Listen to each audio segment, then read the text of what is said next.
Let's look at these patch notes. Heyo. Hey, how's it going?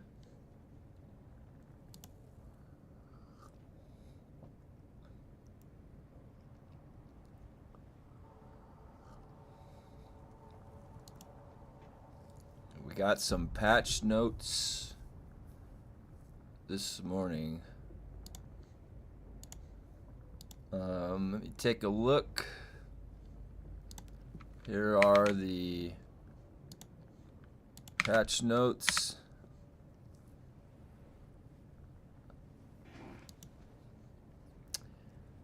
What do we got?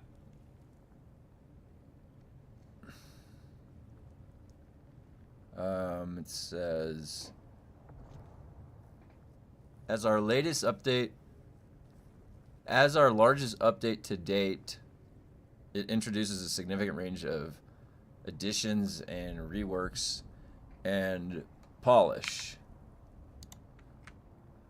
All in on chapter 3 now. Drillbert has been softened a bit. Yeah, actually they made it so that you can go a little bit further now. I think that the old difficulty 5, or no, the old difficulty 7 is like the new difficulty 5. Or flip that, sorry. So you can go further now. So you can go do a 7 is like the old 5. That's what I heard. Yeah, I think chapter 3 is looking good. That change that they did last night. So this is, so introduced a significant range of addition, reworks, and polish. Before you head in, we want to extend our gratitude to those who scouted ahead on the public testing client. Your insights and reports have been the water that allows this game to grow. Are they serious? Did they really say that? Weren't we just talking about yesterday how they weren't really giving us much tools on the PTR to test anything, and the feedback was very difficult to give because, for example, I couldn't spec into like a tractor field. So that's hilarious. Like, are they legitimately listening to us when we're here discussing things? Or anybody that's streaming? Because that sounds like the opposite. It sounds like the opposite of what was actually happening. All right, let's keep reading. As a reminder, if you haven't logged in 28 days, yeah. Patch notes and hawkfits, subsequent releases, the release version found here update. A shake of the hands denotes changes made based on player feedback. Okay. Durability changes are in. Death durability penalty reduced. Oh my god, I wonder if those mobs at Aegis are weaker now. Let's go find out. Now I'm curious. Because these mobs at Aegis were like shredding for the past like 4 months, I would say. 3 or 4 months maybe.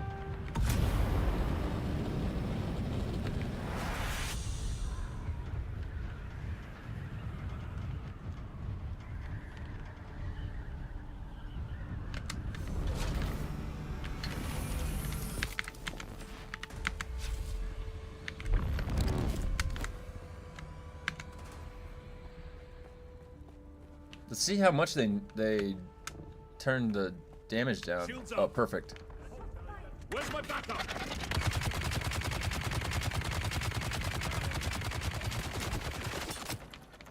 Maybe these guys weren't affected. Weapon empty. Enemy sighted. Oh wait, this guy's got an SMG. Let's go. Oh yeah, they did nerf that. Yeah, they did. Look. That's definitely nerfed. Yeah, they fixed durability. I'm just testing to see what the... They said they nerfed it. Yeah, remember yesterday I would have been blown up already. They definitely nerfed the SMG damage. Yeah. Yep. Alright, well they fixed that. That's nice. What else? Let's see. Hold on, I want to see what they say.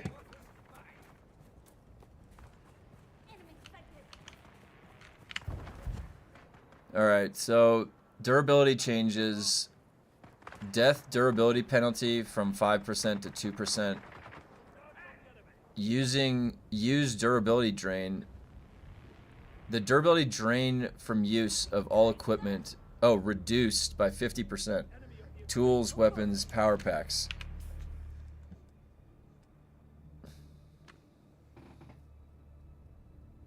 That's good. That's the good change right there. That's for sure. You know what? You know what I should do?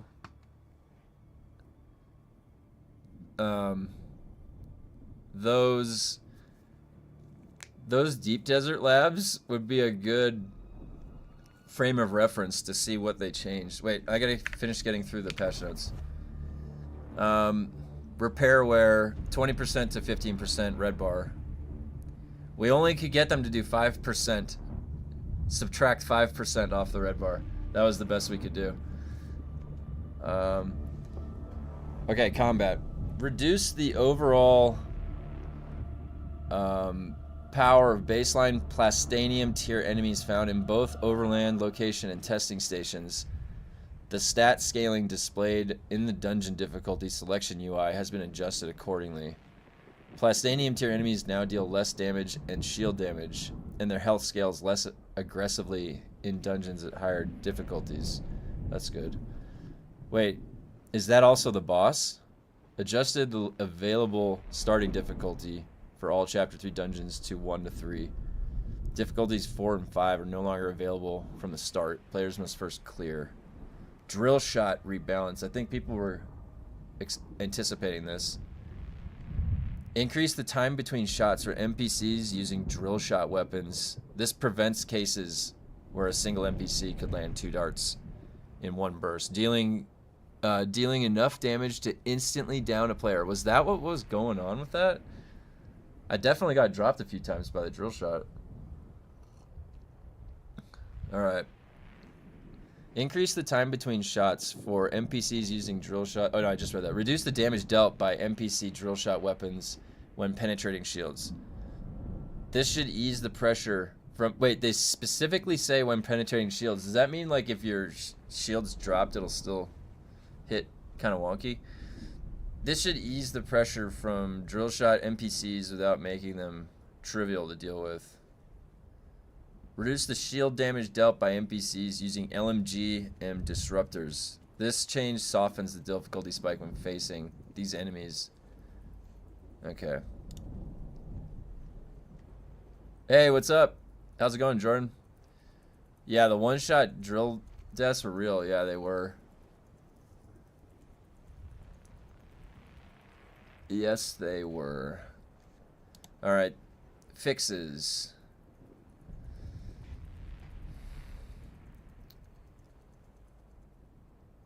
So it looks like they got the character transfer fix.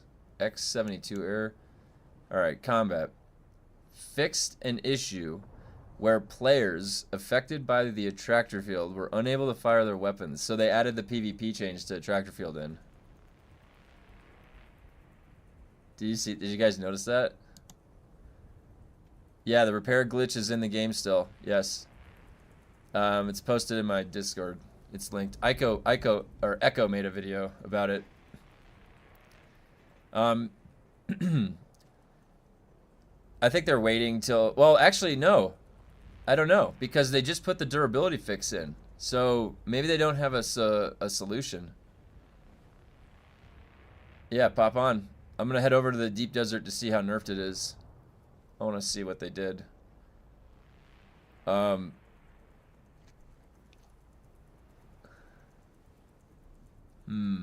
Okay, so they now have fully nerfed Attractor Field for PvP. So fix an issue where players affected by Attractor Field were unable to fire the weapons. Players as well as NPCs after the fix affected by the field can now fire normally. Known issue. Players affected by Attractor Field are currently unable to target enemies with abilities or the rocket launcher. Oh my god. So if you use Attractor Field, it'll make it so people can't target anything. But Oh my god. That's happened a few times. Do you notice that? There's been a few times where I can't target a heavy. I just can't target him with the Shigawire or whatever. And this says known issue. Players affected by the attractor field are currently unable to target enemies with abilities. So that right there, that's like a similar occurrence of like a different cause, which is kind of strange to me. So something weird is going on in the coding. And, you know, I'm not going to lie. Color me surprised, but they didn't fix the repair glitch as they've launched the durability fix. So are they, so they either don't know how to fix it yet without taking out their thing they added, the big cargo container, or they're just leaving it in another week because they don't want to piss us off anymore. They already took Attractor field away. Yeah, let's go. I want to see if the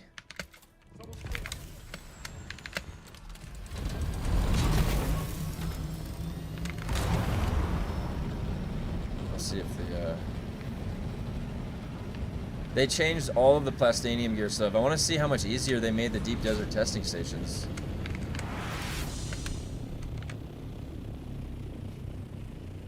Something weird is going on in the coding. The Funcom motto, yeah. Oh my god. Hey, Morin. Hey, what's up, Hobostar? We're gonna go check out what they did to the deep desert to see if they changed the enemies. Where did they put it? Alright, wait. Where is the... I haven't even been out here. That's what happens when their programmers only use AI to generate code. Makes it 5 times more difficult to make changes. Yeah, I mean, the thing is like, were they already utilizing AI? Because I worked with a programmer last year that was utilizing AI, and he was utilizing AI to, like, kind of help troubleshoot things for his coding and also generate framework for his coding. But he was still like a coder. He could still code on his own. And I'm wondering, like, you could be right. If there's a reliance on having, you know, AI for bug finding and things like that, AI is not in a perfect state right now at all. Like, there's a lot. You have to have human intervention always for AI. You can't fully trust AI yet. Yes, please get the new power pack. Wait, is the new power pack from the deep desert? Is that where it's coming from? Or is it in the electric? I'm gonna go in the electric station in a minute too. I finally got my base up to a good point last night. Got Thopter. Now I just have to start farming mats. Need a ton of cobalt paste and complex machinery. Yeah, luckily, you know, in this time of the game, you probably can just like take your buggy down to the rift, get all that earthite crystal, and you'll probably be alone down there. Probably won't be many people there. Oh, absolutely. AI definitely makes coding 10 times faster. Yep, Electric Lab has the new power pack. Okay, good. Can get it at rank... Oh, really? Really? Alright, well, let's go see what the... Where is the Electric Lab? There it is. So, yeah, let's get our hands on that new power pack then.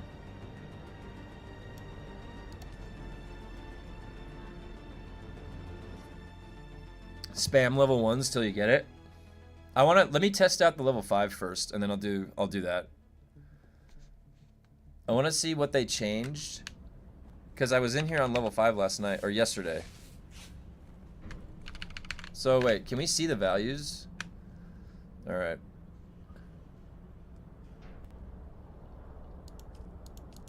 Five. Now what changed? I can't really tell what changed. Was this like what it was down here? Was it at like this? Was it at 7 when it was at 5? Is that the change? Like these values?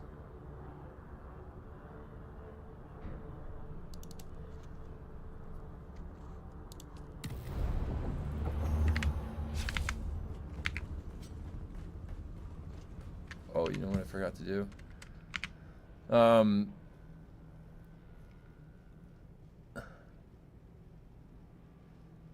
It's the rad lab, not electric. Uh-oh. Oh, wait, I have to go back to the rad lab. Oh, I'm on the lowest populated server in the game. I saw one person all day yesterday.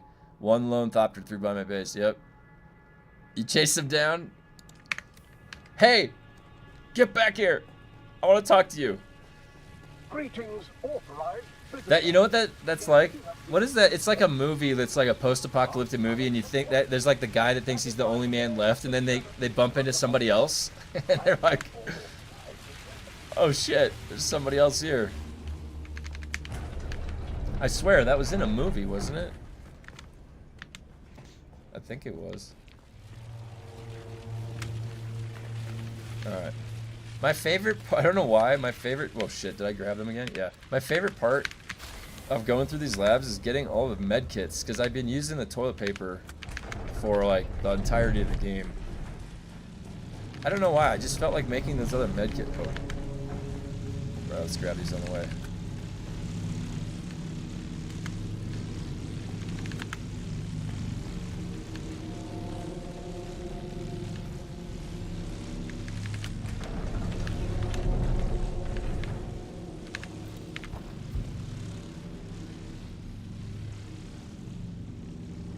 My server is dead. I've looted 2 big abandoned Haga bases this week that finally had... You know, there's been a bunch of bases that had that happen on my server, and I could never loot them because the sub-thief never, like, got destroyed before the whole base got destroyed. It was really... Like, I'm not kidding you. 6 different giant bases I would keep an eye on. The sub-thief never got destroyed. Oh my god, the rubber banding is so bad. Did you see that?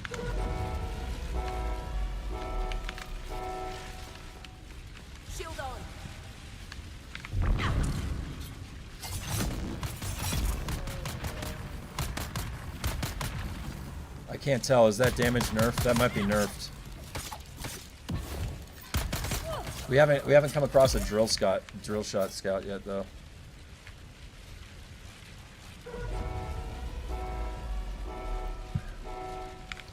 I'm on Aluminum Mountain just off to the side of the fort. There's one one base up there. And one base. Oh yeah, cool. Yeah, aluminum was like right where that's where it starts to pick up. I remember because I was over at Iron, and then I moved my base. I did a big relocation when I built my buggy, and I put it where my base is right now. And that was really helpful. That's where it really takes off. Because I could just drive down into the rift, get the airthrite crystals for cobalt paste, all of that. Yep.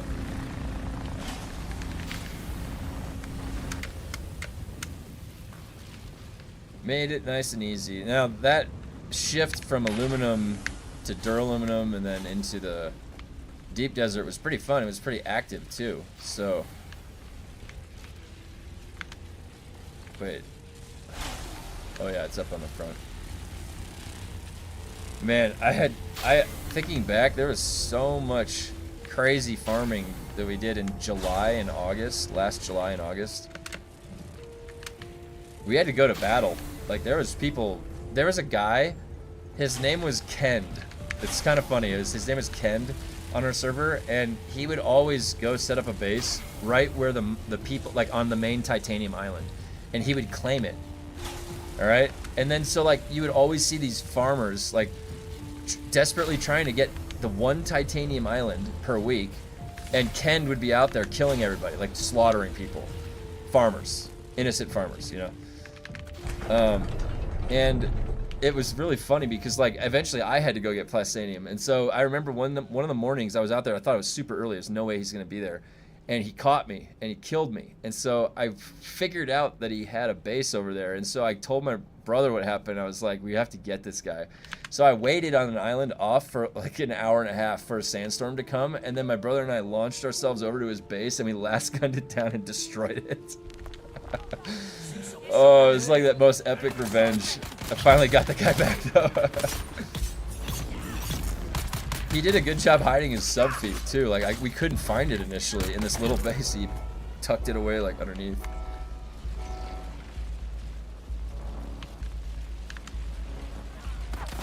But that's not really happening in the deep desert anymore. I mean, and that was kind of the fun of the sandbox. Guys like that made it dangerous, and then you have to come up with solutions to get your own, to make sure that you have success with what you're trying to do. And to me, that was always fun. Like, the deep desert was very dangerous originally. I got thumpered when I was on a wrecked ship. And I lost all my shit, and I still had to come back for more. I remember the first day I got my last gun from the quest, I just turned in that fucking quest for the last gun. And within 40 minutes, I got eaten by the worm, trying to protect my brother from an onslaught of rockets. Yeah. So, I remember I like just got that last gun. I'm like, I finally got it. I didn't know it could drop yet. I just thought it was the, like, turn in from the quest. That's the only place you get the last gun. And 45 minutes later, in that day, I was all happy about it. I got eaten by the worm with the last gun on me. So, let me tell you, I've had struggle in this game, too. I've gotten eaten by the worm like 2 or 3 times, lost everything, and had to come back. I think, actually, it's funny, you can see, like 6 months ago on my community posts, lost everything to the worm, we go again. Oh, man. This game is fun. I mean, this game is more, I would say this game is more fun, and all survival games are much more fun when they're dangerous. When they're dangerous, it's more fun. I'm just, like, Valheim to me is the most dangerous survival game in the world. Like, to this day, I could go on my high-level endgame Valheim character on my dedicated server I've got with my buddies, and I could go to Ashlands, or I can go to certain parts of Mistlands, and I will get my shit pushed in still. And I have, like, crazy gear. Now, I know how to, like, create the advantage of my situation in Valheim too. Like, you can set it up so you win.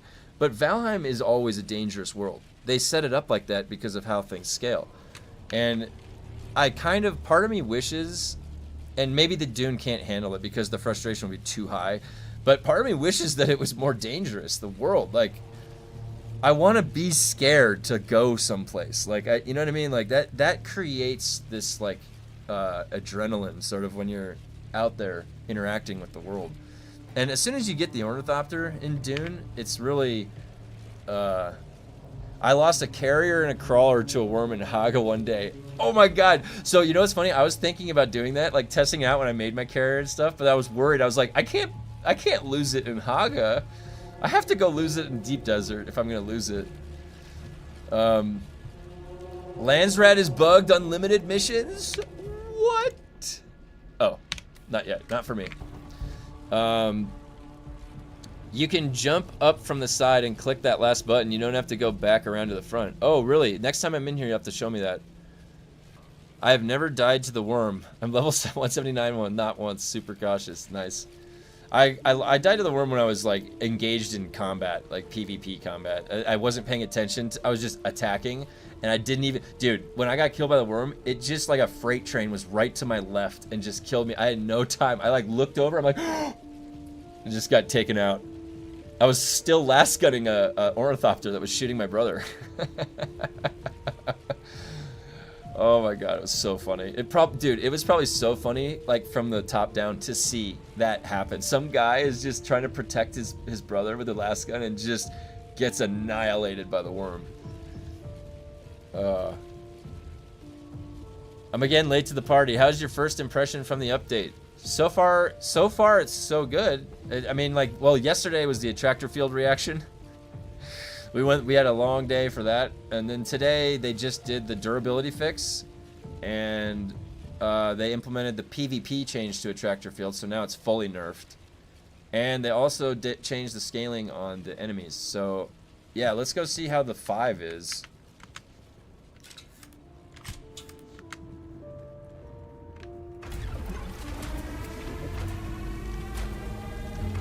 His health should be lower.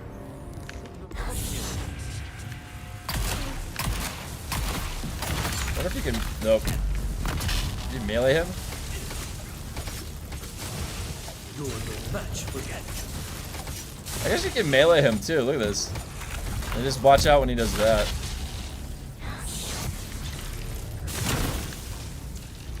Need another man. Power on.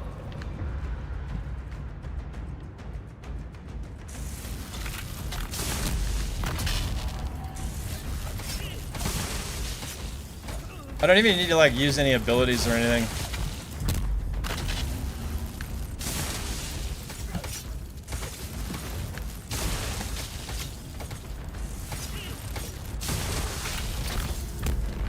Ooh, that lightning did a bit.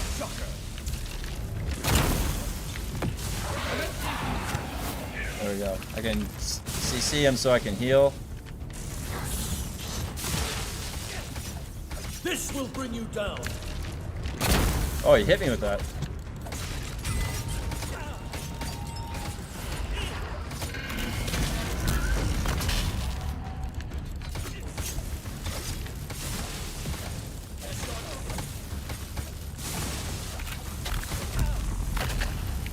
Uh-oh.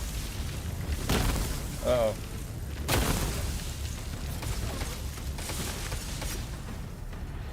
Initiating advanced sequence.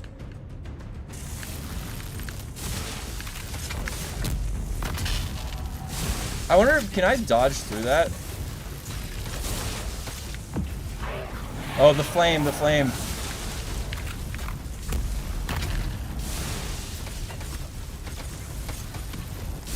No, I can't. Oh, shit. Oh, shit. Right at the head. Oh, he's reloading. Oh, my God. That's funny. No. Get him. There we go. Oh, my God. No. Alright, that was easy. Like, I just didn't even use any abilities. Just, like, swing. So they definitely tuned that down. That's just a level 5. I didn't even do anything but light attack. That's a lot easier. What did I get? Ooh. A Regis triple shot. The lightning gun! Ah! This is what I was trying to get. So I could test it. Woo! Sweet. Maybe. The build, yeah, the build. So, what we were doing yesterday, weirding step is actually like a flex spot. This could be Shiga Wire. This could also be ignore. We were thinking about ignore. This could also be stop.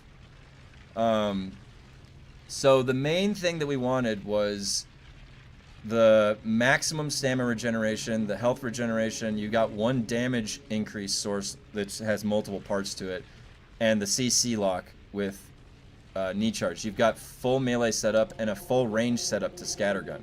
So it is a pure hybrid. And yeah, weirding step, this was helping with ads. This can be swapped out. The main thing that you want is knee charge and compel. Because compel is just, like right now, compel has a really good CC compared to some of the others. So it definitely helps with all the ads. Hey, what's up? What's up, Tobites? Getting greedy. Yeah, when I test things, I've been in here so many times. I was just like light attacking. I barely used anything. I basically just light attacked him, moved out, and I used compel twice. Yeah, you know, wouldn't it? I was always imagining like having a testing station in the deep desert that was like a cave that went way down in, and you could battle in there and stuff, and it was like an intricate system, and that'd be cool. Hey, what's up, Muttley? So now I want to go make I gotta get these augs though. I can't fit anything in my inventory because I was testing that build. Oh, one thing I was gonna say is the float part of the build. Wait, that's the wrong belt. So what we did to the build too, I should add, is it's part of a float build. So you can float and shotgun. Now look how long you can float for. This is like an infinite float setup. This stays off the ground for the fire part on the fire boss, and you can just shoot. And this is like the crux of what we were adding yesterday, because the The key revelation yesterday was like the supplement to Attractor field was doing the float technique on the fire boss like this. So you just have to layer up a bunch of the energy drain resistance, and you'll be able to float as long as you need. You just need this belt. Now, the change from today, look at that. Remember what I was floating yesterday? It's only at 96 out of 100. And it was literally at like half yesterday when I was floating doing the same thing. So they fixed the durability, so it's going to make that float build feel a lot better.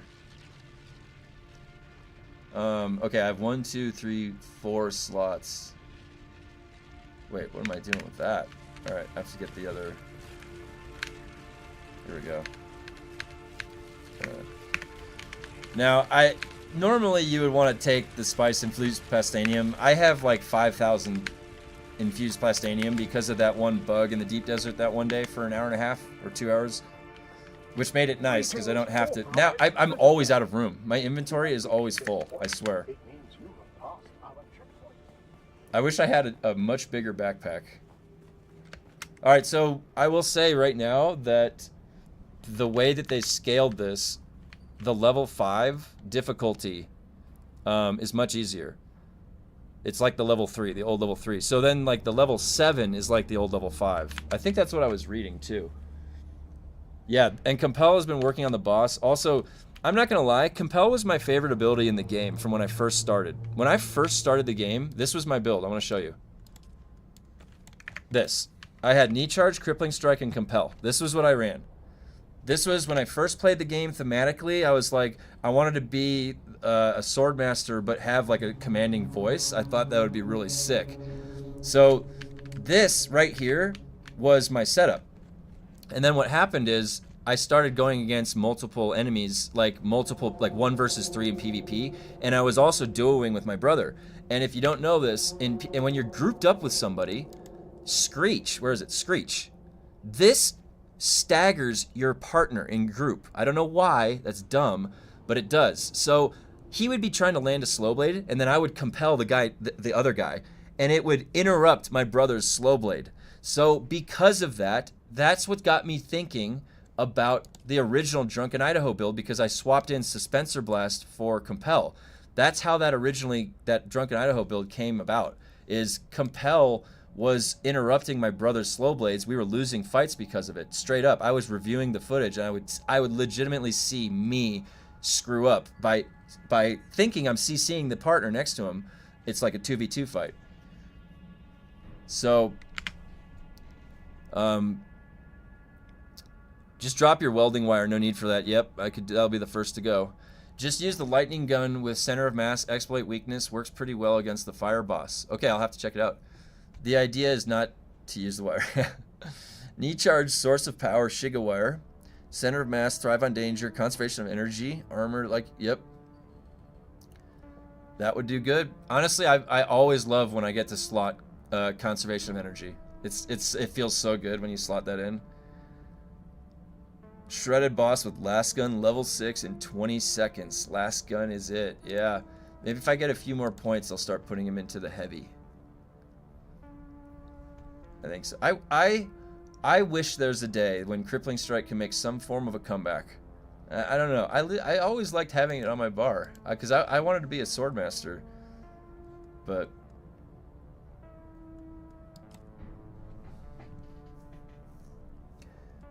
yeah, I guess. I mean, it's really up to preference. For the ads, the weirding step is nice. It definitely repositions. All right, let me get back out. Let me make that lightning gun. We got a new toy to play with.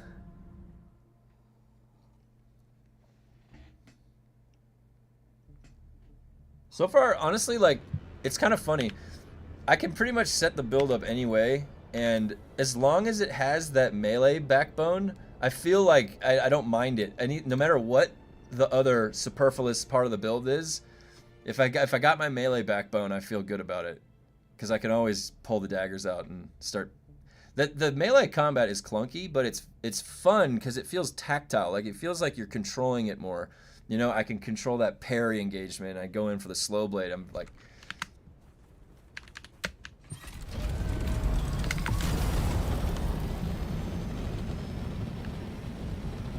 Time to make that lightning gun. I'm not gonna lie, I might have to sneak in a plastanium run one of these nights off stream, because I'm getting to like, I have like 1700 plastanium left. That is so low. I had like 10k at one point. Alright. Triple shot. I have to make that triple shot too. Wait, what's my triple shot? Yeah, that's a better triple shot than I had. Now I'm really gonna need to go get some titanium lit. Look at that. Look at that. See that? What is that frame rate lag? It does that the same way every time right there. I go from my menu, and it's like when I'm on this stair. I don't know what the hell that is. There should be no reason for that. Wait a sec. Last gun will not interrupt compel. I'm not sure about that.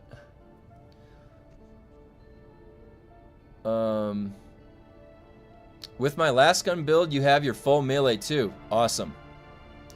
Yeah, you know, so originally in the Drunken Idaho setup, I had full heavy damage, or heavy gun damage, because I was using the rocket launcher a lot. So I thought Duncan Idaho, I thought he would come knee charging in and have like a rocket launcher on his shoulder. I thought that'd be funny, like thematically for a build. And I used to do that. I would come knee charging in and I would pull out my rocket and I would shoot it at people's feet, like right there. Like I'd come in with a bang. It was so fun. It was so fun to do that. But you can't do that anymore. They saw that fun and they nerfed the hell out of that. That actually, you know what's funny? That goes under the radar. People don't talk about that much anymore. But that change to the rocket launcher pissed me off so much, because it doesn't make sense now that I made a weapon. Imagine you just come into the game and you make a weapon. I made this rocket launcher. Let me test it out.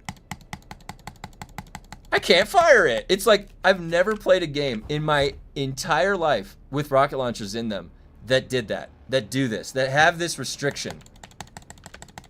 I cannot shoot this rocket launcher at my feet. I can't blow myself up. I don't have that. They are limiting my player choice here. And it's because they had a lazy ass fix to deal with people probably complaining that they're using rocket launchers on them too much or something. Like this fix doesn't fix how they're interacting with the Ornithopter. That change came in how they tracked them. They also nerfed that, which sucks. The tracking was awesome on the Ancient's Way. But they made it so you can't fire it at players without locking on. That is the dumbest shit ever. Like, that design idea, if I was in the development team on the design board working as the creative director, I would have looked at that guy and taken his piece of paper, crumpled it up, and thrown it in the trash. I would have made it from 20 feet away. Swoosh. And that would have implied to him that I was right and he was wrong. Because what a garbage-ass change. Like, seriously. They could have given us tools. Like, I don't know, an attachment to the belt that I press this button, like my ability, and it gives me a shield that reflects rockets or something. I don't know. There's a counter that's interesting. Not destroying the rocket launcher and no one fucking uses it anymore. So stupid. Like, have you ever used it on a boss? You have to wait for the reload and then wait for it to target and then fire. It's so dumb. It's so dumb. And the rocket launcher was fine, dude. Like, honestly. Yeah, if you get 20 people together of anything, they're gonna blow somebody up, right? It's not that they were group firing people. Like, it's come on, man. You have more of an issue with everybody having that disruptor pistol. That, you know how like, you'd be just floating around and all of a sudden, up, shield gone. Oh no, I'm dead. Like, that's how big group fights got. That's what they were like. You just get taken out of nowhere. So you're constantly having to move, just always dashing, always dodging because a shot's coming in.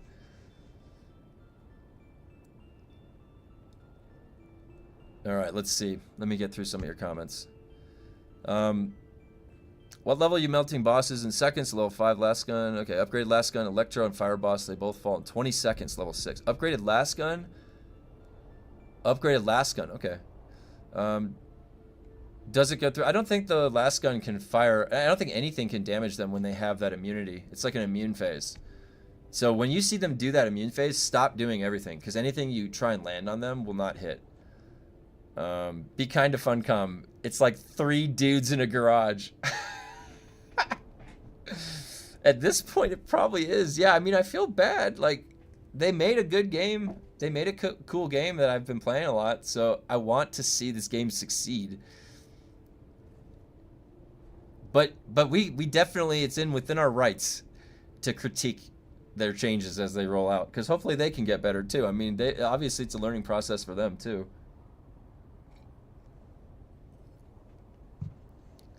50 people with poison tooth might actually make it good, but you know how you'd have to. So can you instigate poison tooth by respawning? Because you'd have to like run in with 50 people, and everybody would have to hit respawn and wait 10 seconds. And everybody's like, "All right, just chill." And there's one dude in the center of this group, and then everybody dies. But you know what's funny? The poison tooth dot, it doesn't stack with itself. It just is going to refresh its duration. So if like, because I was testing poisons how they stack on Mantooth. And there's only 2 poisons. That's it. That stack. There's the Regis sniper poison, which is separate. It's a separate poison. And then there's all the other poisons. Helix pick, anything. It's all the same. Even the abilities, it's all the same as Helix pick poison. So if you have a Helix pick, or then you throw your poison capsule, it's just refreshing the same icon. They doubled down on Attractor field. They did. They nerfed the you know why? Because they saw how people reacted yesterday, and they're like, oh, it's 50-50. So half the community actually likes this change. And they just came in and they gave us the PV. They're like, double down. They did this. They did the blackjack split. Right there. They tested the waters the day before, and they're like, that's not so bad. We got the bad out of the way there, and then boom, double whammy.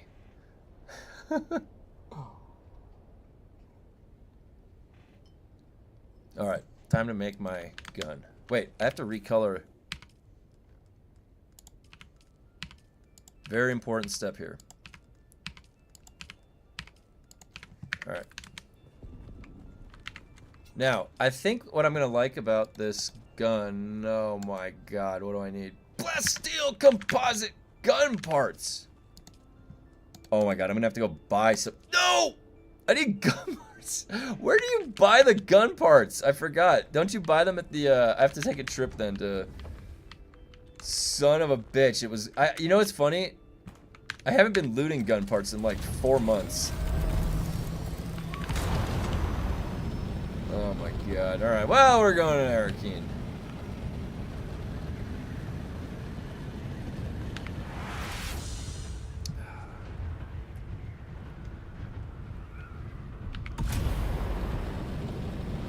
I'm surprised no one built a base. Maybe you can't build a base right here. No, you can. You right there. Like, wouldn't it be cool if you could just, like... Now, this would be like going by a highway, right? If you put your base right here, you'd always hear, like, planes flying by, right? Because this is the zone into the deep desert. But how convenient would that be if you could just, like, stroll out and just go walk right into the deep desert? Like, can you even walk into that? No, you can't. If I got out of my ornithopter, it would say I need a plane, doesn't it? Damn. I want to walk across the outworld. Like, be a little man without a ship. You move really slow, you know? They should allow that. They should allow that. Arakeen. Whoops. I've never used that radio. Is that any good?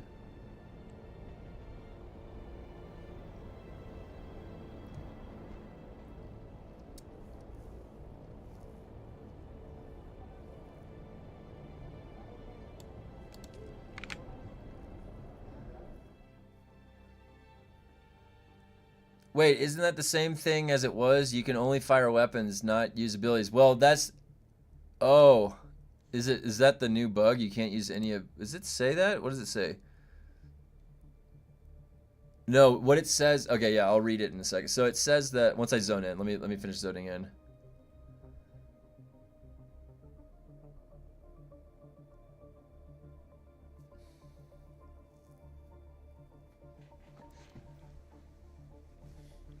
You guys know what my favorite horror movie is?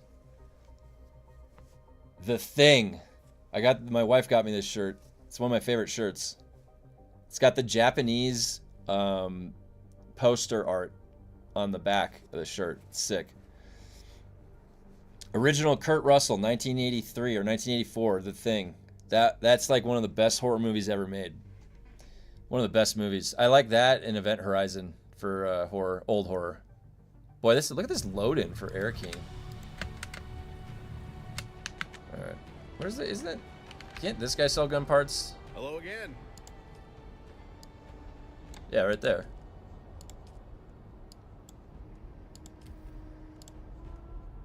Give me your gun parts and your blade parts. And then, isn't there another vendor that does that too?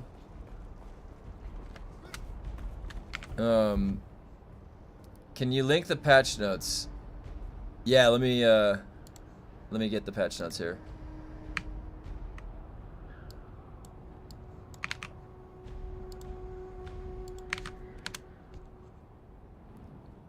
There you go. There's the patch notes. Okay, yeah, so in the patch notes they say fixed an issue where players affected by a tractor field were unable to fire their weapons. Players, as well as NPCs after the hotfix, affected by the field can now fire normally. And then here's the caveat. Known issue. Players affected by the attractor field are currently unable to target enemies with abilities or the rocket launcher. So now there's an extra feature. If you get the attractor field on you in PvP, it sounds like it's even worse. You can't target anybody. So before you could melee if you got it on you. I don't even know if you can hit melee with that. That actually sounds like they made it worse in PvP, like as in more dangerous.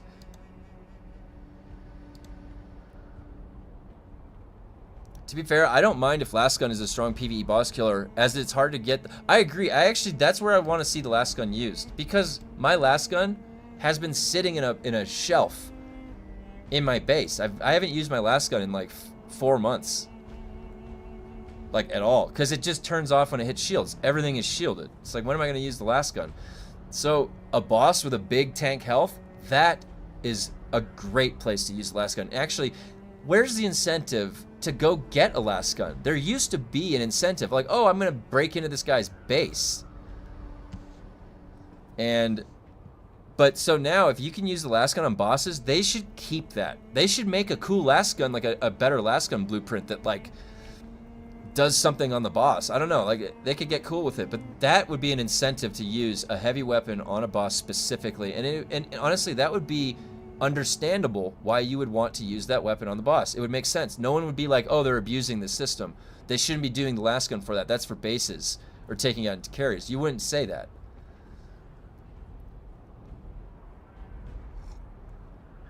All right, let me get the rest of those gun parts.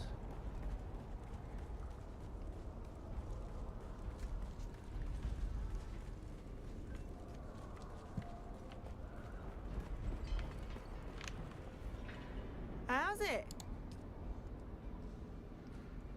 They should make these randomly spawn between 1 and 2, like ranks, you know? Or no, these are the duraluminum ones. So the only blueprints that can go higher level are the endgame ones. There we go.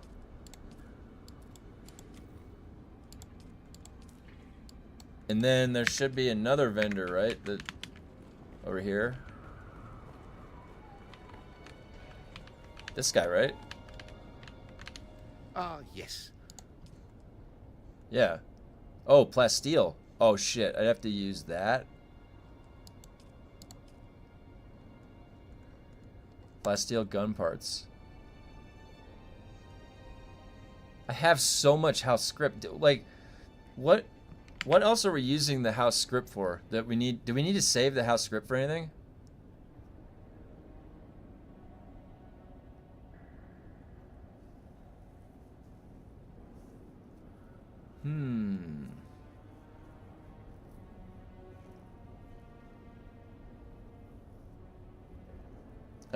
I don't think that I'm saving for anything, am I? I'm gonna have a million of these scripts.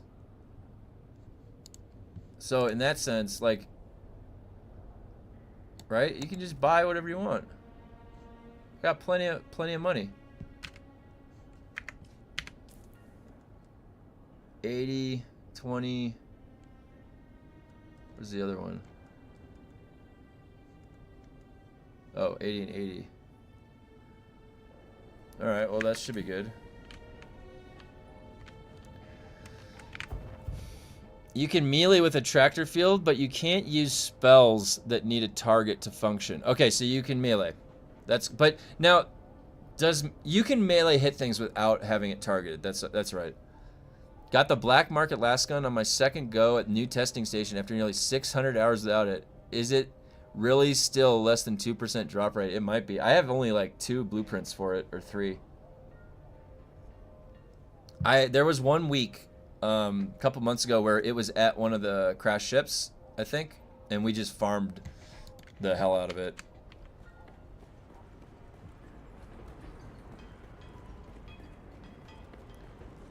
Alright, let me stop by the auction house real quick. I want to take a peek. Let's see what kind of blueprints people are farming. First of all, let's see. Find... There's the silicon block market.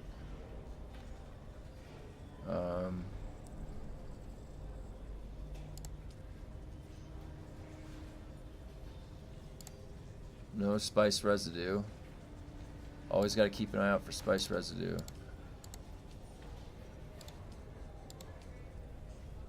Pincushion, 10 million for a rank 0?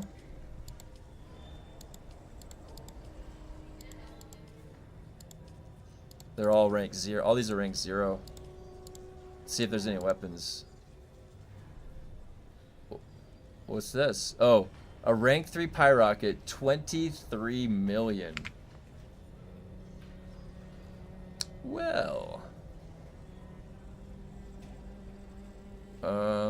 Last gun could be Dune's equivalent to the Destiny Gallarhorn. Yeah, Gallarhorn was... you know what's funny? I got the Gallarhorn late. I didn't get the Gallarhorn right away. I got it when they made it easier to get. The Gallarhorn was awesome. That was such a powerful DPS tool where it would spawn the cluster homing rockets. That was awesome. Do you guys remember the Icebreaker from Destiny? When the Icebreaker was in its prime, when it would regenerate the ammo, the sniper. That was a good weapon too. I like the Icebreaker. I played a lot with that Icebreaker. You can use them to buy on armor vehicles and weapon variants. Oh, cool. Sweet. Black market should do increased boss damage. Makes it high risk reward for taking it into a fight. Yeah, I agree. I agree. That would make it worthwhile. Alright, what else do we got? A rank 2 static needle. What's the damage on that? I can't see. There's the experimental lightning gun. Plasma cannon. Perforator. All these are rank 0. Alright.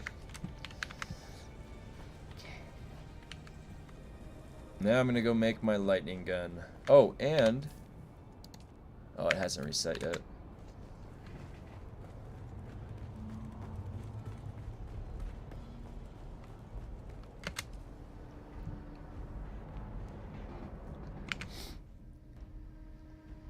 I managed to get grade 1 last gun. Seems to hit hard, but so does my grade 2 perforator. Yeah, you know, consistency of DPS and the output, you can, like, damage per second, you can kind of snapshot it, and, yeah, it's tough to tell. Like, that shotgun, it's bursting down, it's chunking, and when you have that constant stream, it's like moving differently, so it's hard to tell. The shotgun seems like it should always be the top. If you're standing point blank at something, right? Now, if you get a little bit of a distance, that's maybe where the ranged ones will have some benefit to it.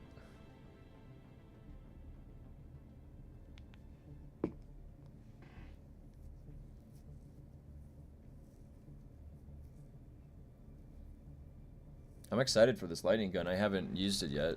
I've only seen people use it. Hey.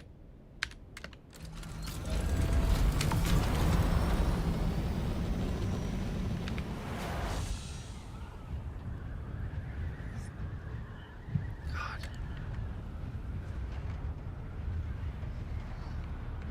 That was my buddy's little base. He lost his Thopters. They're all gone.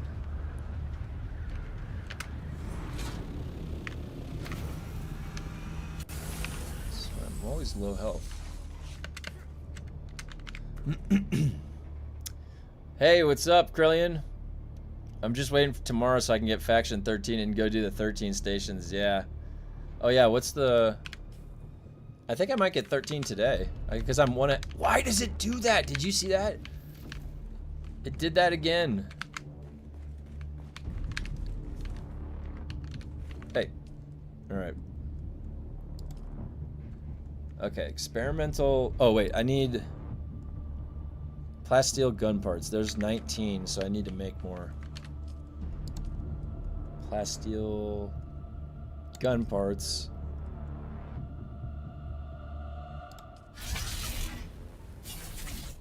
Ooh, that was fast. Okay. Experimental lightning gun, rank 1. 170 damage. 84 shield damage. Or is that poise damage? 84 poise. Is that shield lightning? Is that shield damage? Craft. Ooh. What would that go in the place of? I'm not really using the rocket launcher, but I like having the option of the rocket launcher. Alright. First we're gonna color this. It's gonna give me red. Whoa! What is that? Ooh, skin. Alright, now we're cooking. Look at this. We got a skin and everything. Okay, so how does this function? Is that my shield? No ammo. No ammo. That's a lot of shield, though.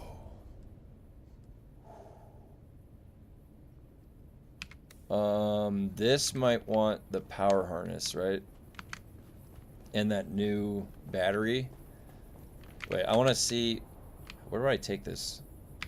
Oh, I gotta make the Regis, too.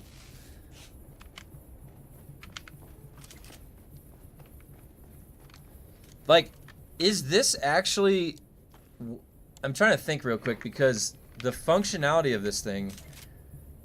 I can hit at range. It's not instant. The accuracy is a little off.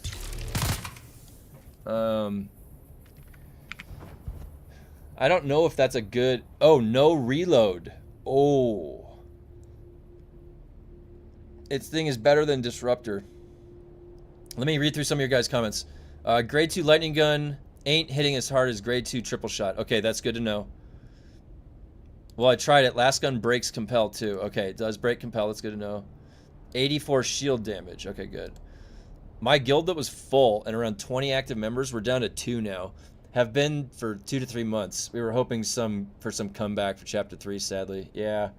You know, yeah, look at this. My friends list here.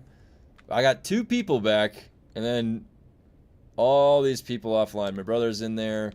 This guy was the griefer of the server. That was a way I could keep an eye on where he was. There's my buddy that quit.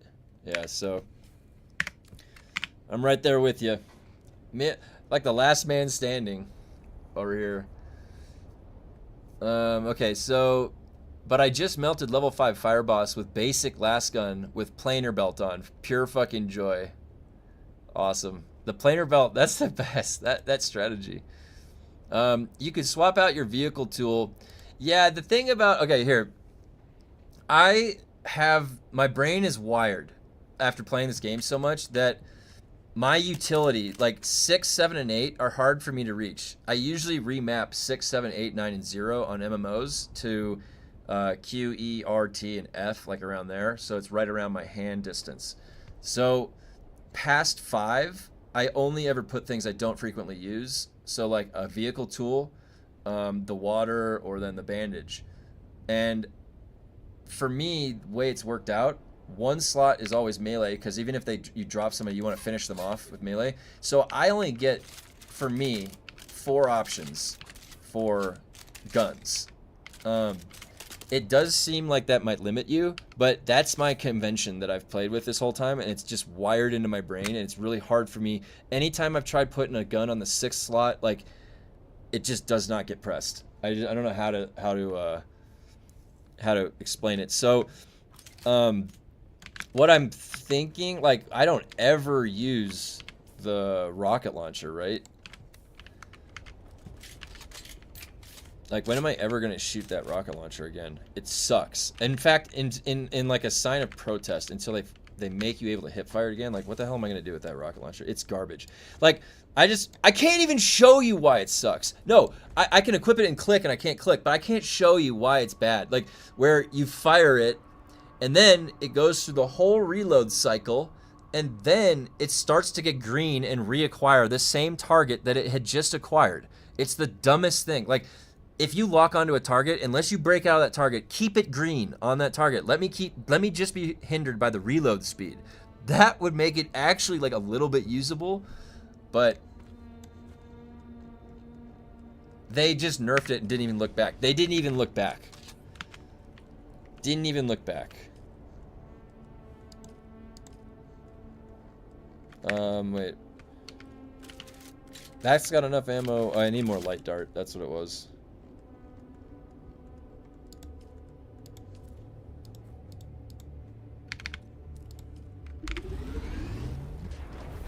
Okay.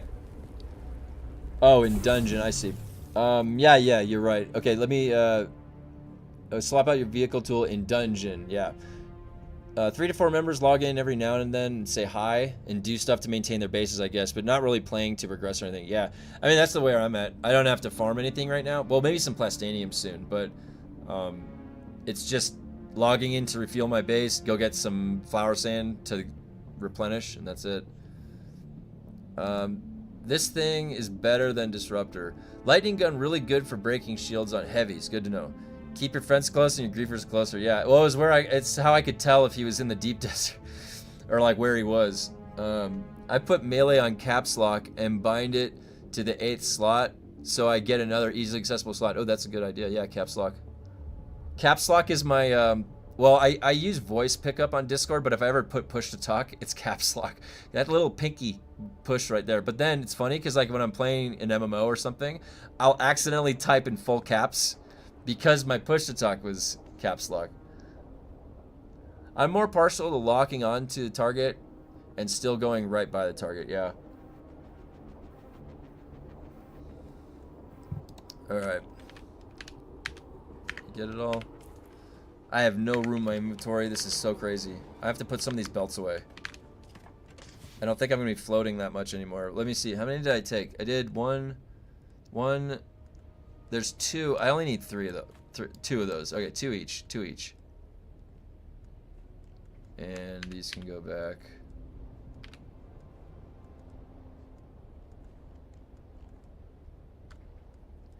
Some people may say, Kevin, you don't need to carry those gray binoculars in your inventory, and I would say I've been using them since day 1. They have a special place in my heart. I can see where things are. Now, you know what would make binoculars even cooler in this game? All right, think about this. If you use the binoculars from a distance and then I zoom in on somebody like in the deep desert, I can see their name if I put the center cursor on them. Wouldn't that be cool? Like, you have no way to tell who people are. But the binoculars have literally no function other than to just like maybe kind of scope out some stuff in the deep desert when you want to assess threat. But it would be even cooler if you can identify targets. That would be even cooler because then you could have a scout. That would have worked really cool when the game had first launched, when there was more people doing that. All right. I got ideas for days for this game, let me tell you.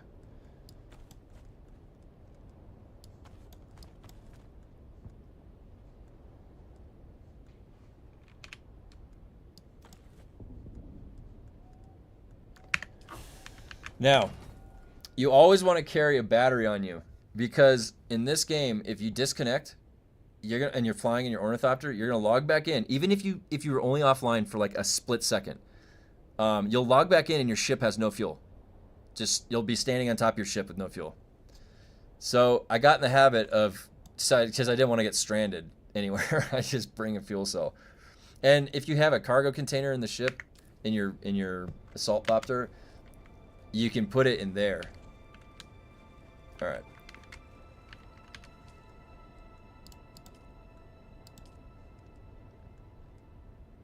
No. Wait, what was it? Rifle?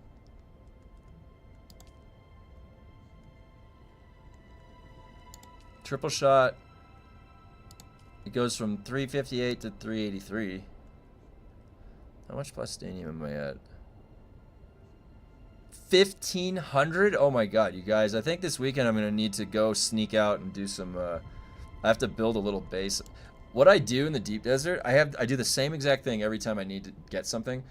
I can fill up my assault storage with just what it needs, and I fly out there and I set up this little makeshift base, and it has like the buggy, one big storage chest. It has like everything you need. It's a little makeshift. Okay, that's rank 1.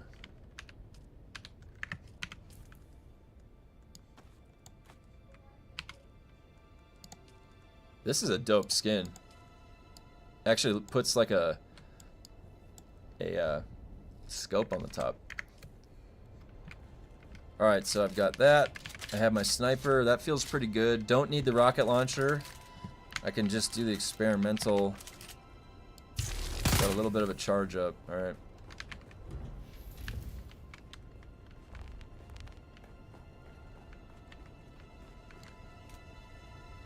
Okay, let's see if these reset.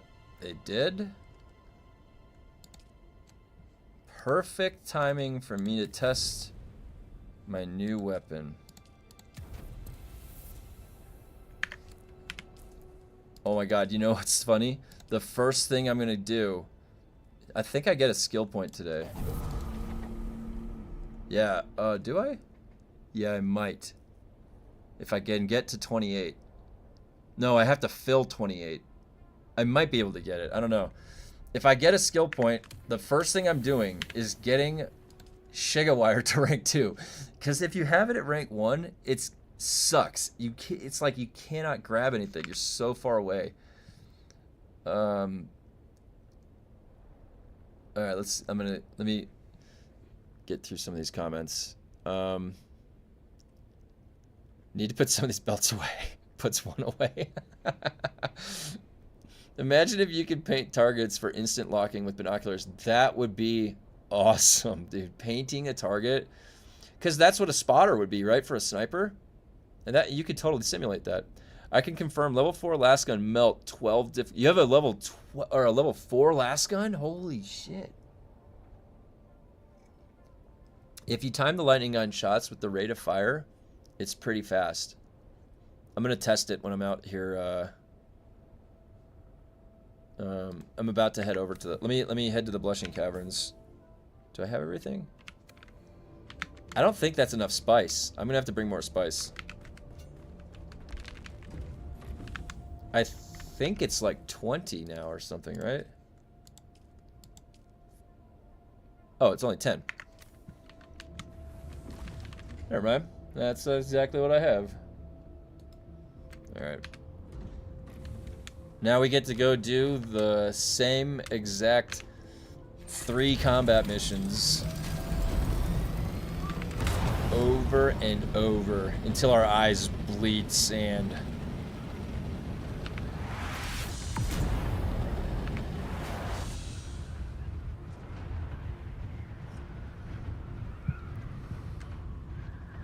I guess this was a player, Eska, and his friend tried to get him to come back, so he built him a sign with his name on it. I thought that was funny.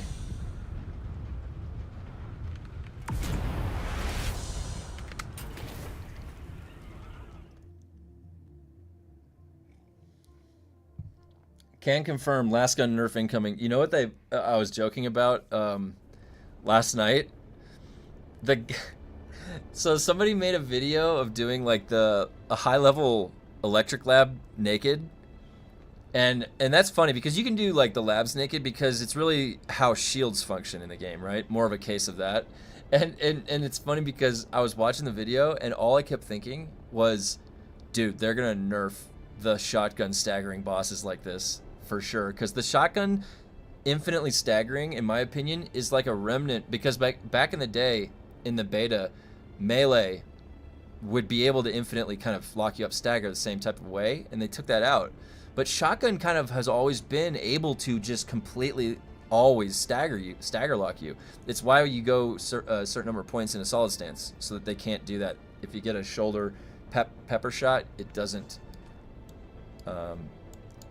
stagger you.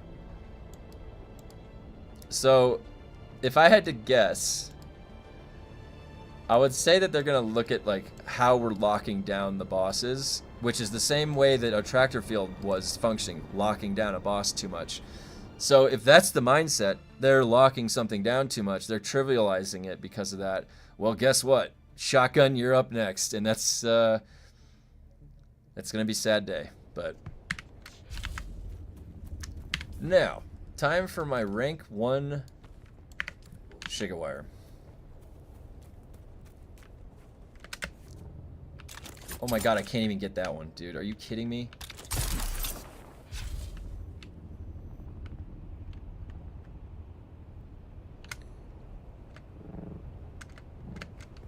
It's kind of pretty. It'd be nice if you could build a base over here.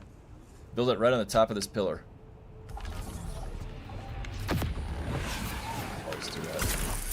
Oh my god, my foot hit, now it's slow.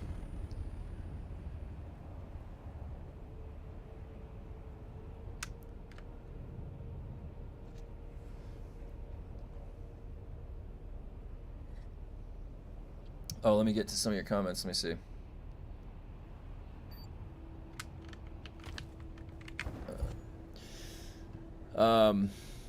Unfuncom, that's the... Poison with Compel and Perforator is easiest boss now. Poison with Compel and Perforator. Alright, good to know. I made a Reddit post about that. Armor is essentially useless because you get one shot anyways. So it'd be nice to have a garment augment that increases ability damage and reduced cooldown. That would be cool. So at least abilities get viable again now. Yeah, I agree. Mentat doesn't have any way to lower the cooldown other than Spice too. So... I wish they'd rotate some of these contracts. Running the same 4 over and over is getting painful. I agree with you completely. I've got these down the route pretty good. I can knock them out fast, but like it's getting to the point where I'm not even... Like, I feel like I'm not getting challenged when I'm playing the game. When I play a game, I like to have a practice of mastery. It's one of the reasons why I like the FromSoft games so much, and Neo and those games, because the more that you play, the better that you get at the game. It's just natural. It's just like showing up for baseball practice. The more that you practice, the better that you get. And in a game that's tactile like that, From Software, the more you practice, you're going to be a god by the time you end that game. So in these games, I like, you know, you exercise your ability for active dodge and combat and parrying, and like there is sort of a similar nature to the combat in this game. But if you're never challenged, like at all in any way, and it doesn't just have to be 1,000% increased health on a boss. That's not how you challenge. That's being lazy with it. It's just scaling the values. Thank God. Oh, they're adding more missions. Good. Yeah. So in this, like, oh, Alucard, thank you for subscribing. I appreciate that. Alucard, what was it? Hellsing is one of my favorite animes. The one where he says like system art restriction activated, and it's that Hellsing guy, and he's got the eye. Okay. Let's see. Yeah, so I kind of like I like playing a game to where I'm not just like brain dead while I'm playing it, where I'm not, and we're getting to that point because the missions are so repeatable now, and apparently they've nerfed the enemies in here. So I'm about to go. Let me go check to see. Oh my God, drink some water. Why do I always forget that I'm standing in the sun? Every single time I get sidetracked, and I could like step 3 feet to the left and go in the shade.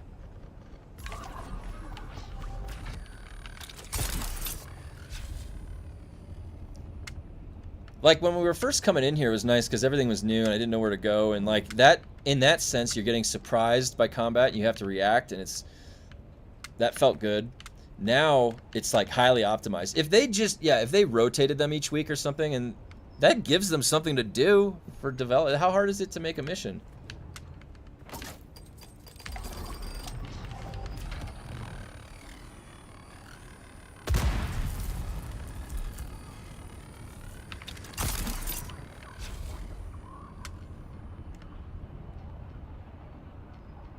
Alright, let's see how the combat is.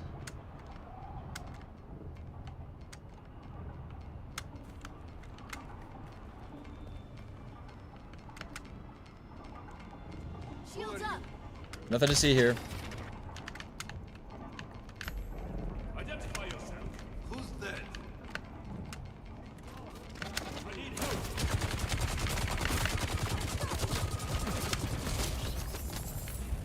Oh, I only got one drill shot. Sometimes, at least that guy gets me at 2. Alright, let's see how bad this is.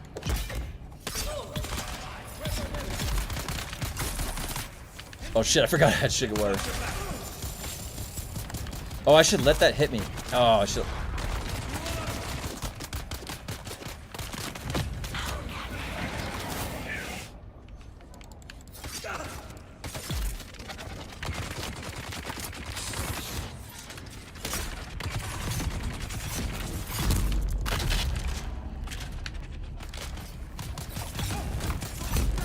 Oh, why am I doing that? Hold on.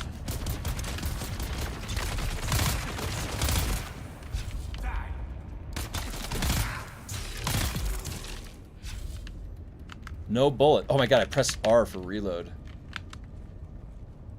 Alright, everybody up top I'm killing with this electricity gun.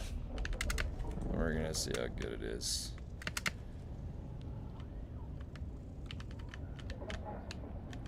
Oh my god. Rank 1 Shigawire is so bad. I highly advise to never get rank 1 Shigawire only.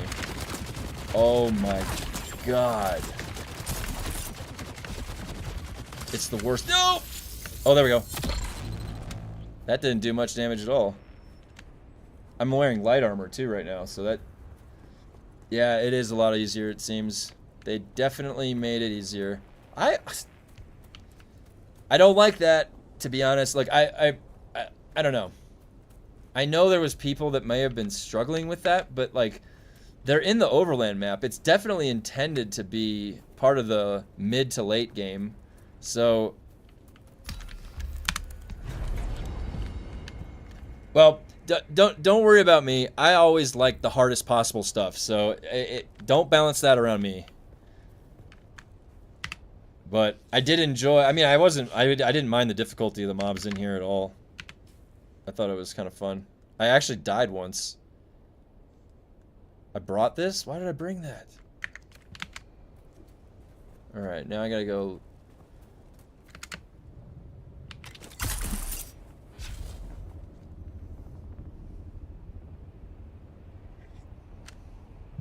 Oh yeah, let me I'll comment on that.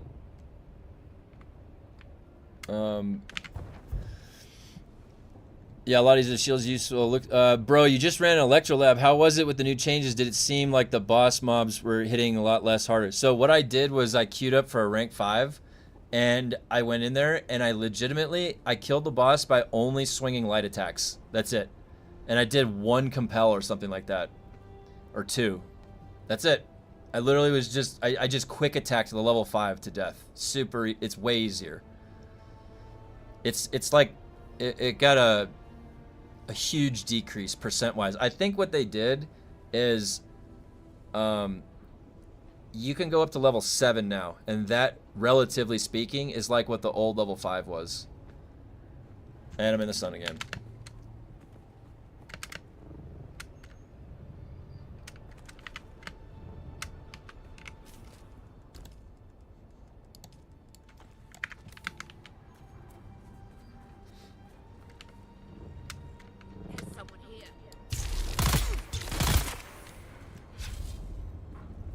Oh, and interesting, so they'll always be shooting your health too, like when you fire this. So it won't like double up on the shield drain. The damage of this is crazy, and there's no all right, let's see about this guy. No, stop firing. Ow. All right, there, his shield's up.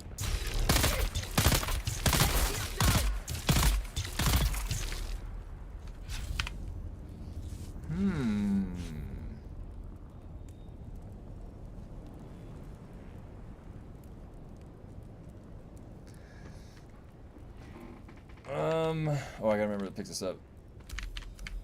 Alright, so this is subtracting my shield. Okay, let me get through some of your comments.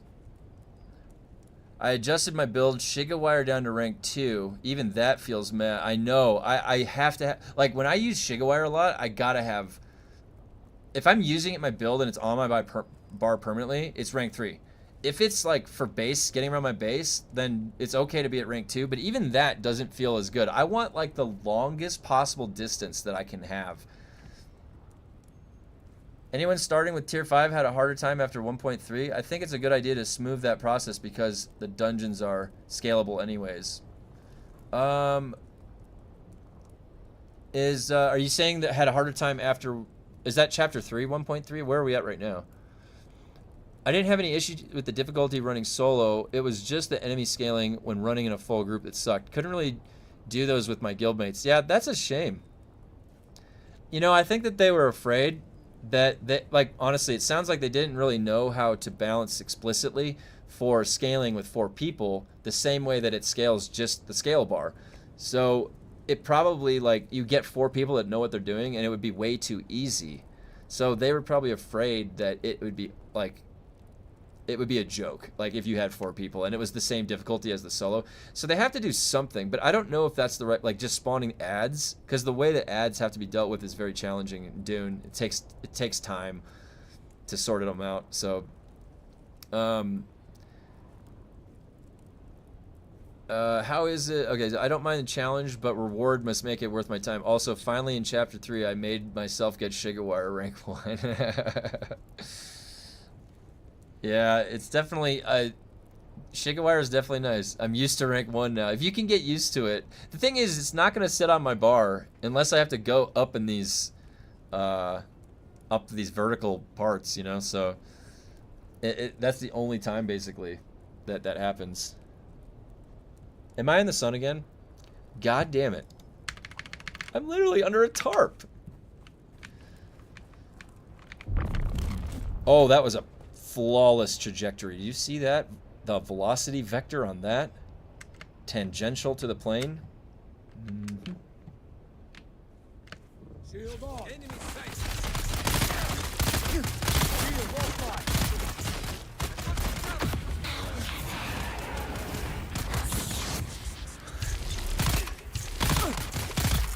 I'm using the gun. I'm just using the gun. I don't want to hear it. Thrive on danger will kick in. I will be healed. I don't have to do anything, actually. He's trying to flame me.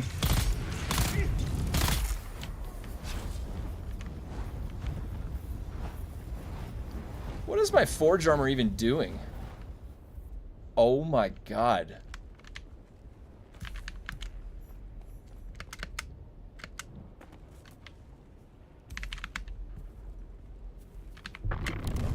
Ooh, that was another great liftoff. Sometimes you don't hit it that good. Is that a cave right there? Oh no, that's just an underpass.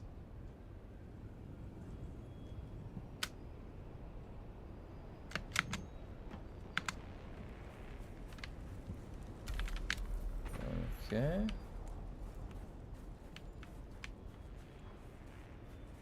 Oh, that's it. Nope, that wasn't the one.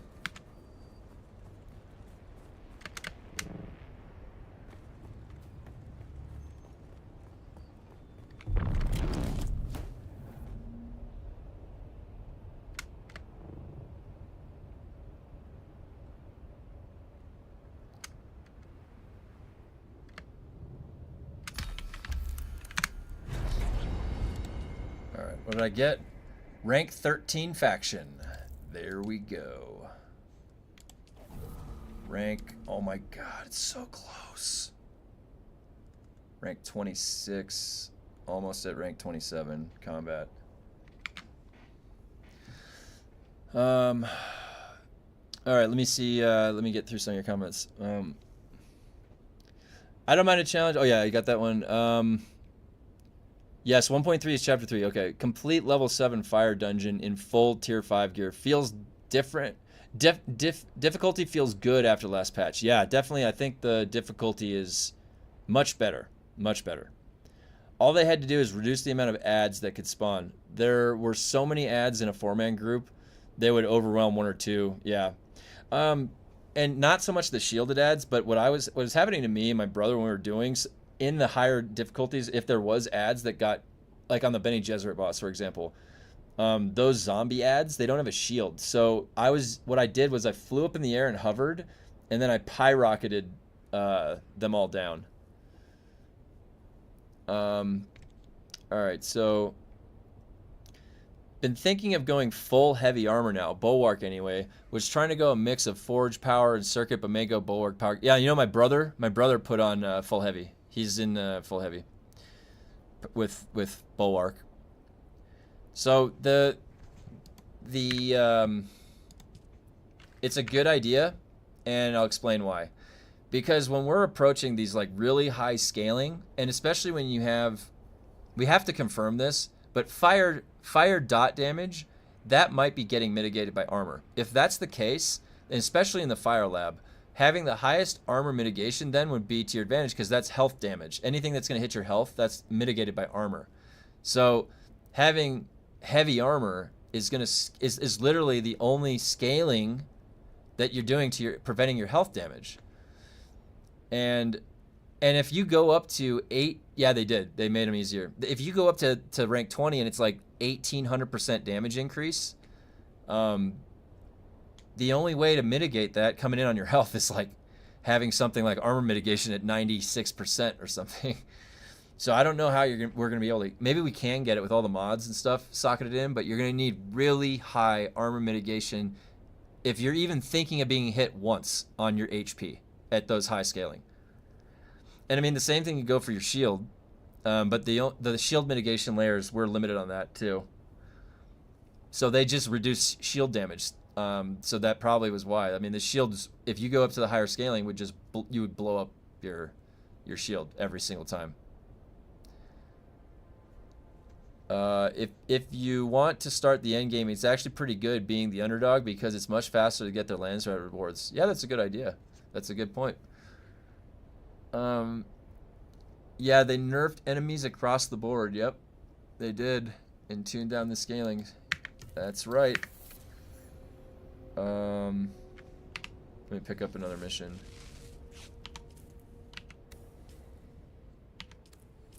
Wait, is this complete lands red? Why is it doing that? Holy shit. Oh my god, game. What the fuck was that? I'm literally pressing escape. It kept doing that. Complete Landsrad mission to reach rank 19. So that's for complete Landsrad to 19.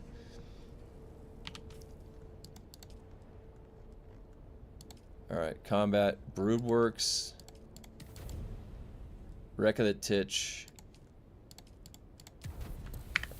Wait.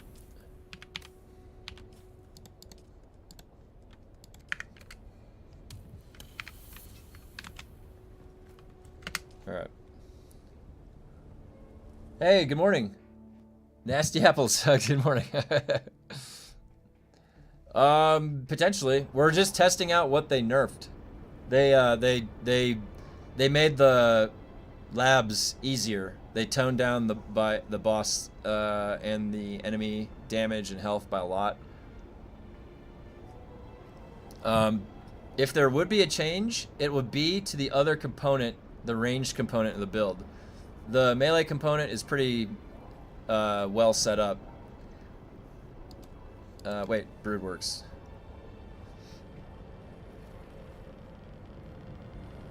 I'm gonna have to go into that radiation station soon because like it's got that they separated all the loot, so you kind of have to hit them all.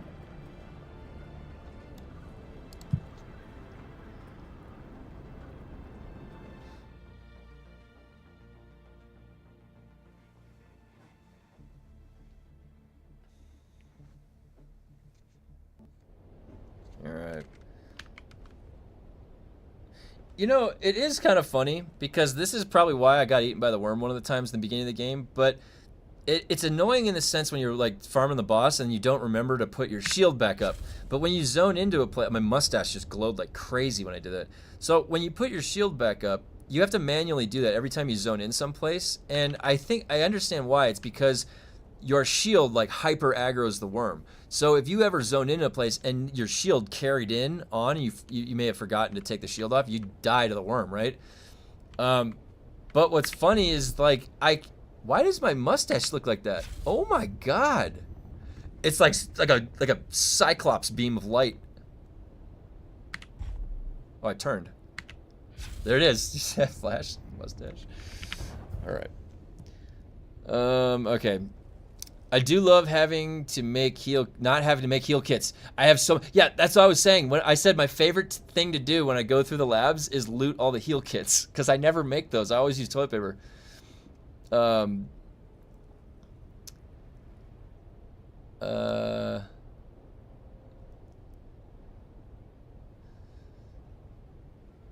Why can you have up to 32 in a guild and only 4 in a party? I know my brother and I were talking about that a long time ago. There's Destiny 2 did one of the most egregious things in the entire history of gaming that I can comment on. All right? They had the bulk of their activities like existing as 3-man, and then like another activity that was a main activity was 4-man, and then the raids were 6-man. So in Destiny 2, there's always a friend or an odd man out for some activity. It's just absolutely crazy how they set that up. It's like they tried everything in their power to not get you to play with your friends, or like or have issues with that. Like, why wouldn't you just make every single activity 6 people? Because then that's the same as the raid. You form a tight-knit group in a raid group. Why would you want to break that anytime you have to go do anything else? So I don't like when there is this weird arbitrary limitation on participating with groups or stuff. Like in World of Warcraft, you can make a party or you can make a raid group. You have the option, right? In this game, you have no options. You can make a 4-man group and that's it. You can't, there's no advantage. The group is bugged out. Your abilities hit your group members with stagger. Remember, Suspenser Blast staggers your group members. Screech staggers your group. So what's the point of a party? Okay, so I know where my party's members are. That bugs out and you can't even see where they are anyways. So what the fuck is the point of a party in DUNE? Like straight up. Other than like splitting experience. Like there's literally, they make it so hard. They make it so hard on themselves. Like it's almost as if they designed the game so you're eventually just gonna be solo somewhere out in the desert by yourself. Deal with it. Like that's the game. I can't tell where my guildmates are. I can't see them on the map. I can't see their names in front of me when I'm in the group with them or when I'm in the guild. Everybody is a sand person out here. Nobody knows anything.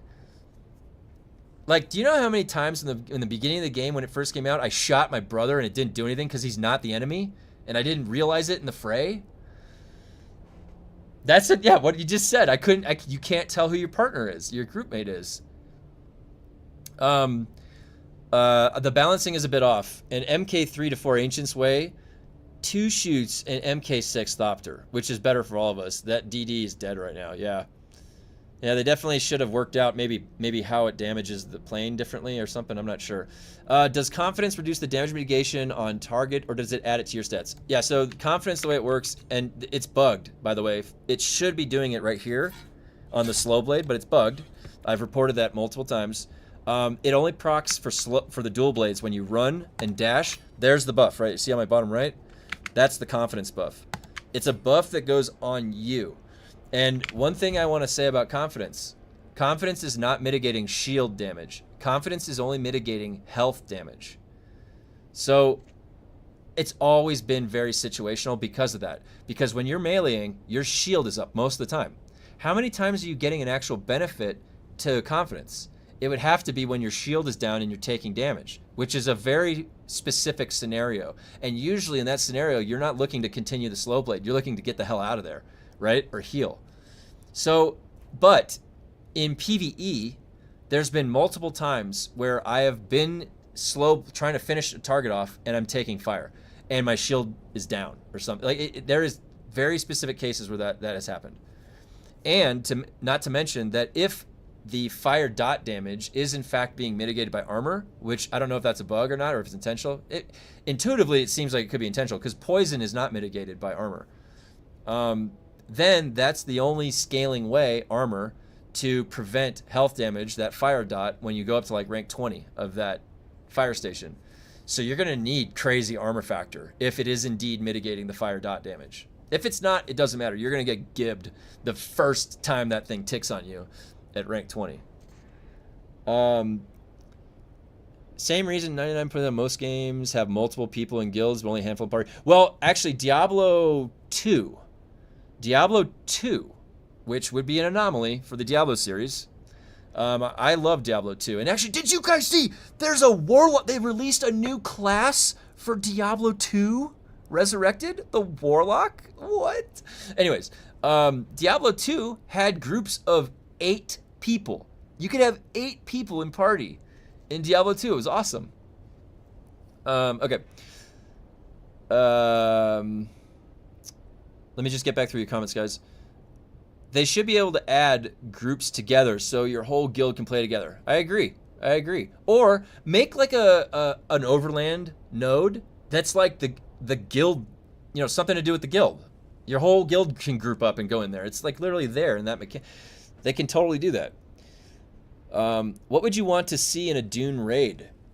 I personally think that the Dune raids would be, they would have to be more in line with something like Destiny 2, not on the challenge level, but on like you're navigating through some place that may have a jumping puzzle, or and then you have a couple bosses that lead to a main one. It could be faction based. It could be like a creature based. It just depends on what is in the Dune universe they can pull from. And you can make it you'd have to make it bigger than the normal group. The normal group is 4, so it has to be bigger than 4. So 6 to 8 minimum. Could maybe go up to 16 even, or higher. It just depends. Like old 40-man raids, you could do that because there was millions of people playing, so you had enough to do that. But yeah, I mean, honestly, the pinnacle raid by chapter 5 should be against a fucking worm or something. You don't kill it, but you make it go away, and then you get some loot left behind. Like, right? Like, that would be cool. Yeah, not to mention you can't tell who's on your team half the time. Yep. They mentioned they wanted it to be a fog of war. And espionage. I like that. That's why my suggestion was for the binoculars to be able to identify a target. I think that would be a good trade, right? Keep everything the same. You can't see anybody. You don't know. And I like that. That's kind of cool. It adds a little bit of, challenge to the desert. But I think the binoculars should be able to see. Because you know what was happening? There was hackers in the beginning of the game. And it's like, how do I report this hacker? Have you tried reporting a hacker? How do you report a hacker? How do I tell who the hell that is?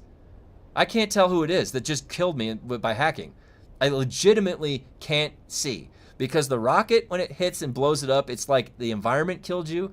It didn't say like who it was. So it was really hard to report hackers. Like damn near impossible in the beginning of the game. It was pure chaos. Oh, here we go. Sorry, I missed it. You can turn on friendly indicators in the settings, which puts their party number above their head. Yeah, you can. I have that on, but it bugs out and sometimes doesn't show that. It was pure chaos when I was playing 6 months ago in large groups. I haven't tried large group play since. Sounds like nothing's changed though. Yeah, if you can find large groups, it probably is the same. The problem is also the level station design. Current stations don't have enough room for big fights. Look at the poison station. First lockdown room is tiny as fuck. Yeah, you're right. Thank you. That skill is mysterious. Yeah, I think that it's a little strange. Yeah, tier 6 blueprint binoculars. It's like a monocle scope. I'm sitting out here with like a monocle and I'm like, I see you. I know who you are. That would be sweet. But yeah, I don't know.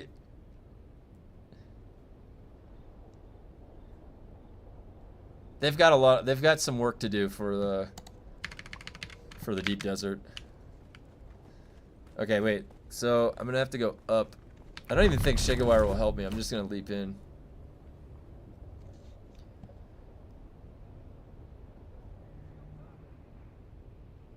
It's so quiet. Where the Dune? There's no. You know what I was thinking? Like these overland map areas. This would almost make the testing facility that you have to go through. It's bigger, isn't it? I mean, no, I take that back. Because when we got in the overland world, it's just like this square tube. It's just a square. You're just going in a circle. Like in all the testing facilities. There's no variation from that. Do these look bigger? Is this, like this overland map where I'm at, is that bigger than the testing facility?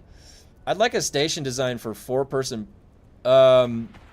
Yeah, you can post the link in the Discord or send me a message. Yeah, that'd be good. Oh my god. Yeah, go ahead and post it in the Discord. If you guys have any links, yeah, I'd appreciate that. I think technically you can post links here in the chat, but we could definitely keep it to, like, you know, let's post it in the Discord if you guys want.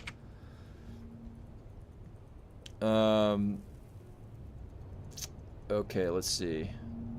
I'm gonna complete this. Wait, where did my guy go? Right here.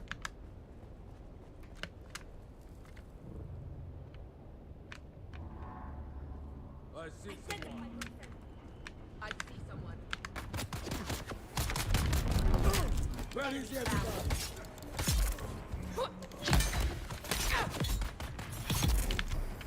I'm out. Oh, I was facing the wrong dude.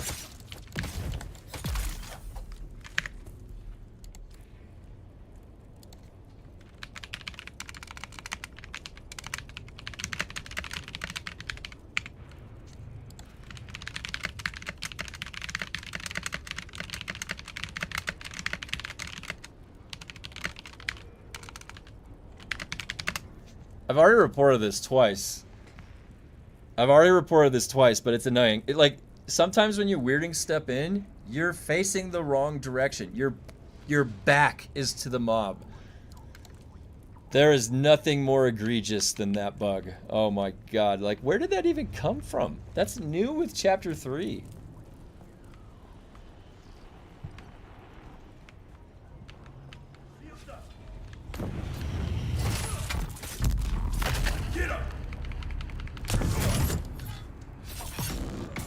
Oh my god. Did they say they changed the mob shrugging you off at all? I didn't know if they changed that.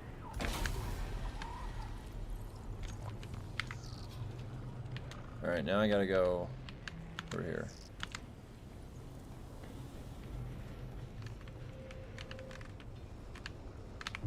Yep. No!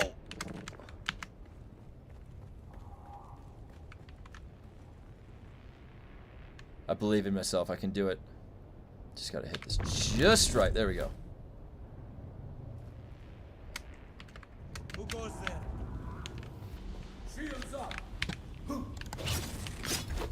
What was that? That should have been a parry. What the hell was that? I like stabbed him in the ass and it didn't do anything. Alright, up there. Where's backup? No, don't shoot me. I need my battery, please don't. Serpentine. No! What? What? I thought they changed that. How much did I just get hit for? Yeah, you're right. It would be great if overland maps like this were designed as dungeons. I agree. Sometimes get stuck on bodies too after killing them melee as the camera jumping. Yeah, so there's a bug right now. I also reported that too. You rubber band on the corpse now. That's new. I don't know why that. No change on shrugs. Yeah, it doesn't seem like it. And honestly, that's the most annoying thing about melee is that I basically can't melee because they shrug me off all the time. Like back-to-back shrug off. Well, I mean, at the very least, Funcom is getting there. They're getting there. Wait, that's the wrong room. I don't need you.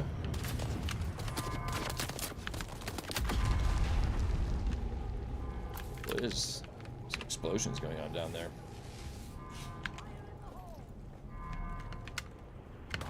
Reveal yourself. Shield engaged. There's that melee guy right behind me. That guy seemed to die really fast. That scout.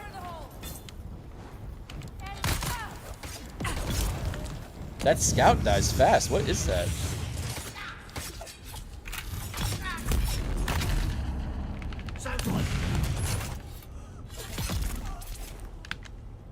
Alright. Reveal yourself. They're here. Oh my god. Alarm. There we go.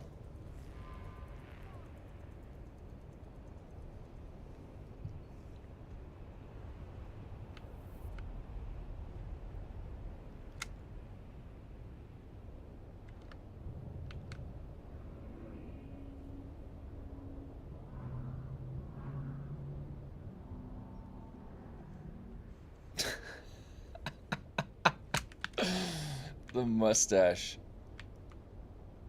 Oh my god, that looked funny. Dual blades, slow blades, rubber bands you still. Is that what it is?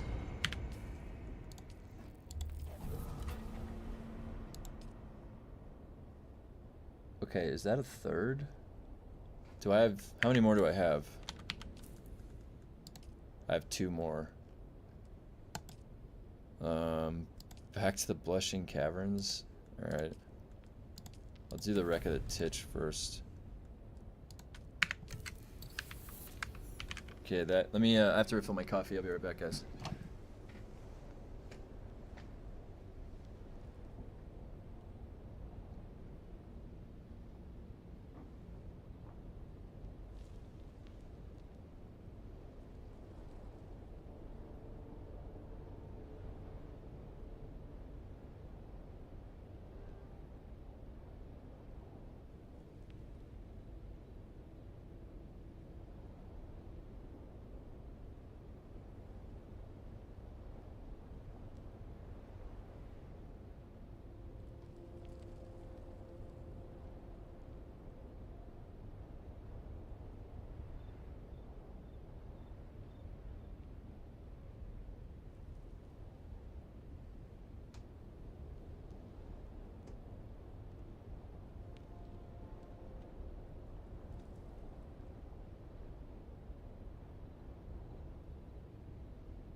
Alright.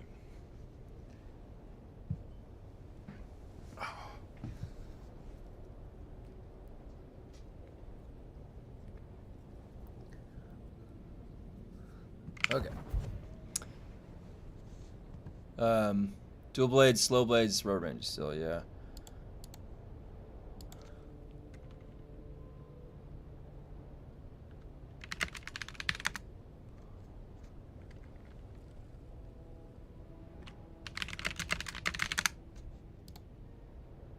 Hold on one sec.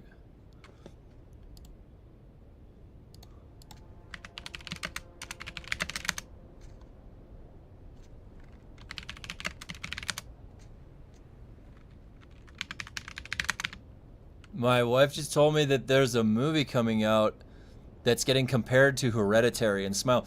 Have you guys ever seen Hereditary, the horror movie? It's an A24 movie.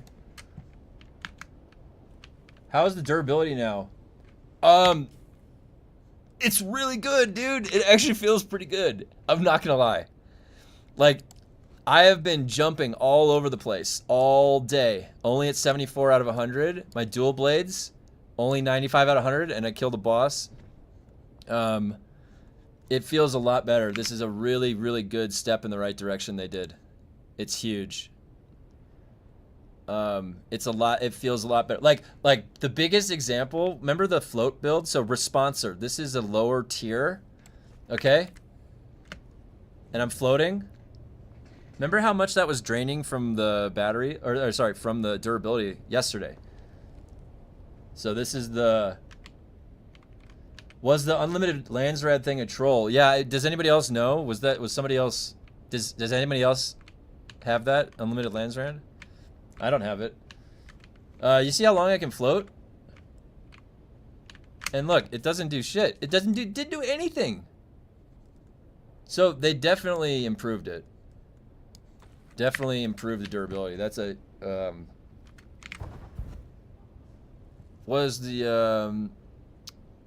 yeah, I don't know, the unlimited Landsrad, I only saw one person mention that, and then I did not have the same thing.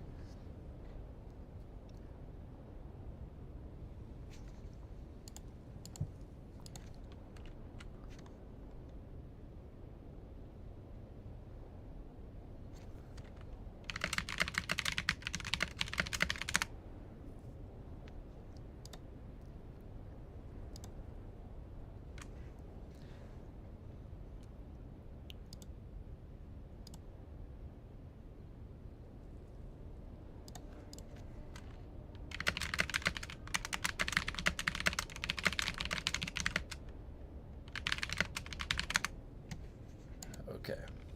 Record. What? What is this? What the hell? What did I do? Funcom? Funcom, this is the first time I've ever arrived at a T-pose. Come, listen to my word. I will share the Dune scripture with you. Oh shit, there's a guy over there. What the hell? Look at this. Can I jump? Am I back? I'm normal.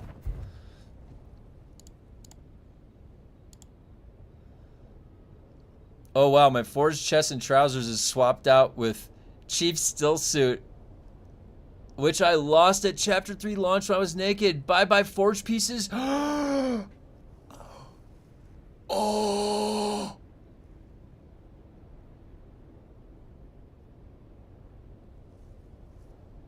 Wait, did you, son, did you lose your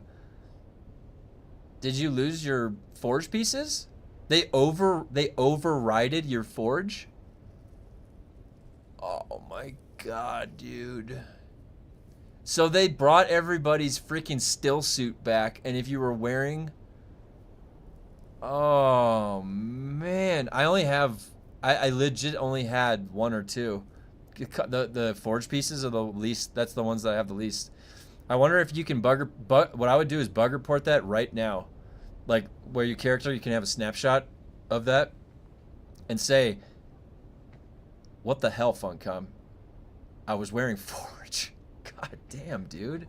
They just can't get it right. They legit cannot get it right. Who did they put that in patch notes? Hey, your still suit is going to be back. Did they put that in the patch notes? No. They made a change without telling you. Just like they plugged the hole in my base and I lost my fief in my vault. Yeah, the still suit's back. I think I have that still suit, but I haven't crafted it yet. I never made it. Or maybe I did. I don't remember. All right, wreck of the ditch. Some things are hard to believe. It's crazy. It's crazy. Like, Funcom is the epitome of like 1 step forward, 2 steps back, right?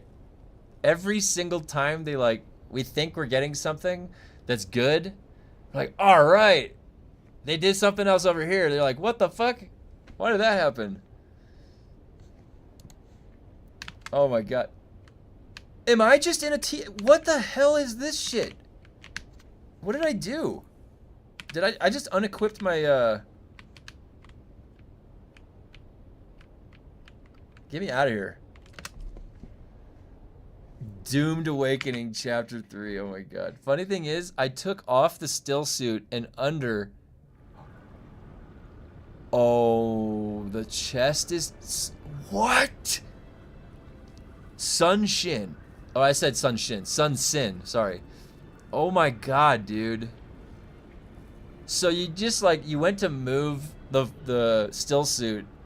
Oh, and because of how a still suit blocks off, I wonder if that's why it made the chest piece disappear.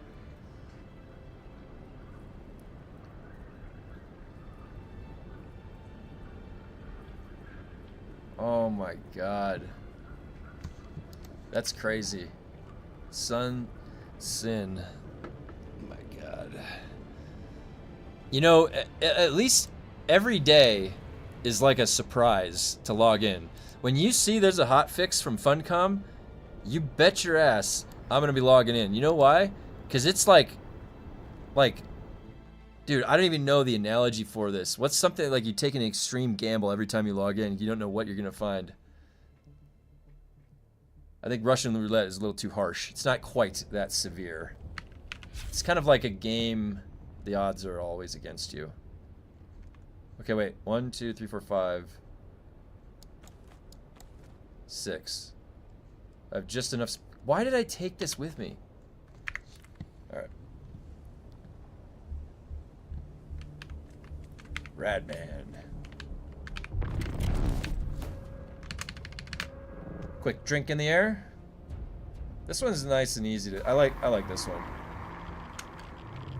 Just come flying in. Nothing to see here, guys. Just a guy in a radiation suit coming in. Inspector Kevin. I'm just checking out the levels here. The readings, not good, not good. Looks like you guys have a leak.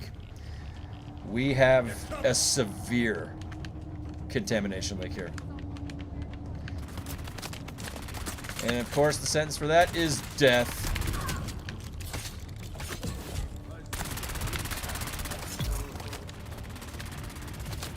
Yeah, that does not do anywhere near the damage it used to.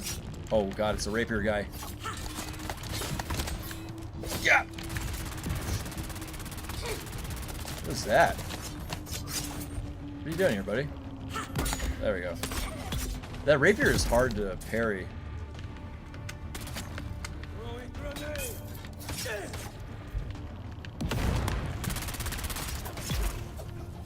Who shot me with that?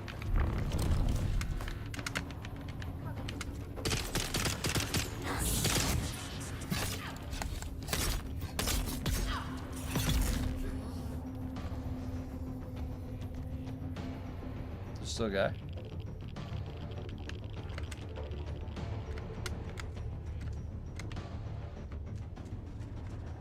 There it is.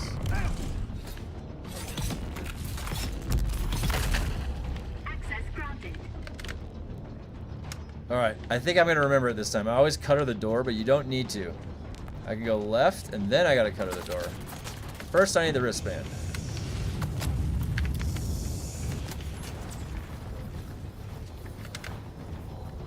You know what'd be hilarious? They're like, Funcom comes back, they're like, we made everything too easy. The fire dot damage is multiplied by 10. Come on. Dude, this is so hard to parry.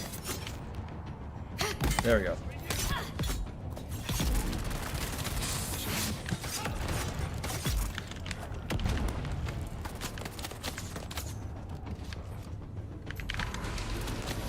Don't even need to cutter the door.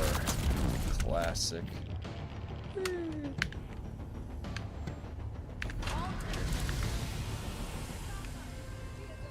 Piece of cake.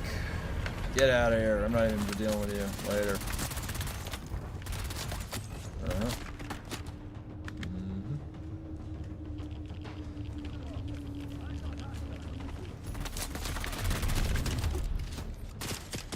That was a good trajectory.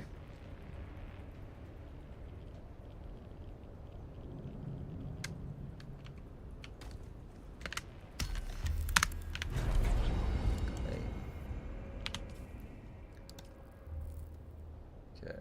One left. Where am I at?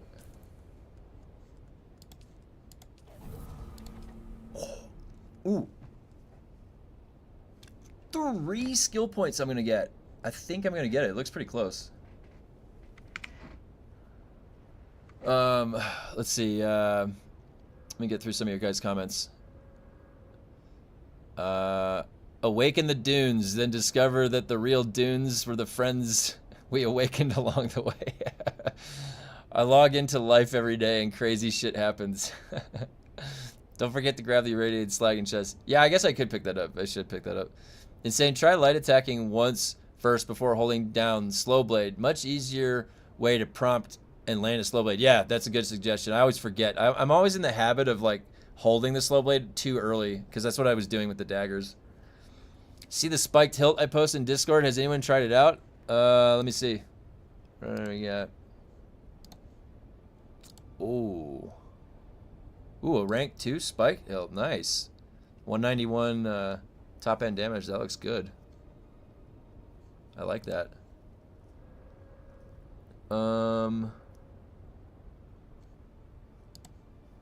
So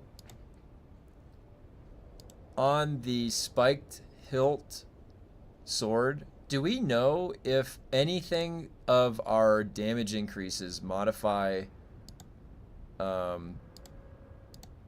like the bleed damage?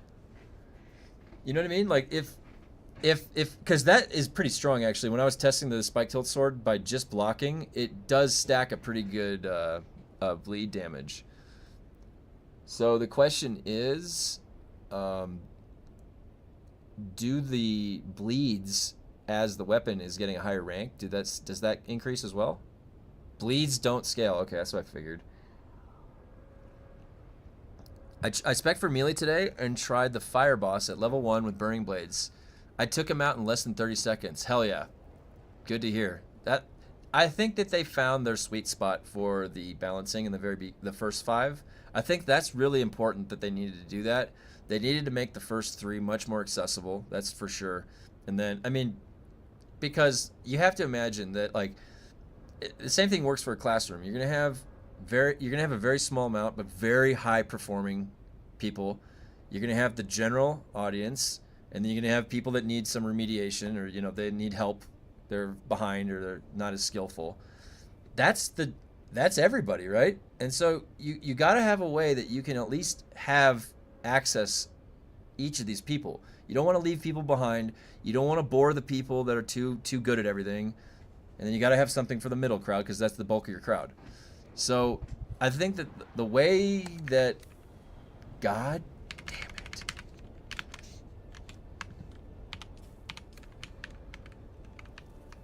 I think the way that they set this up now, where the entry point is a little bit more gentle in the 1 through 3, and then the scaling still has exponential scaling at the end. So, I think it feels a lot better with the way that they set it up. I think it feels better. Funcom's finisher move, death by 1,000 nerfs. Yeah. There's a nice combo that it does. Smooth transition into slow blades. Yeah, it does. The bleed does not scale. I spec for melee. Okay, I read that. With crippling strike, I can get 2 slow blades off back to back. Okay, at least on the mobs, crippling strike is still good. Because here, I have to navigate to blushing caverns myself. All right. There we go.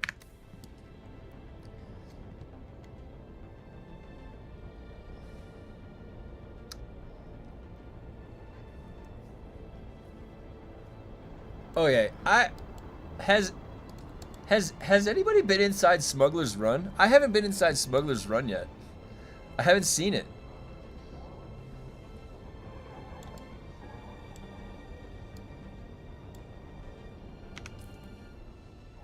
What? They took away the node. They fully took out the node, the arena. Where is that? Okay, let me get through some of your comments here. None of our abilities in dot scale, which is another thing I said on Reddit. Give us armor mods that scale up. Yeah, I agree. I would love, honestly, I'm a fan. I've played an assassination rogue in World of Warcraft in raids a while ago, and that's like the bleed and the dot poison build. And those builds are fun to play. They're really fun dot based builds, and there is a technique that you can have to balance those so they're not overpowered. They're very reliable sources of damage, having dots up like Warlock or whatever. Been running Fire TS over and over and no dual knives. Oh, this RNG is killing me. I'm so sorry to hear that, Jordan. Yeah, mine, you know, it's funny, when I got my dual blades to drop, I couldn't even use them because my quest was bugged out.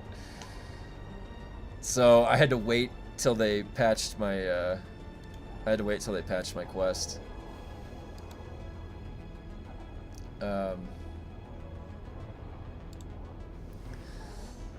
Okay, so it's a racetrack with Masquerade. Oh, Smuggler's Run is just a sand bike racetrack. Oh, okay. I didn't know that. I thought it was another place to go combat. Did not know that. Okay, so you have to go to the arena from Harko Village now. There's an NPC you talk to and you get transported in. You have to talk to the NPC in Harko Arena. It was glitched and people were losing. Oh my god, can you imagine if I lost my Thopter because I'd already had that other bug hit?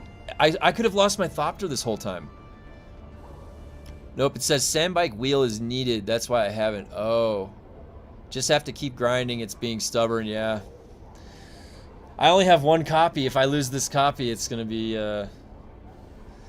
I have to go back to the rank 0. I have a recipe for a rank 0 dual blades. It's going to be hard because I have a rank 2 now. I will have those fire blades soon. I can feel it. I know. You'll get them. You'll get them. Sandbike or dual wheel? That dual wheel needs some work, man. It's so hard to control. It's gyroscopically like crazy. It's like, where am I going? Wah!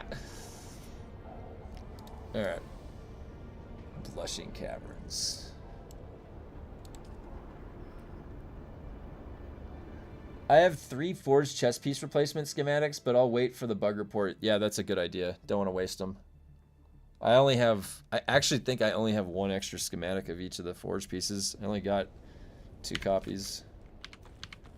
Once those are gone, they're gone. Alright. Which one did I get?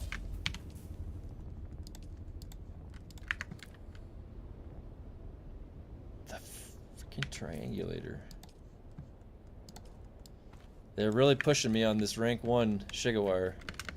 Alright, I got it. I got a rank 1 Shigawire. I gotta wait till... Oh my god, dude. Come on, I have to go... Never again. I'm never getting rank 1 Shigawire ever again. If you're gonna get it, just get at least rank 2. It's not that bad. It's like 3 points. Don't do what I did. Aim at this little rock.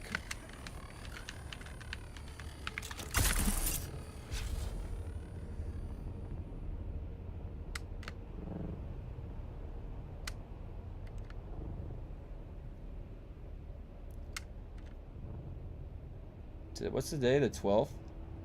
2 more days till that Reanimal game comes out. It's gonna be a small game. I think it's gonna be like 1 day to play through that game. But it should be fun. I'm excited because it's like, I think that's their first. It's their first game when they split off from the other company that made Little Nightmares 1 and 2. Right now you can get forged armor pieces. They are dropping in the DD. Oh. Here we go.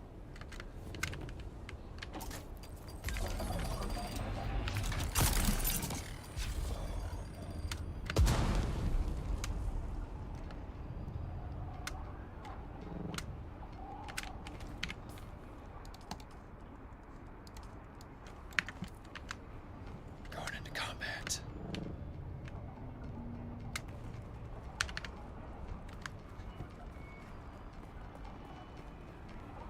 Okay, let's see if I can go right in. Right in.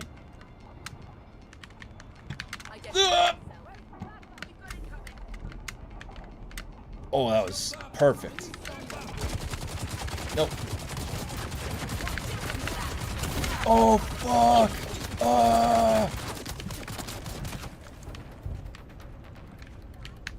Parry. Oh, shit. I need a second parry. What?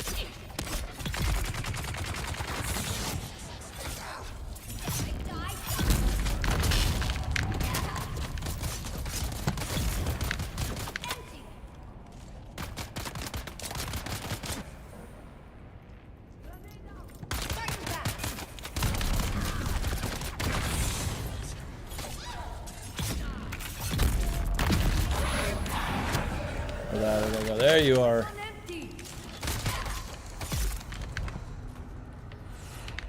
Stand there.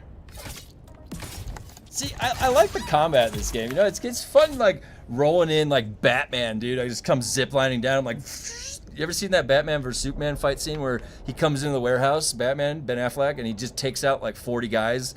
Like arguably the coolest fight scene in the entire freaking Batman history of the universe. Just comes in, slams that guy's face down on the freaking box. That's what this combat reminds me of. Although, you know what? The Arkham Knights, those games really do that combat better, I guess. That's kind of...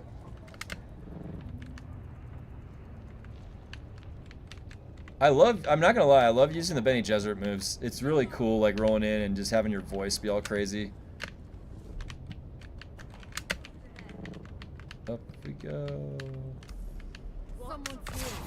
Oh shit.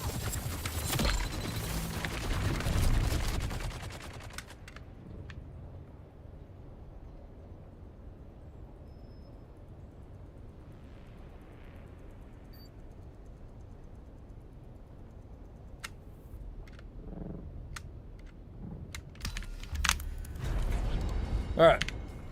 Now, oh yeah, give that to Seth. Fuck yes. Oh my god. Never again. Okay, now I've got 2 skill points. Where are those gonna go? 2 skill points. Guess I'll have to wait for the next skill packet. Where are those gonna go? Where am I gonna put those? I'm gonna do maybe, because I'm gonna want to fill out the other guns that I'm using, because melee is all filled out. Melee is where it needs to be. There's nothing more needs to be added to melee at all. Now on this side, it's all gonna be about convenience for me, or alternate fire. So I've already got scattergun. It's already a scattergun setup. The question is, do you want heavy, SMG, or rifle? We're not using pistol. If you were doing Seath, then you do this. And then now, degradation on armor, you could combine this with this now a little bit more, and you would really feel the impact, I would say. But armor less so. Armor doesn't really take a damage when you're sitting there meleeing and not getting hit. It's really the tools, because that's your battery and your shield. So this has always been the primary thing that takes heat. Yeah, I mean, maybe gunsmith, because convenience, tailoring convenience, garment keeper convenience as you're getting those other skill points.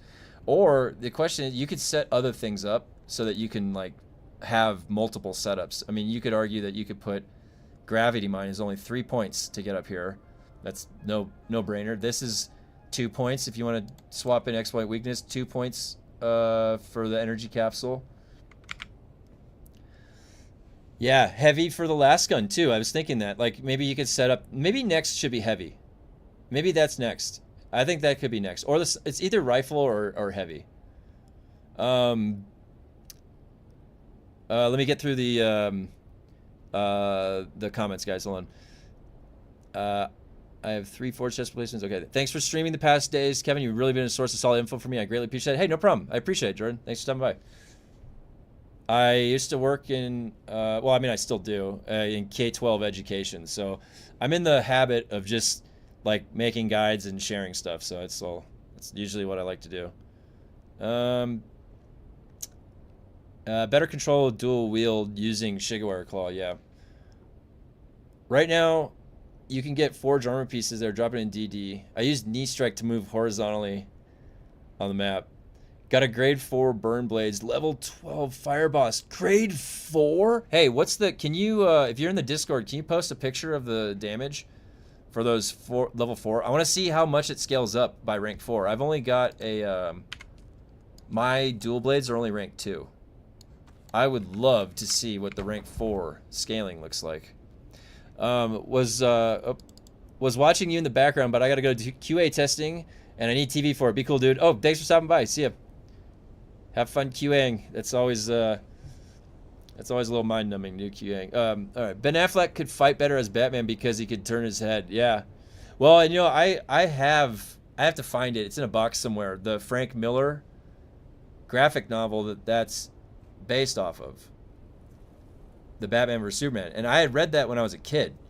It came. I mean, that graphic novel's been around for a while. And actually, Batman, when he's fighting Superman, he has a heart attack and collapses, and then Superman flies him over to Alfred, and they make up because he knows that he could have killed him.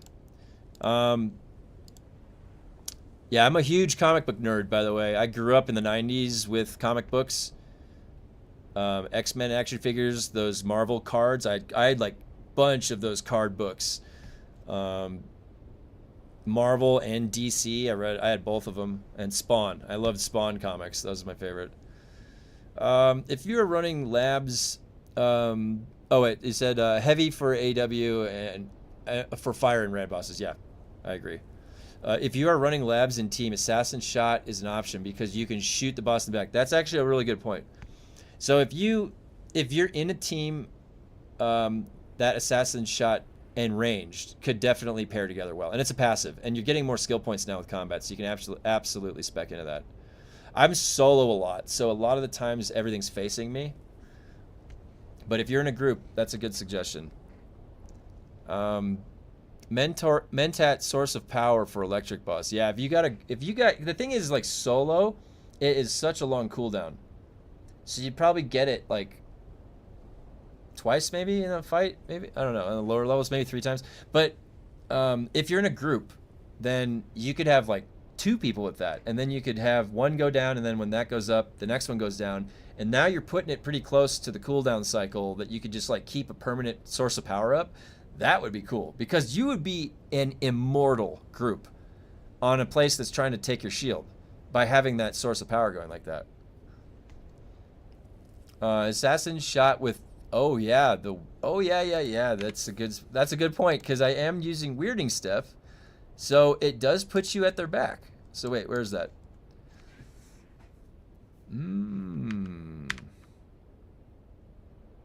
You do raise a good point. So how many is that to get up there? 1, 2,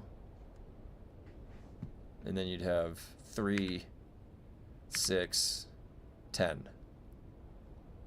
10 points will be 1, 2, 5, 48. At combat, in 20 combat levels, could go up to assassin shot. And I wouldn't need to respec.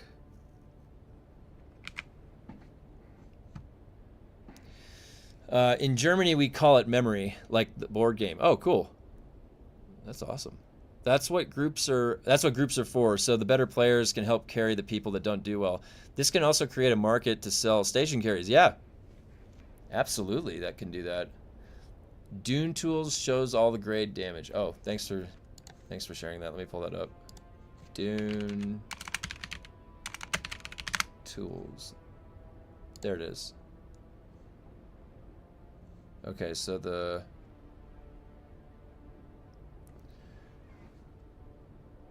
all right, cool. I got that pulled up. Solo, heavy armor plus prescience. You use voice and source of power only if you lose shield. Yeah. Oh, so you save it in case you lose shield. I see. Kind of like buys you an extra life at that point. That's a good idea, actually. If your shield breaks and then you use source of power, does that just like immediately go back up, or how quickly do you get your shield back then? Have you tested that? I haven't tested that. At electric boss, you're practically unkillable. Yeah. I've seen someone use weirding step and a shotgun to shoot their backs. Worked well. Okay, cool. All right, well maybe then the next play. Yeah, so 15% damage. Mm-hmm. Yeah, I mean that's just like another scattergun specialization. That's worth it. That's 30% total, so yeah. Okay. That's good to know. And I've got my rank 2 Shiga Claw. Alright, so now I just need 8 more. Oh, I take that back. I need 8 more points. 8 more points. And that would be at, where was it? 48 and then minus 2. Oh, you can't minus 2. It's still going to be 48. I have to get that 48th one. With young Sparky MK6, source of power is like 5 seconds to get shield back. You can throw a heal in too. Oh, sweet.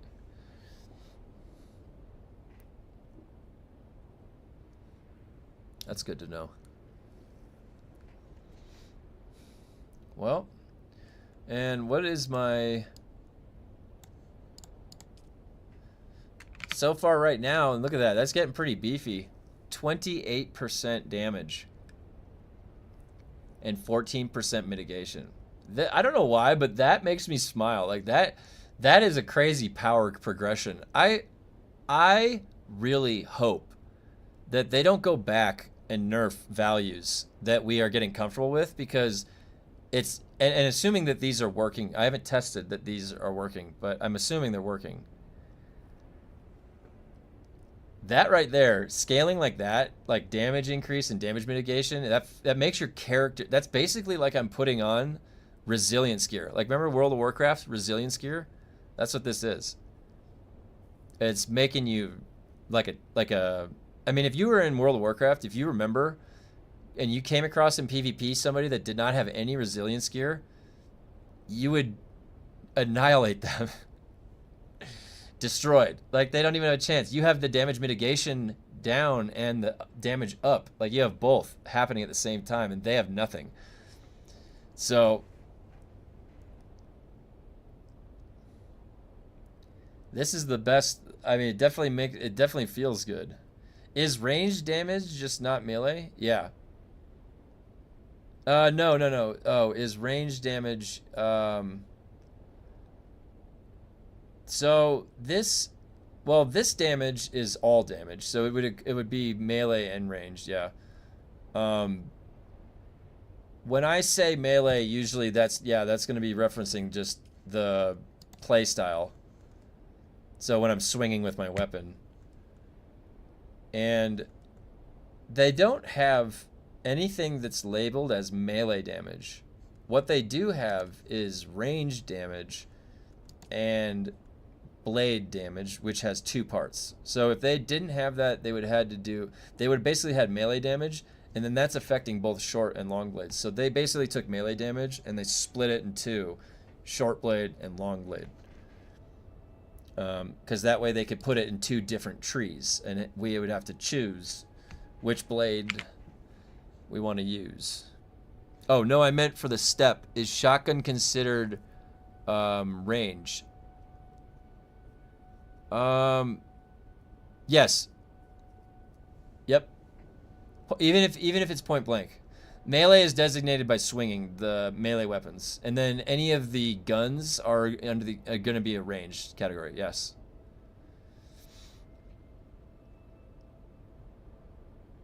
So you will have to set up a hybrid setup if you want to have melee too while you're doing the shotgun.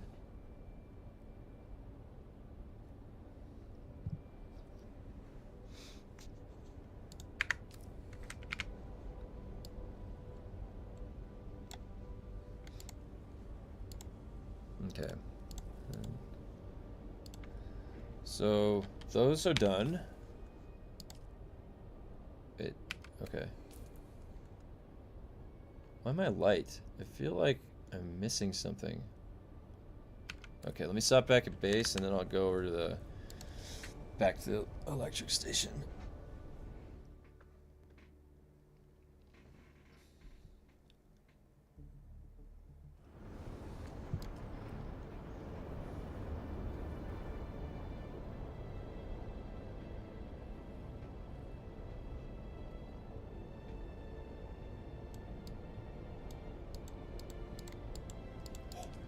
made it in the right side.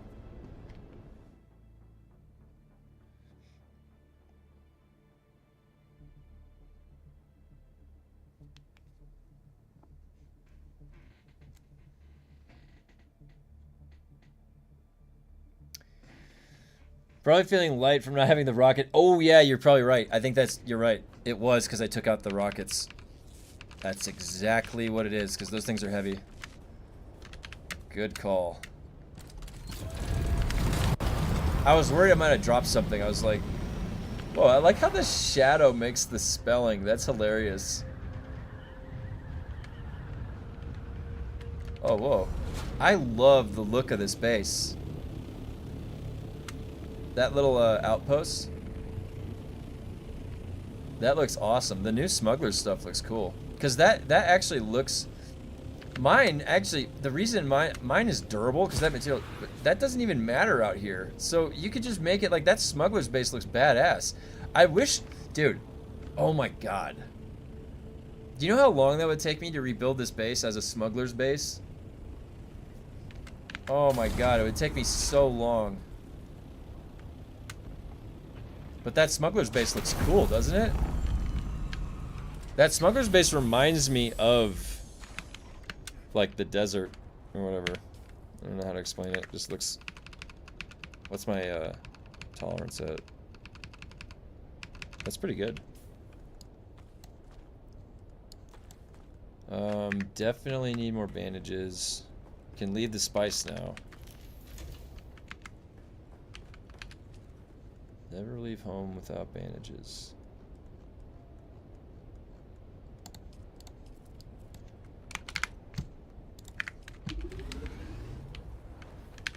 Okay, spice that. Okay, how many ammo? 4,000. I think that's good. Rebuild the base is content. Yeah, I could. Well, let me think about what I want to do. Because I do like this base is hilarious. Like I've told a few people about it, but my base, there's probably some new people here, but my base right here is built on its mountainside. And I don't know if you guys know this. It's a joke to me, like 'cause from a long time ago. Gattaca. Gattaca was a movie with Ethan Hawke, and he wanted to be an astronaut, and his older brother was like the better genetic brother and was an astronaut. And but Ethan Hawke wasn't tall enough, so he had to have surgery to make his legs longer so he could be 6 foot tall and be an astronaut. That was the movie Gattaca, which is all caps lock because that's Gattaca. That's like the genetic sequence. So then fast forward to like I don't know when it was, probably like 6 or 7 years ago. Whenever The League. You guys know the show The League? So in The League, Rafi is a character, and he has this one part when they go paintballing, and he's playing against a bunch of kids, and he comes into this bus of kids and lights them all up, and then, you know, knocks them all out for paintballing. And when he comes in, he's like, Gattaca! And it's a GIF. There's a GIF of Rafi doing that and screaming Gattaca. And I started naming like my buildings and shit and like my guild after Gattaca because it was so funny. It just cracked me up. Oh my god. You can make bases. Okay, yeah, I could do that. But wait, let me explain to you what happened to my base, guys, because this is egregious. Like, some of the people know because I've told them about this. So I'm on this whole face of the cliff right here. I'm way up in the air. Okay, there's my war room. I think about strategies in there overlooking the deep desert. And when I originally built, you can see this is kind of where the rock is. There was this, like, you know, you could fit a man through there. Like, it's like a crack in the back of the wall. And it went down into this huge, like, cavern. And I put my fief down there because it was, like, way hidden. And I put a vault down there with some mange and all this stuff. And I had it there for 2 months. And they came back from their vacation. And one morning I logged in, and I'm like, I gotta go refuel my base. So I go to where my fief was. I have to go through. This is a room that then goes to a door that goes to a porthole that goes all the way down. And I open this door, and there's a big rock here, and I'm like, I can't get to where my fief is anymore. I'm like, there are structures that go. Look, there's a door right there. It goes way, look, all the way down, way into the mountain. They plugged this hole with a giant rock. They didn't tell anybody. They just fucking plugged this hole one day, trapping my fief and all my vault down in there. They never said anything to me. I'm like, what the hell, Funcom? I can't get to my fief. And you plugged my hole. Like, why did you do that when you got back from vacation? I had this really cutty way, look, to get over here. I had this really cool way, and then I can open this like hatch, and I'm like now you're gonna descend down into the mountain. Nope, they plugged the hole. They plugged this shit. Look at this. You could go 40 feet down into the mountain right here, down into a cavern. I thought it was the coolest thing that I had found. I like had this hidden cave. And guess what? Funcom took my fun away again. This was 3 months after the game launched. I was playing with this base for months. I had this facility under my base for months, and then they plugged the hole in a major structure in Haga without saying anything to anybody, assuming no one will be bothered. No one will build there, right? I built there, and they plugged my hole. It was my cavern. No, what happened? Okay, so let me explain what I had to do, because they didn't help me. They didn't even say they were sorry. So what I did was I had to abandon my fief, okay?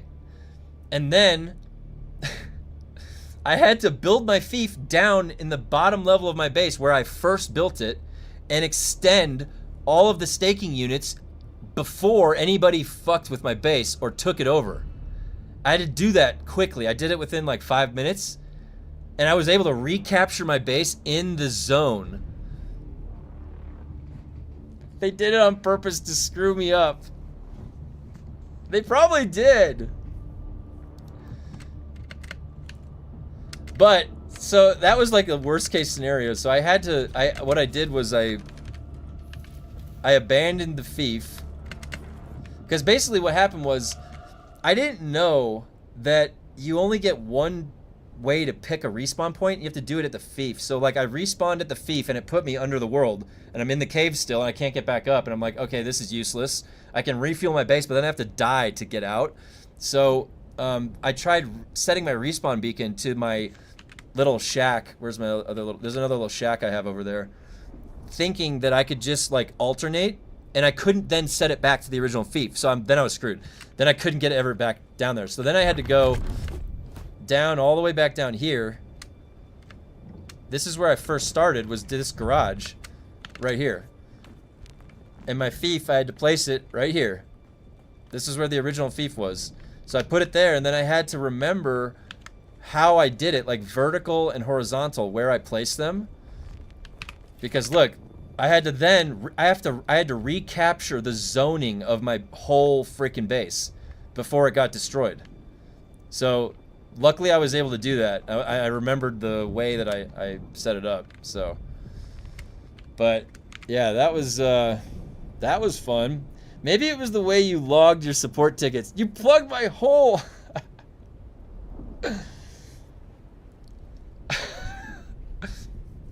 I don't remember how I worded it.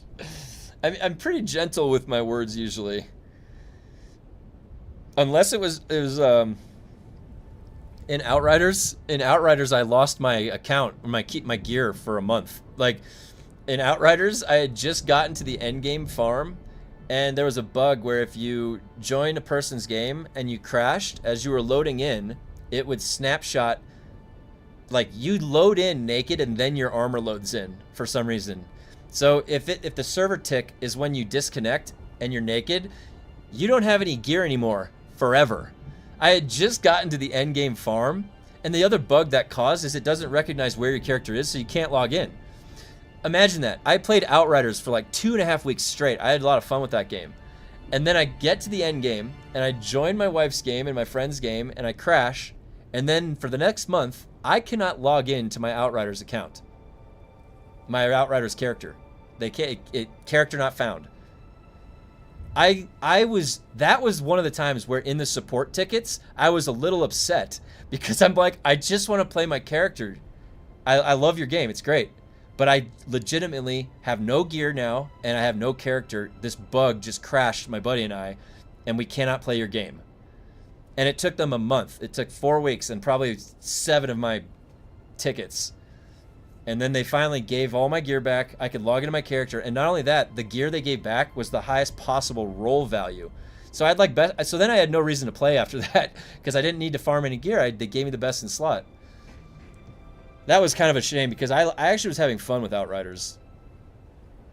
I was having fun with that game.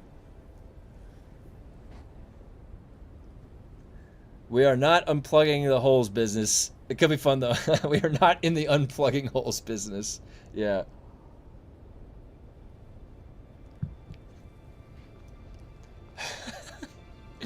I wish I could go back and look at how I did phrase that. I can't even remember what my I woke up that morning and I was like, how could they do this to me? I remember I told my brother, I was like, Tim, I can't get back to my fief. I was like, they put a giant rock in the way. I'm like, what is this? And he was like laughing and he grouped up and he came over and he was like, oh God. Yeah, Outriders was the most fun broken game I can remember having played. It was pretty fun. It was pretty fun. But one of the downsides to that game, they should have set that game up like Borderlands. Borderlands like 2, where you can play the game offline. And then, or you can go online and then group up, right? For some reason, Outriders set up the game servers only. Online only. Like, why would you imagine if Borderlands 2 was online only. That would be the only way you could play on their servers. Borderlands 2 would have been dead, dude. Dead.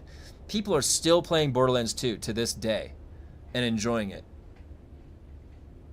They have more player control.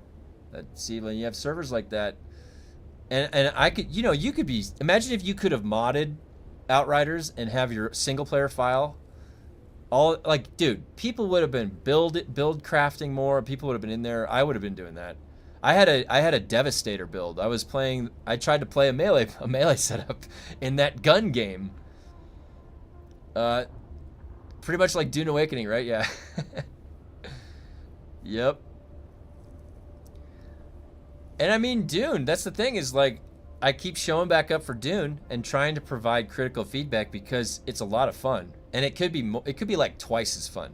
If they had like somehow separate scaling for PvP, balancing, they had an invisible layer they put on every character for PvP that is the scaling they want, that makes it comfortable. I don't even know if they need to do it yet, but if they're worried about the scaling for specializations, they put a battleground somewhere in the overworld you zone into, and it's a PvP arena, and you can do group fighting or team objective base. You put some of that in the deep. You put some of the best guaranteed rewards, for the rolls deeper in the deep desert. Put them there as well. Make sure that the PvE players can also get those same exact things in their gameplay loop, right?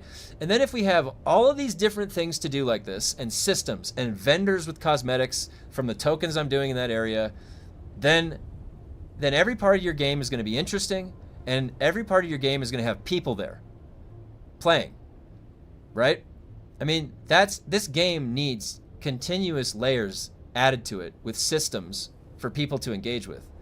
This was a step in the right direction, Chapter 3. They need the same exact stuff to continue happening because they launched the game early, like a year early, probably, in my guess. It could have used another year in the incubator, testing and adding systems in. Imagine if it had launched like in the Chapter 3 state, sans the crippling strike stuff and the suspensor blast. So that's just my opinion. I don't know, I feel bad for the Funcom development team if things outside of their control are what we are interpreting as happening. So like they got layoffs and they lost a couple good team members or something, and then some of the other team leads got shifted to the projects, and they're working with like less people than they did to develop the game. I can have sympathy with that, you know, if that's what's going on. They're not very transparent about it, so it's hard to tell. So you're kind of judging them on like the character as a company as a whole from this whole time, which may not be fair. But are you saying Dune Awakening was preborn? I mean, the thing is that most games are, unless they're coming from Japan. A game like Neo 3 was not preborn. It was perfect. It was launched in this perfectly masterful wrapped package for me. You know, I love Neo 3. Neo 3 is a remarkable game. It's a Japanese made game. Same thing with like Elden Ring. Now there was more bugs with Elden Ring than any of the other titles, I would say. But generally, think about Monster Hunter World. When Monster Hunter World launched, you got this whole freaking game. You could play the whole thing offline. It was 160 hours of content minimum offline play. They don't ship games like that. Single player, here's your game. They just don't make games like that. There is a habit to finish early because there's a deadline that doesn't necessarily match up with whatever they're mapping out for their timeline. So they have a bunch of like high, medium, and low priorities. And then what happens is they don't get to the medium and lows. They should be only taking care of the critical stop high bugs, and that might give them. The thing is, they're also skipping QA. They're probably using AI QA, which isn't good, and they have less manpower behind it. And so we're shipping with more bugs. That's why they have a hotfix every single day after a patch. They don't have the sample size to test effectively with. They don't have a good internal testing system set up. Let me get through some of these as well, guys. I played Devastator as well. It was really fun. Yeah, Devastator was cool. It was the only one that I could... Well, there was another melee class, but I liked the Devastator better. It had explosions. The expansion was perfect for making it a roguelite, but somehow they didn't go the extra step and just make us repeat the same few areas. Yeah, I agree. Are you saying the Dune Awakening was preborn? Yeah. Insane. What's the post-attractor field deletion build looking like? Could you do a quick scroll? I can pause the video if you want. Yeah. Well... And I'll explain the build. So personally, I don't really have fun unless I can melee. So the idea is we're getting a lot of skill points. It's like 216 or 18 now with combat to where it is. So I personally was trying to maintain a backbone of, you know, the basic melee setup that I would say for max blade damage using the dual blades. Then, with everything else left over, which was quite a lot of points, maybe 70 something at that point, you fill them into the hybrid nature of the rest that you want to reinforce with your build. So originally we had Attractor field. Attractor field was only slotted to deal with the boss.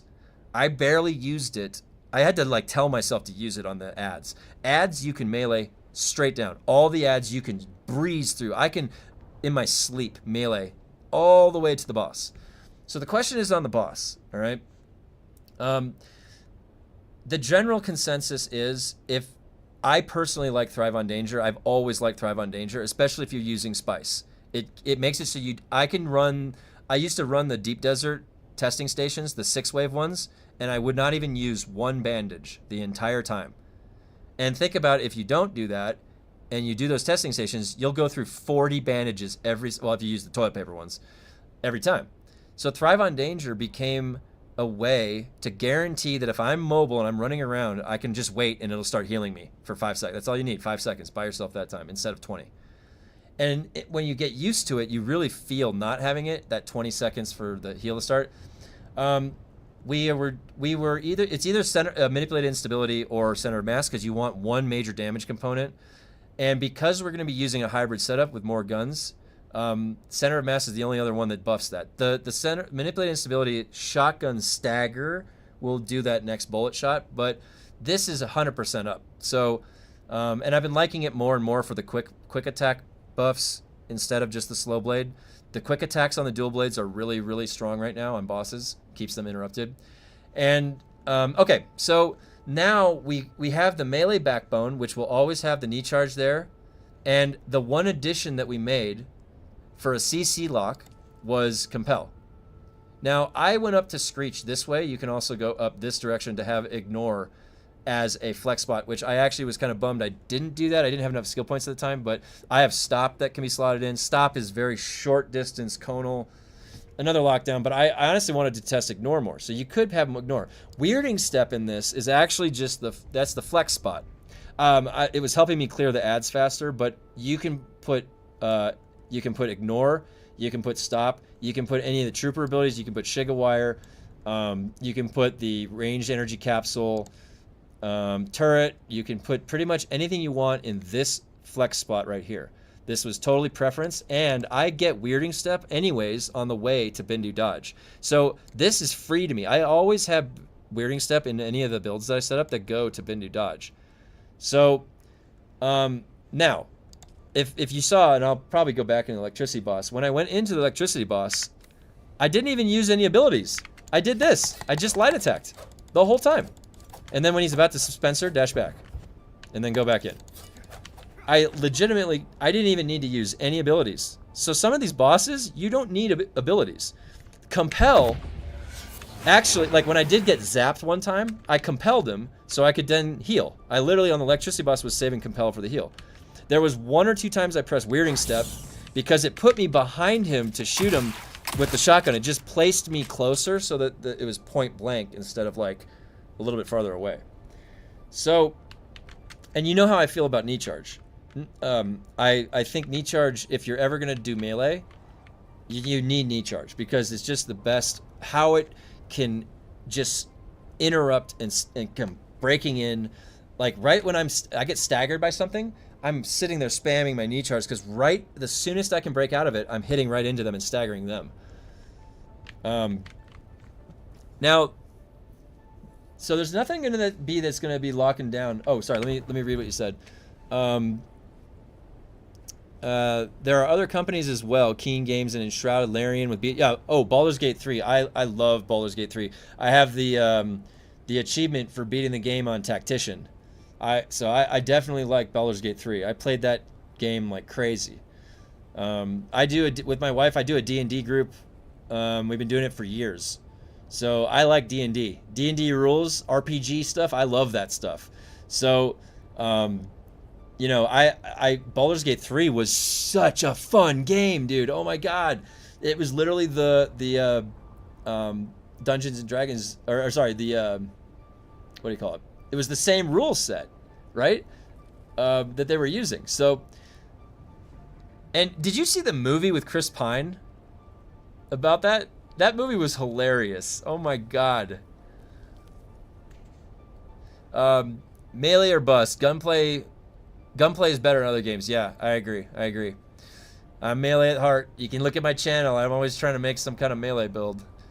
Even in Remnant 1, you did mostly guns, and I tried to do only melee. Surprising, even Obsidian with Grounded. Great EA and great final product. Yep. What about the skill Stunner on the Mentat tree? Yeah, so the thing about Stunner, I've said pretty extensive feedback on the Mentat tree, what I think they should do to fix it. The problem with Stunner is everybody can break out of this stun. And because it has such a long cooldown and Mentat has nothing to reduce cooldown, it feels bad to use. If this, battle hardened reduces cooldowns of stuff, that feels good with Spice. If there was a battle hardened in here somewhere for Mentat abilities, then Stunner maybe. But my critique is this: Stunner should have no stamina cost. It should stun and make it 5 seconds maybe instead of 6, but make it so it absolutely stuns and it's an unbreakable stun. And then put something in the Mentat tree that can lower the cooldown of stuff. I don't know. Your electronic devices on wherever these are shooting for. I don't know what they could do. But then this ability would be competitive. Because right now no one uses it. You just dash out of it. There's no point.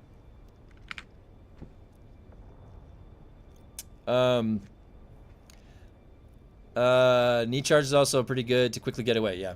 Sorry, just tuning in. What did they do to Attractor field? Well, Well, first, yesterday they nerfed it on PvE, and then today they carried through to PvP. So now it's not functioning, but it's preventing people from targeting people in PvP, which is a bug. So compel and ignore is the new AF now. Works like a charm. Yep.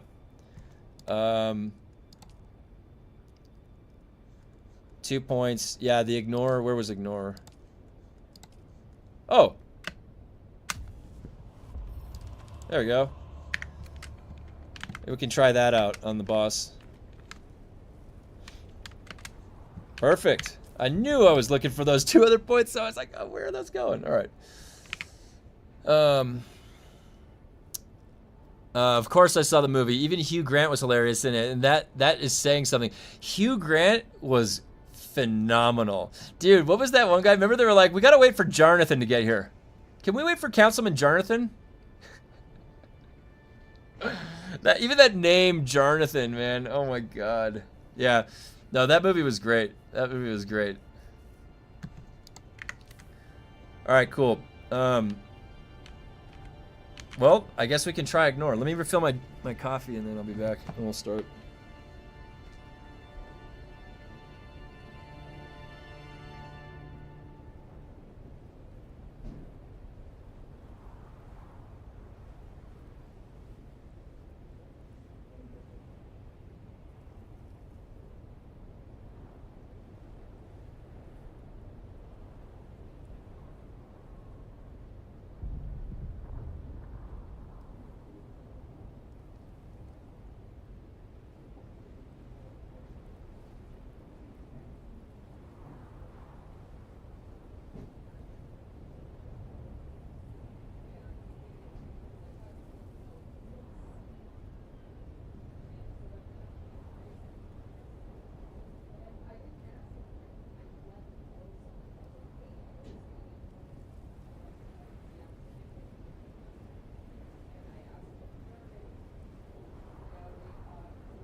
All right. Back. All right, well, let's see how ignore works. I was using compel before I learned the AF bug, so I just had to switch back. It has a longer cooldown, cast time, and shorter duration, but having enemies come to me is quite neat as well. Yeah, I think that, honestly, from the very beginning of the game, my favorite, like the move that I always wanted to slot and just have there, and I wanted it to be really, really good, was compel. I just thought it was really cool, like thematically, that skill, that I could just command you with my voice. And in the movies, the voice is the craziest shit. Like, that, do you guys remember in the first Dune movie where in the plane, the guy's mother is like has the thing over her mouth, and they're keeping it like that. And the moment she like sneaks it over, like across, like her mouth gets exposed, she commands the one guy to kill himself, and then just like throws it and then crashes the plane, like just with her voice. Like, it's terrifying, right? So when I came into this game, I was thinking that compel, like I always, like no matter what melee build I had, I was gonna have compel on my bar because it was just cool to have. The problem is that they nerfed the Bene Gesserit stuff in beta before the launch of the game. They made it so that it's like doesn't cost a lot of stamina to get out of, and then it costs a lot of stamina for you to use. So it's like you're even with stamina. It's like it cancels itself out. It's like it's not even a move in PvP to use at all. The only time you can ever land it is if they're completely stammed out. So,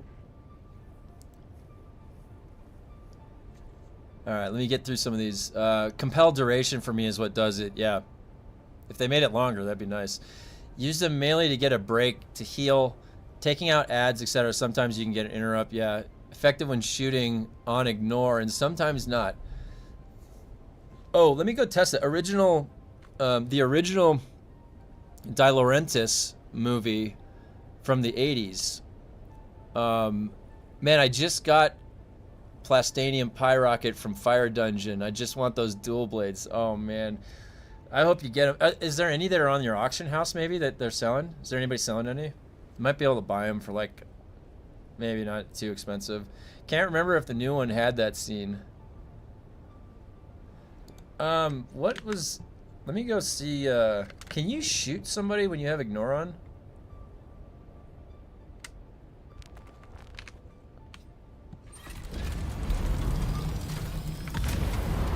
Let's go check this out. I need to figure out if the. Let's go check out how ignore does. Weren't they saying that these mobs were trouble too, right there? Somebody said that they made these mobs way harder, like when Chapter 3 launched. Shield Alright. on. I spot. They're here. Where's my reinforcement?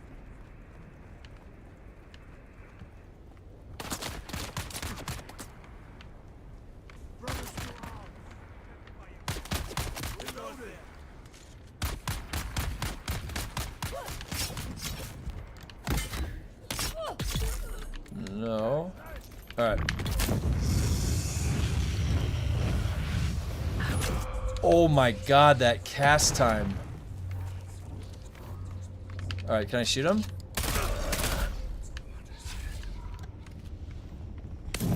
Yeah, you can. Can you melee them?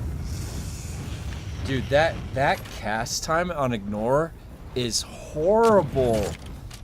It's like you need that rapid register, but I don't want to slot rapid. Look at how long this cast time is. Look at this. That's like 2.5 seconds. Can I melee? No, you can't melee. But I was able to shoot. I was able to shoot with my gun, wasn't I?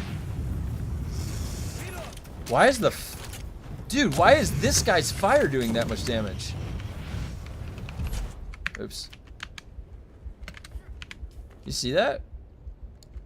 Why is that fire doing that much damage on this? Like, what tier is this? Like tier 5? All right. Oh my god, dude. I don't know. That casting time. I need to reload. Wait.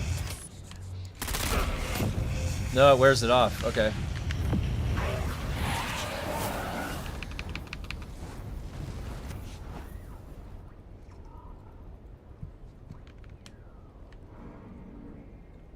Attack.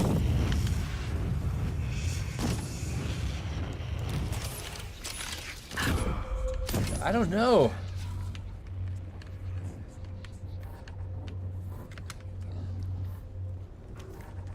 I mean, I like that. I like that. Yeah. It's a pretty good CC lock. I feel like ignore would be fun to use in PvP, but at that point you don't have weirding stuff.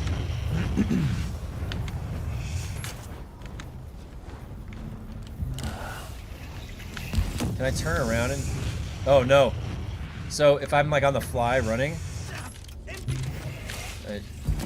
Okay. Nope. I have to keep that... Okay, so to... Oh, my God, dude.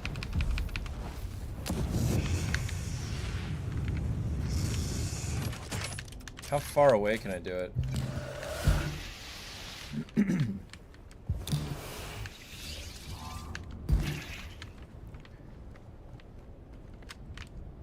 Okay.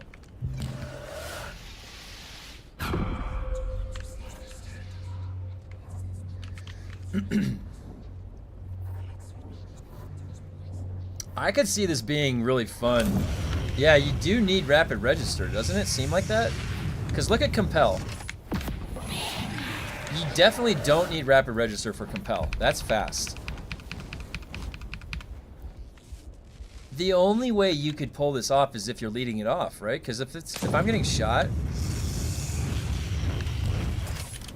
See, I even tried to sprint right at the end of it and it canceled it.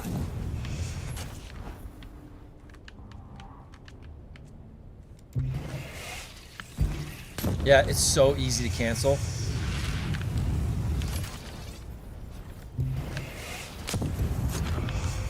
That got it off.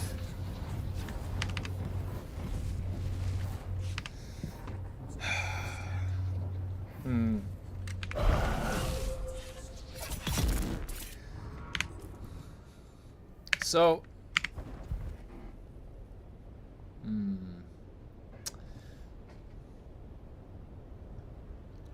Don't think you need a second CC. Let me see, let me make sure I got through all the... can't remember if the new one had that scene. Just cleared the level 13 Fire TS and got 1 grade 2 Ancient's Way. Oh my god. That's egregious.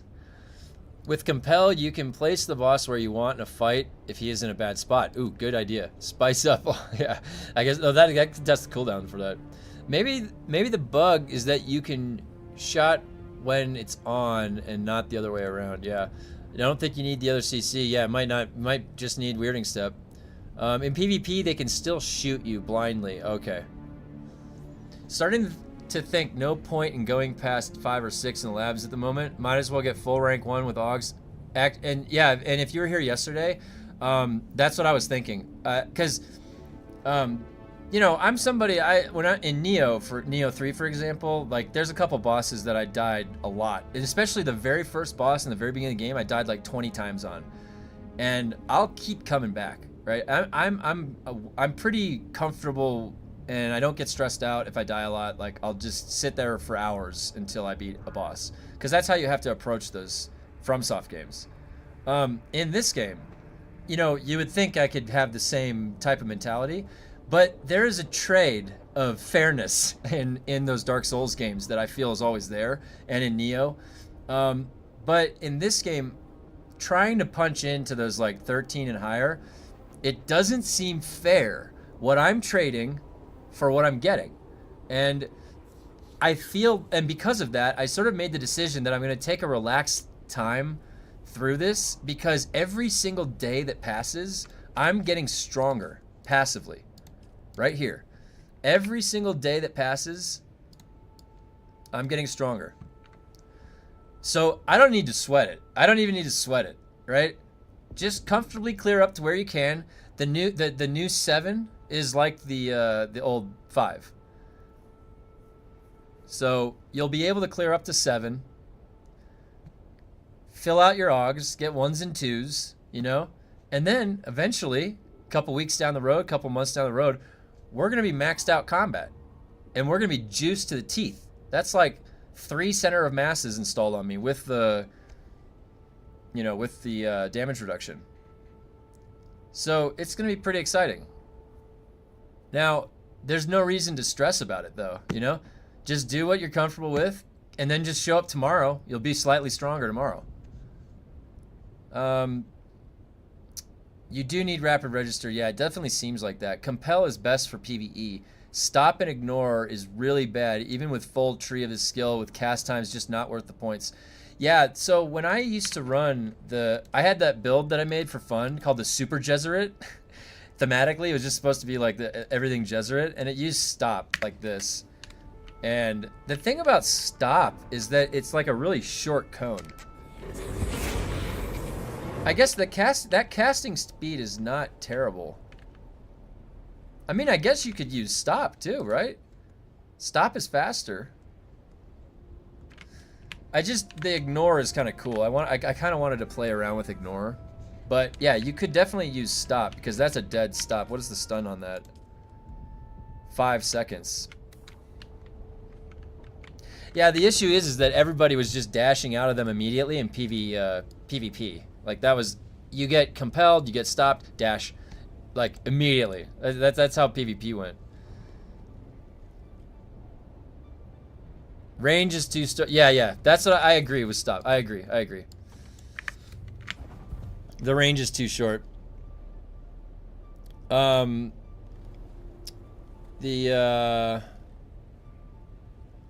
the power harness? Oh, so yeah, so guys, the build change from yesterday, what we did was we added in the capability to hover. So you carry around 2 of these belts with you, responsive. And then when you get on that fire boss, what you do is, and you're using Idaho's charge, you can float forever. Look at this.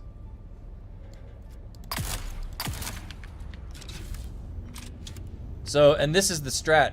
It just makes it easy. Like, you don't need to fly up in the air for any part of that boss. You just need to hover. So you can hover fight that whole boss, the fire one. So that was where the power harness went, is I slotted Idaho's charge so that I can get the 20% suspensor efficiency. So I've got like a super stack of suspensor efficiency on.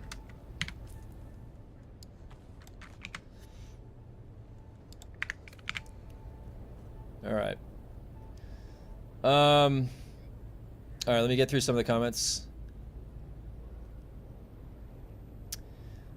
If they're shooting when you compel, they keep shooting in the same direction when you cast it. Oh, yeah. Benny voice training skill is a passive on the skill tree and a technique on the builder website. Did they change that?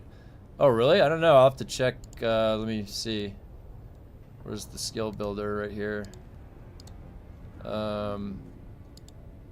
Benny Jesuit. Oh, yeah. What the hell? Why did they change that? That's a bug. Yeah, it's passive. Dude, no. That would ruin the build. Why would they ever do that? Do not do that. Oh my god. Yeah, you're right though. On the builder website, this passive is a freaking technique that you have to slot. No.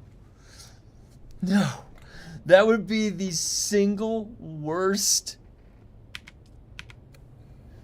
Oh my god, that would be so bad. Well, no, somebody mentioned on the builder, on the skill builder website, on DUNE Tools. It's on DUNE Gaming Tools, that website that has the skill builder. The skill builder on the website has this thing as a technique.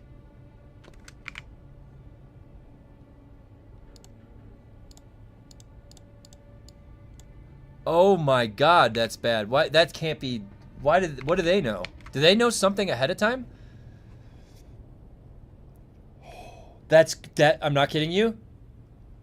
Do you know why that's gonna suck?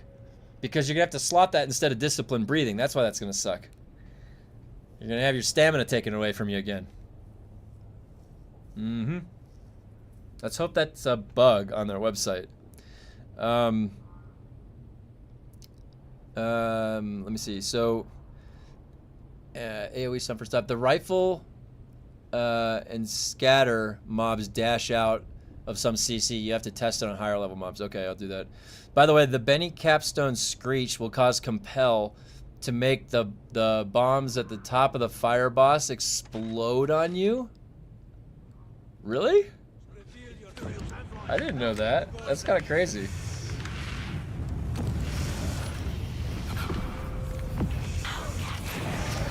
Look at that.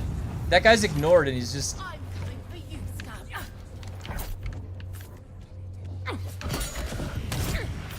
Oh, it's a party. Everybody's here. Dude. That fire was gonna kill me right there. These are like tier 5 mobs. Eyes on target.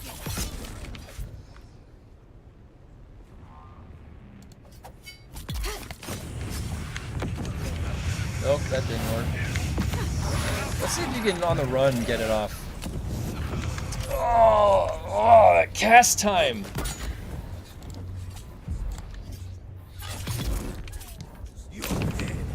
Dude!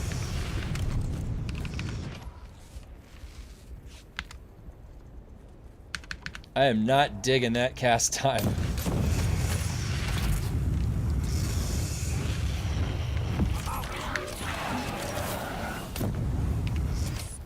Did he try and do it again? He flamed me when he was like that. Repel the invaders.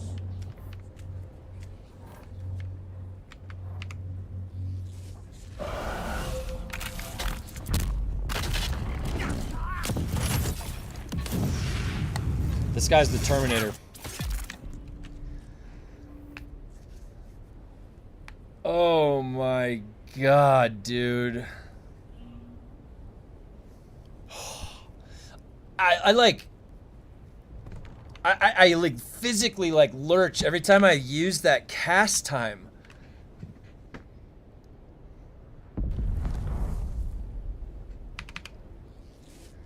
I don't know about that. It's a cool ability. It's a really cool ability. I like the ability. Yeah, hover and have transversal because if you get hit, you stay in the same position. Oh, that's good to know.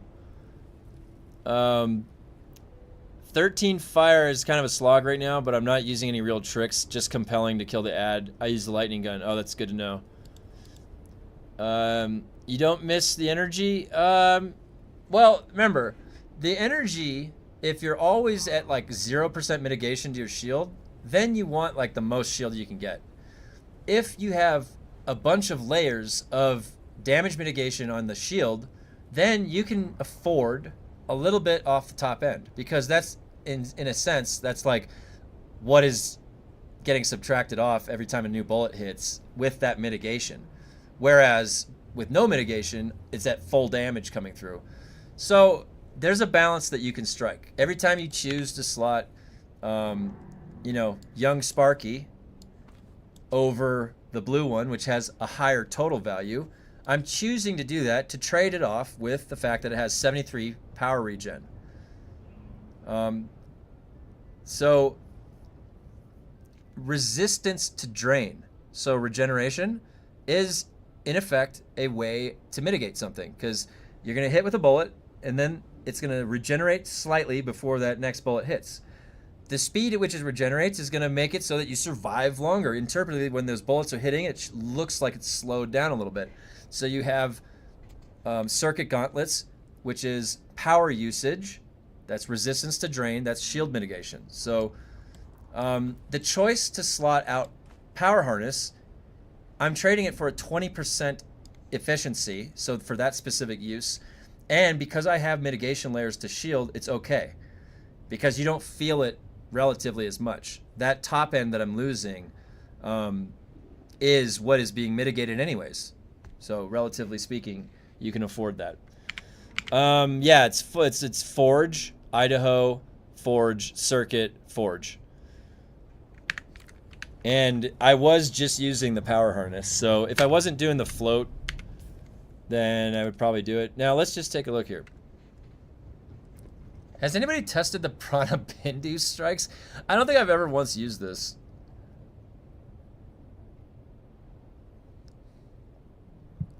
I don't think that's going to be very good either. It's like really close range, I'm pretty sure.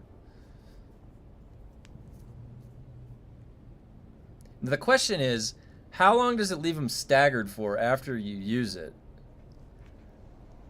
That's what I want to know.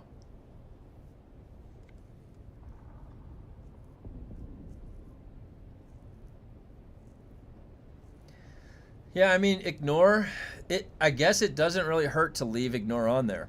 Ignore you can swap with weirding step, stop, or anything else. Shigawire.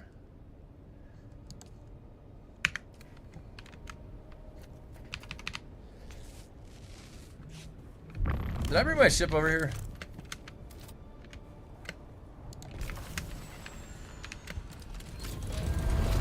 Let's go back to the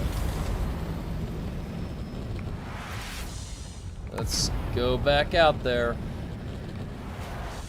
I wonder how the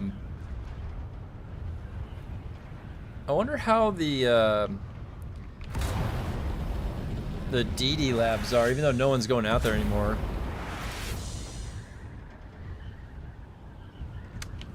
Do I have everything? I'll check later.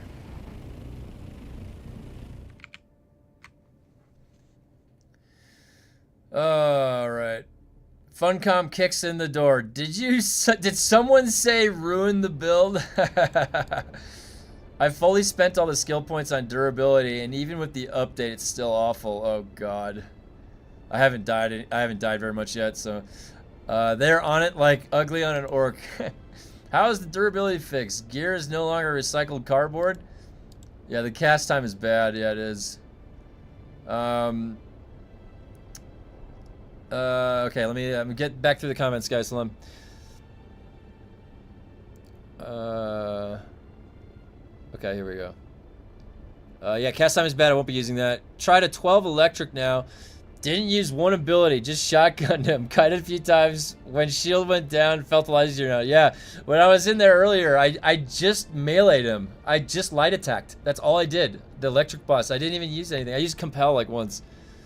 How goes the hunt for a new build? And how's the durability fixed? We're into the Bene Gesserit territory now. Hey. We're into the Bene Gesserit territory. Oh, did we get something? You want to say hi? Oh, you're on call? Alright.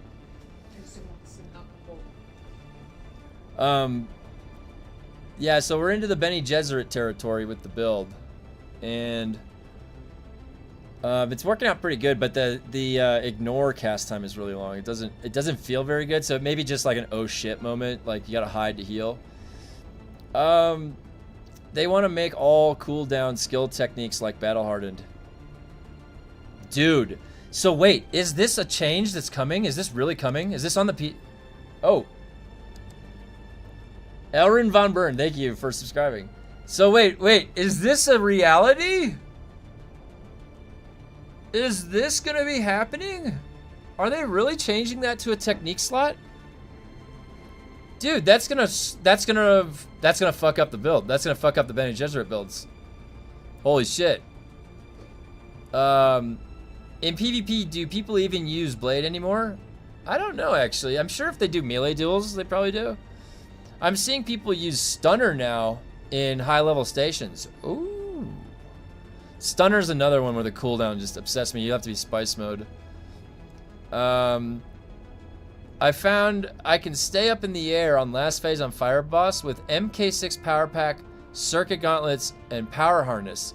I also spec'd into Trooper skills for Suspenser and Planetologist. Okay, great. So you can do it with Power Harness and MK6 Pack. Okay, that's good to know. Prana Bindu strikes. That's 7 damage. OP. Oh my god, yeah. Is it possible to melee the boss Electric, Poison, Dark? Yeah, I'll go back in there. I just did the electricity boss. Melee. I just Getting swung away on him.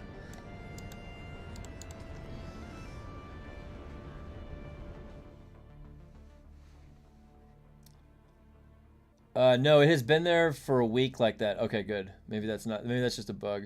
Is it possible? Wait. Let's see. Or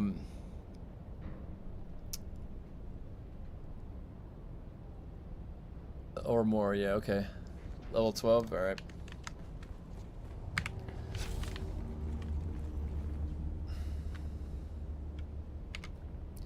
I don't really know if I need ignore when I'm clearing through these guys, right? Stop might be cool. Could do stop. 37, 30. They could really open up builds if they made the class cooldowns passive like Benny. Yeah, I completely agree. I completely agree. That would make this overpowered, though. Now the thing is, Swordmaster already has those low cooldowns built into their abilities. These guys don't. They're all long cooldowns. Then they have the cooldown reduction built in. But for some reason, not Mentat. Mentat doesn't have any cooldown reduction.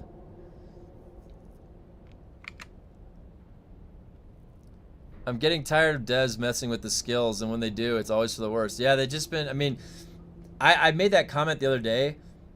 Since the launch of the game, they have not given us anything back into the skill tree. They have only nerfed or changed functionality or removed. So now, this far down the line, our skill tree, we're getting like pigeonholed into using things because they're like completely changing the functionality of these other abilities, and now we have nothing left. And we just have a few things. Like, there's build homogeneity right now. Why? Because we have 2 options. We have 3 options that are viable. That's it. They did this to themselves by reacting, nerfing their beautiful skill tree they spent all that development time making.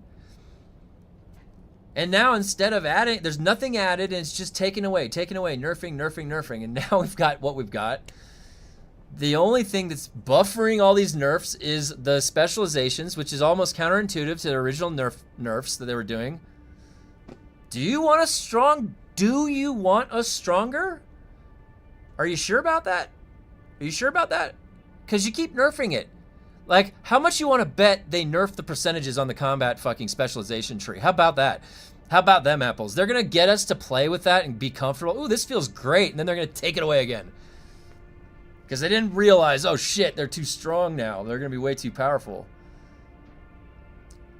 I really wish the skills like Energy Capsule lasted longer. It feels like a waste to cast it compared to shooting off another mag. Yeah, I agree. Not sure I see the harm for them just opening up the skill tree and just making them useful, fast, and strong. I know, I agree. My theory is the devs are just very sweaty tryhards that hate the player base for some unknown reason. Give us microtransactions and maybe a play offline mode. Yeah, I want to see like the cosmetics. Like, you can put microtransactions of cosmetics in, like Conan. That's fine. And yeah, I mean, the thing is, I kind of like, I've been saying this for a while, but it feels like the people that created some of these ideas, they may not be working on this anymore, and they're left with people that are trying to like learn how they made it from the outside as a developer in, and like, so they don't know like why Attractor field was that way, or they don't know why Crippling Strike was that way necessarily, and so then all from our perspective is it's like these things that were functioning cool and had synergies, they get like undone, like they completely break the synergies, or they completely, and you wouldn't necessarily be meddling like that as a developer if you were the one that created that, wouldn't you? Unless maybe that they do know that, they know it the best, and they know just how to like take out the legs, they know just how to do that. I don't know, it's hard to tell really, but I know that like we have like, dude, why are they adding in exponential scaling, and we have a turret, which is a cool idea, that is flatlined at 87 damage. It has like no way, like there is no way to scale this damage. There's no way to scale the poison damage. These things should be operating off of percentage of your ability damage or percentage of your weapon damage. That's how like every other game does it. World of Warcraft, every ability is a percent off your weapon damage. That's how you have scaling. They just added in the scaling, but then like barely any way for your character to scale with it. And I hope they keep refining this stuff, because they've got two things happening. They've got like these multiplicative and exponential increases on the NPC side, and then we have a bunch of additive increases on our side. So it's hard, it's really hard. Now, some of the values are inflated quite large by, it looks like rank 4. So I'm wondering if like rank 5 it's hiding. Like, you just can't see it. Like, by the time you get to rank 5, it's going to be a pretty big value with other big values multiplied. So I don't know. We'll see.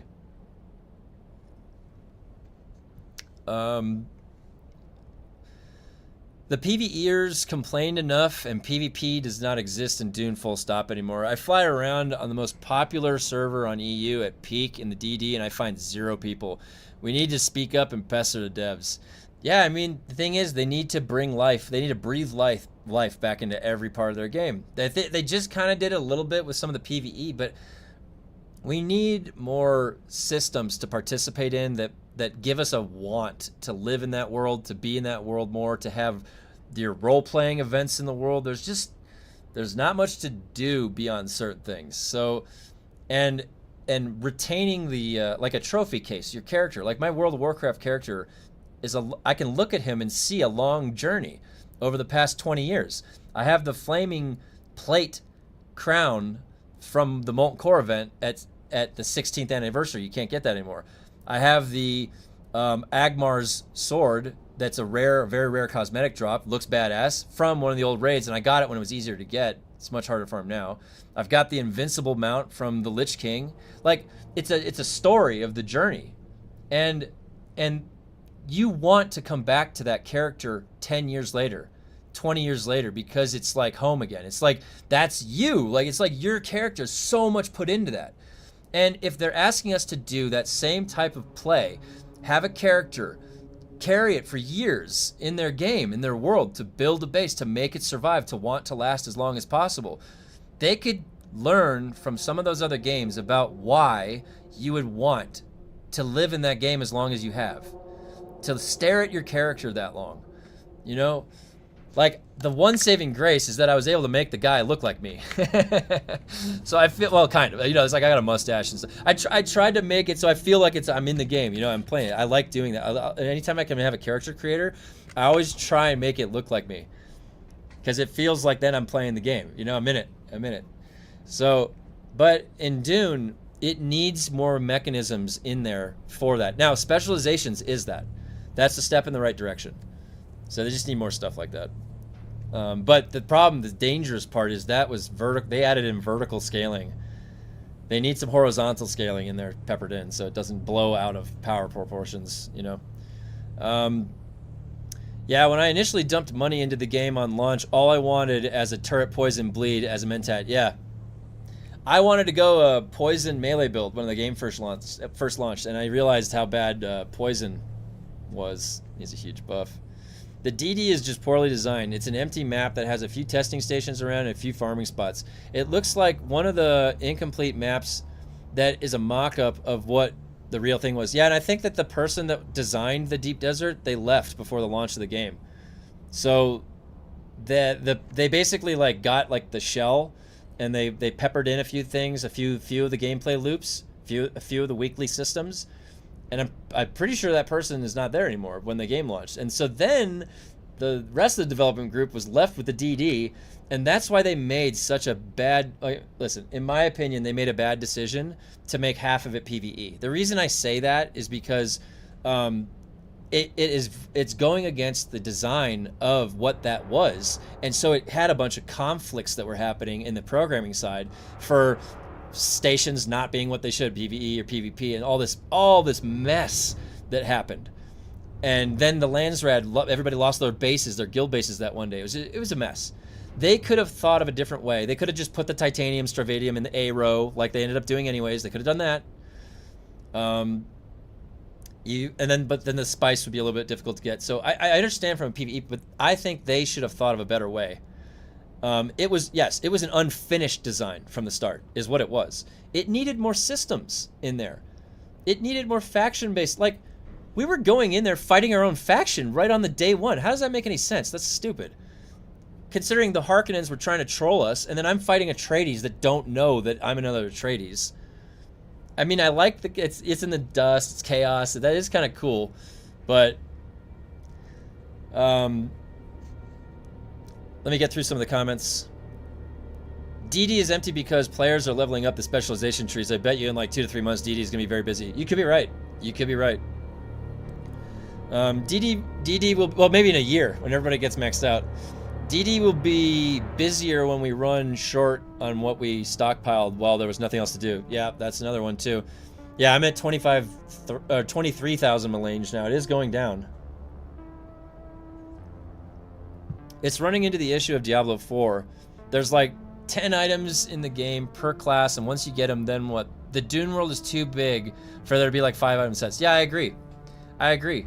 Diablo 4 is a good example because I've done that a few seasons where I got the Harlequin Shaco, I got the Grandfather, and then when you get all the items, and sometimes they made it happen quicker too, and then you do the pit. So the pit was good because pit was, I thought before the pit though there was no progression. So I agree. The only thing to do in Diablo 4 is pit pushing. But your notion is correct because in Dune it's the same thing. It's like there needs to be. And they should just borrow from other MMORPGs that are successful out there, or Warframe. I don't think any company can ever match what Warframe did. That's an anomaly, that game. Yeah, it was a bad design to begin with. Yeah, I agree. Give us a teleporter or fast travel system after we've unlocked things. Make skills work and kill things. Make event cosmetics so we can do easy money. Yeah, all good ideas. I mean, there's lots of, like, just, you know, get a whiteboard, get a pie in the sky development set going, and then just throw good ideas on the board. No idea is a bad idea. Get it going. Sitting on 2,500 melange that I solo farm, busy leveling now until today. My server is still offline. Oh, dude, your server's I thought didn't they say they got them back up yesterday? Is it still down? Is it down because of weather? Chapter 4, April to June. April to June. Really, that soon? So they're trying to hit before the summer with Chapter 4. Hey, you know what? I'm down with that. Well, so hold on. The no idea is a bad idea is in development. So in a, you know, general development cycle from end to end, when you start at the very beginning, you want to cast a wide net. So you get your team together and you have a whiteboard session where it's called the pie in the sky concepts. So basically no limitations to what you can imagine, not even the company's capability of what you can do. And you throw as many of those ideas on the whiteboard as you can for what the game, we're talking about like what the concept for the game is, what the game is going to be, what the name of the game is going to, any of those. It could work for any of that type of stuff. And you say, like, we were doing this for to make the physics of golf game for USGA that I worked on a while ago. And, you know, so we ended up like going through a whole bunch of stuff, but we didn't know what we were going to do for the setting of it. And so it ended up being a game that takes place 500 years in the future when humans get bored golfing on the conditions on Earth. So they create these robot avatars that they get in like a virtual headset, and they control way out in space on different planets, and they golf so under different varying intense planetary conditions. So the golfing game is for high school kids for STEM, and it starts off on a space driving range where there's no gravity acting. There's no forces acting on the ball. Only the initial input force. So the ball just goes where it goes, the velocity vector. And then they go down onto a planet, and they go onto a planet that has no atmosphere. So the only acting force when you hit a golf ball is just the down vector of gravity. So the golf ball hits are perfect parabolic arcs. And this is for high school students in high school physics. So it's layering in the physics vector concepts. It's layering in think about the equation for the trajectory as a second order equation, which is up to high school level physics. And then it's crazy because the planets it scaled up. So it got to this planet that had changing gravity because all these meteors were striking on the other side. And then it had changing weather. So it had intense atmosphere and intense gravity. And then you had to try and make it in the hole and hit the ball.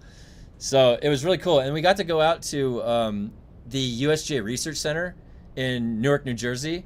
and we actually got their MATLAB data to use on our program, which was all of the regression equations for the trajectory of a golf ball, because there's no one equation that calculates how a golf ball can travel because of how the uncertainty factor for the Bernoulli effect for fluid motion. So when it's traveling through the air, there's a lot of uncertainty of how it's going to go because of the drag and all that equation. Anyways, so I missed a few of your comments when I got sidetracked on that.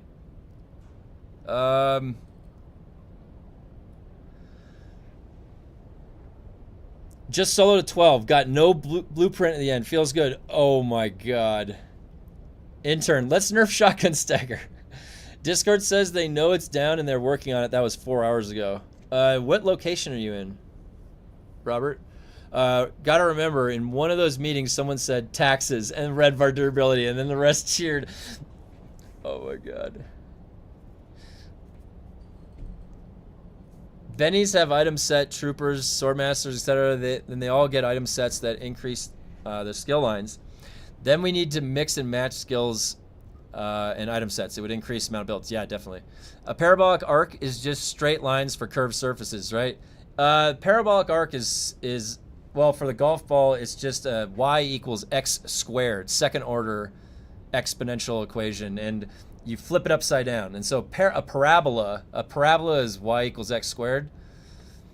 And so a parabolic arc is referencing when you flip it over, and now it's an arc, and it follows a parabolic arc. So it's some second order equation. Indara Sich Al-Rab.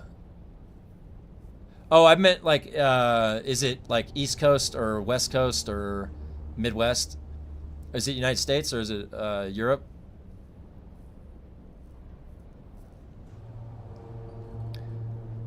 Three sieges in that world are offline. Okay. Yeah, it sounds like they've been having some server issues. It definitely sounds like yesterday there was a huge outage. Oh, Washington D.C. Are you getting weather over there right now?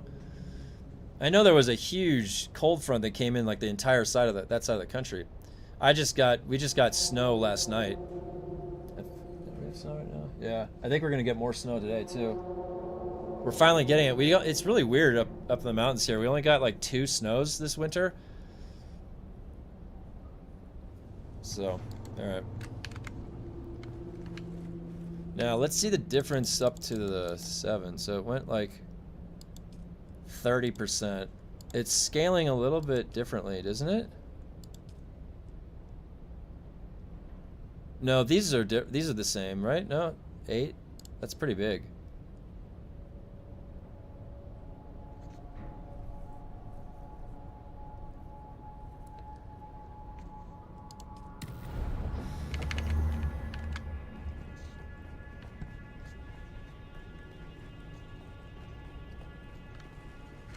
Let me just make sure got everything.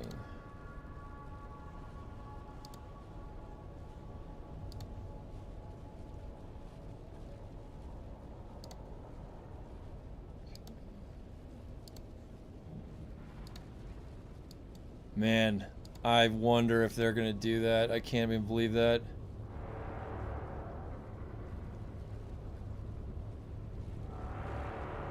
Oh man, you know what I just read? Has anybody tested Gravity Mine? Has anybody tested Gravity Mine today? I'm hearing that they fixed Gravity Mine. You should try leveling. Oh, I'm in Maryland. Actually, finally warm enough that the snow is starting to melt. Oh, cool. My brother is over in Boston. You should try a new character leveling. I've done a few. Seems like they made gunners hit all the time and grenadier shotguns just spam every 3 seconds. Crazy OP. Oh, wow. So the leveling experience took the impact of that. They also need to buff the survival gameplay. You should not be able to survive the DD without a still suit, for example. Sun exposure also kills you. I agree. I was saying this earlier. I think they should make this game scary again. You know, like terrifying. When you were that low level guy and the worms coming, that's scary, right? They need more of that. this game is not very hard survival-wise. Fairly easy. Once you get past that first hump, not hard at all. Valheim is a remarkably hard survival game compared to this game. I will always hype up Valheim as long as I'm here. I love Valheim. It has a special place in my heart. There's no PvP necessarily, but what do you mean by fixed? When they fix things, they break it in other ways. Leveling was so fun when the desert was scary. I agree. It was the best part of this game was when it was scary. Wait, they fixed gravity mines? Somebody nerfed it too? Yeah, that's what I'm hearing. Someone made a comment.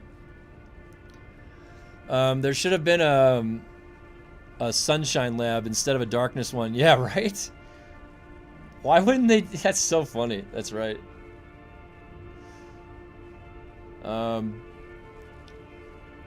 Yeah, so what they're saying about gravity mine, so gravity mine used to lock down ranged enemies and they wouldn't shoot. So now they're gonna shoot inside the gravity mine. Oh my god, it's useless in PvE. Instead of a dark, yeah, long dark is what you call survival. Yeah, oh yeah, the long dark. Okay, so so you guys are gonna have to test. I can't get it right now, my gravity mine, but someone made a comment on my channel and said that is asking if anybody's tested it today because it doesn't work anymore. As in before, enemies would stop firing when they're inside of it. Yeah, I played a little bit of Arc Raiders. I did. I'm fairly good on shooters, like when I'm aiming with keyboard and mouse. I usually do pretty good. I played Tarkov. I played Hunt Showdown before Arc Raiders, so I'm familiar with the Extraction. Also, there was another game I played. What was that one? It was very similar to Tarkov. It died. It started with an M. Didn't it? What was it called? Where was this? I don't know where it is. Oh well. They fixed gravity mine a while ago. Okay. They broke it a few patches ago. Would love a minion build or pets. That'd be cool. Like drones, dude. Honestly, if they actually made it viable and scaling, having like a little guy with like, you know, type into your wrist thing. Do they have that in Dune? Like a little robotic guy that's following you. So many still suit schematics. You should be able to deconstruct them or combine them. That's what I was saying. I have like 100 blueprints in my base, and they're all rank 0. Don't you think you should be able to take like 10 of them and put them together, and then you get like grade 2 or grade 1 or something? I don't know. That would have been smart for them to do, but I just want one change. Once I get a blueprint, I can make as many of that item as I want. I just need to afford it. I hate getting a blueprint and then fighting to find it. Yeah, I'm of the opinion that it is really lazy gameplay development if you are creating an artificial gameplay loop. So instead of a robust gameplay loop. So for example, you are basically farming, because while you're farming, that gear is degrading for that same blueprint, because the blueprint gets used and you don't have it anymore, and you're degrading while you're farming for that blueprint. That is a shit gameplay loop. Who came up with that idea? That's lazy. That is lazy. Do you think people want to farm for the same fucking thing after they got it? No. Who thought that? We're doing it because we have to, because I like that weapon and then it's going to be gone soon. Like, it's a terrible system. Terrible. And that's in there because they weren't creative enough, or they didn't have enough time to think of an actual system. Straight up. Straight up. Who the hell gets a blueprint, gets excited about it, and then it's like, this is the only one that exists, and this is going to degrade pretty quickly, and it's gone. Like, nothing lasts forever. Dude, screw that, man. Then, that's again against the point that I made a while ago that said, like, why do I log into my World of Warcraft character that I've had that account for 20 years? 21 years. How long the World of Warcraft account? Why do I go back to that? It's because, do you think I'd go back to my World of Warcraft account if my best items in the game were not permanent, gone forever, like, or I had to farm the same blueprint over, no, like, what the fuck is that system? That's exactly why we were using the repair bug, because that is bringing it back onto our terms, like the blueprint not going away and there not being a red bar, right? That's what it's equal to. By us having the repair glitch, it's the same as that being there. And guess what? That feels better. It just does. I mean, because I'm an advocate. Listen, I have all my characters across all my MMOs to this day. Elder Scrolls Online, Star Wars The Old Republic, World of Warcraft. I can log into any of those games if I just choose, because maybe my taste in my game that week changes. I log in for a new patch. I go PvP for a week in Elder Scrolls Online. I have a lot of fun when I do that. And those characters are there. I really treasure my characters I've spent decades creating. So this game could be like that, right? It seems like they want it to be a 10-year game. They said that. Well, how do you get it to be a 10-year game? You've got to match some of the successes of those other games that are there for 20 years. You got to borrow from some of the things they've been doing right. Why wouldn't you? You know, make my stuff last longer. Add in a bunch of stuff to get. Lots of options, lots of things to go do. Things that unlock with rankings of a vendor or something, and then I've got to progress. It's harder to get to, so less people have it. It's more powerful. You see how that like basic design philosophy works? It's really simple. They're not using that though. I honestly don't know how they're designing things, because when you design from like the core of an idea out, it comes with it with a lot of cool things, and it really looks like they're designing on the top surface, like with random ideas that aren't connecting into the core systems. Maybe I'm being too harsh.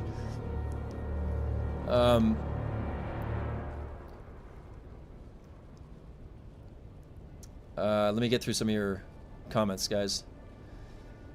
I want a Lazza Tiger, yeah. Mentats and Harkos absolutely have pet minions in the books. Okay, you know what? Then we get pets and minions. Let's get them in here. I love pet builds. In World of Warcraft, the Midnight expansion that's coming out, I'm going to be playing a survival hunter. That's a melee hunter. I've got a pet crow named Mantooth, all right? I named it that. That's my pet crow in World of Warcraft, Mantooth. It's hilarious. I love it. I named my hunter Nargiver. It's my D&D guy's name. It's combining Gnarly and MacGyver together.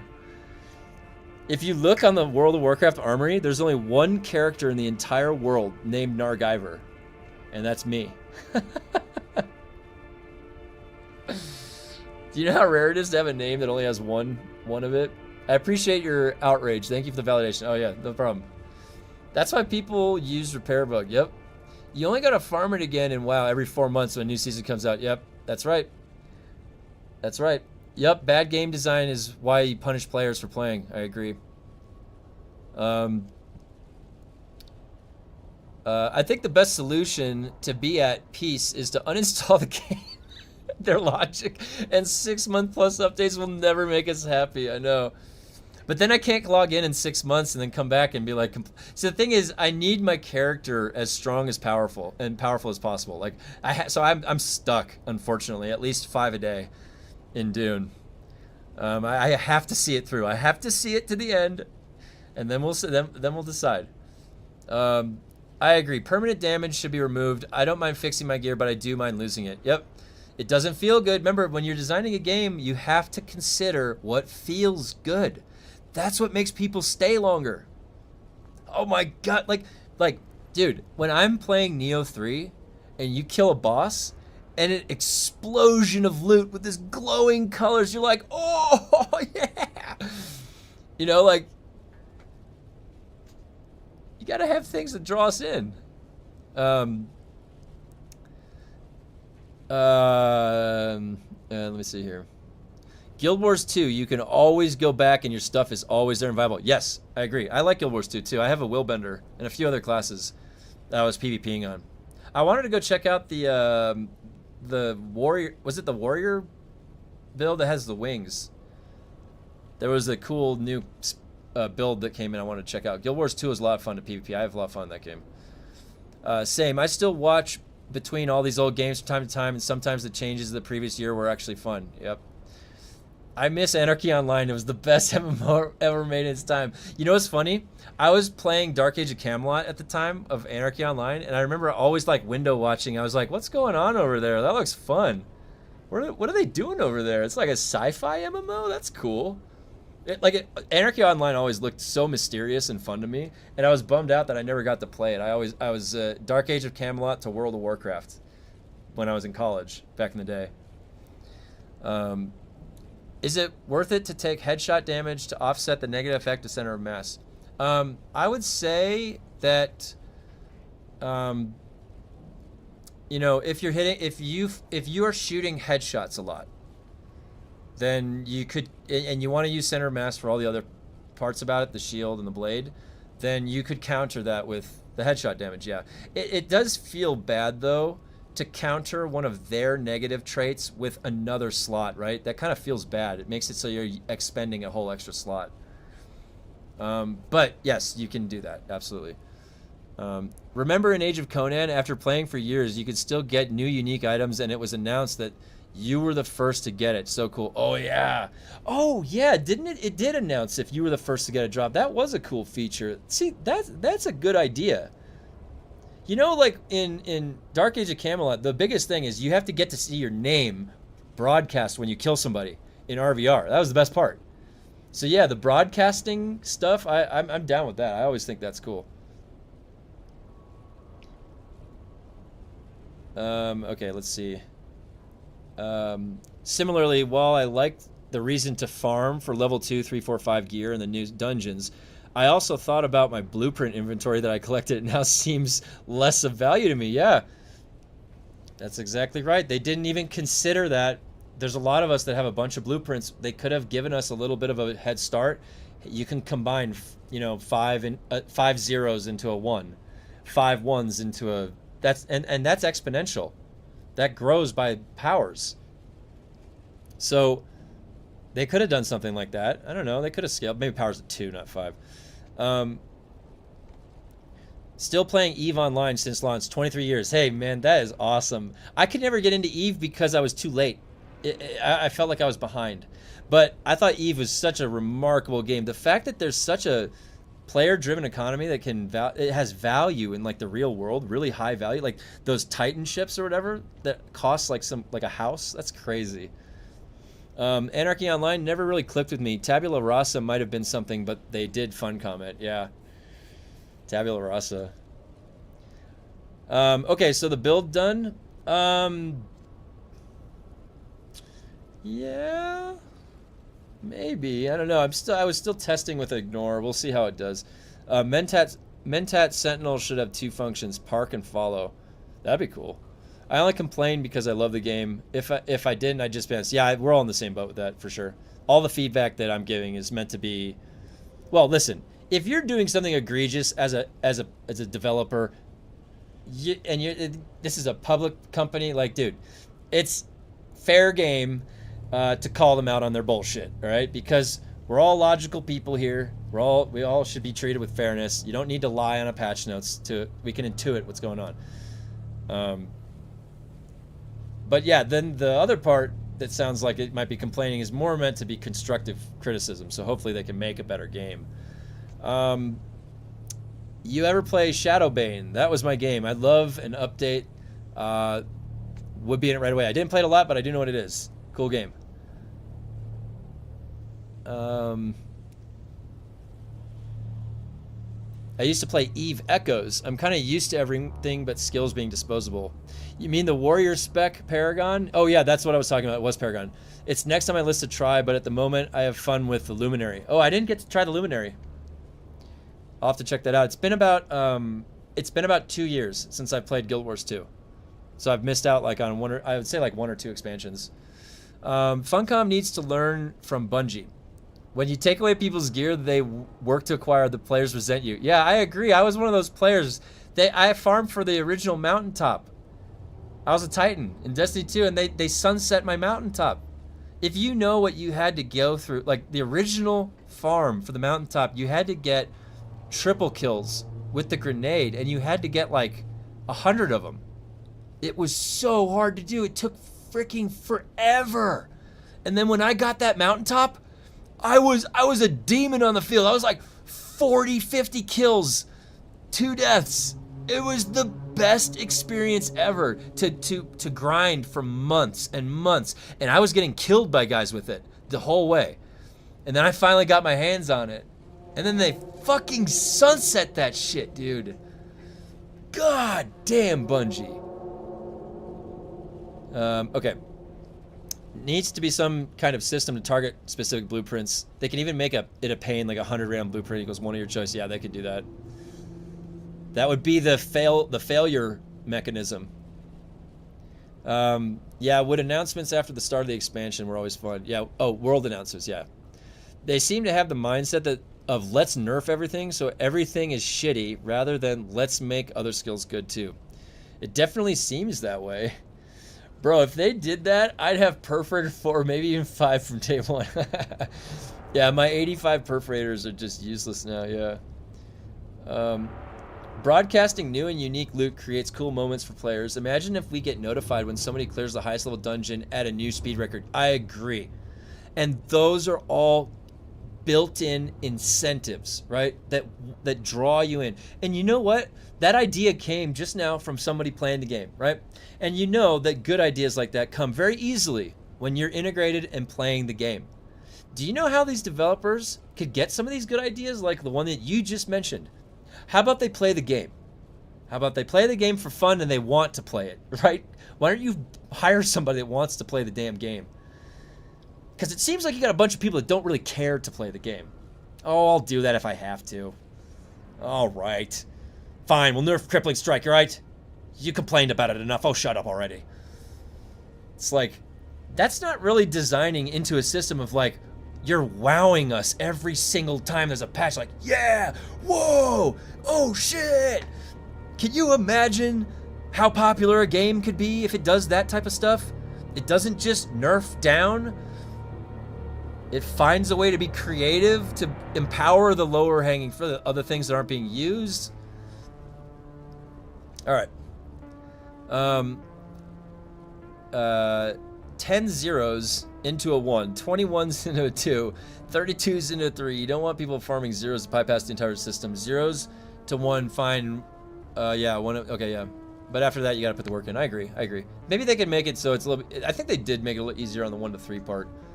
Luminary is a Guardian. Oh, okay, I'll have to check it out.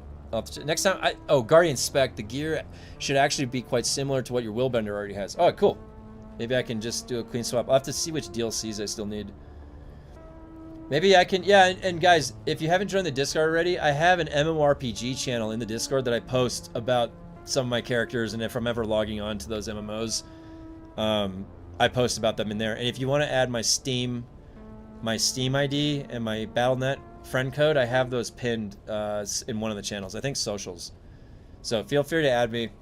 I'm going to be playing, for example, the World of Warcraft Midnight expansion with my buddy. I don't know how much of it I'll stream, but I will be playing it, so it might be interesting. The beginning of an expansion is always really fun, and it's quite a routine for me. I've played every major World of Warcraft expansion, even if it's going to be terrible.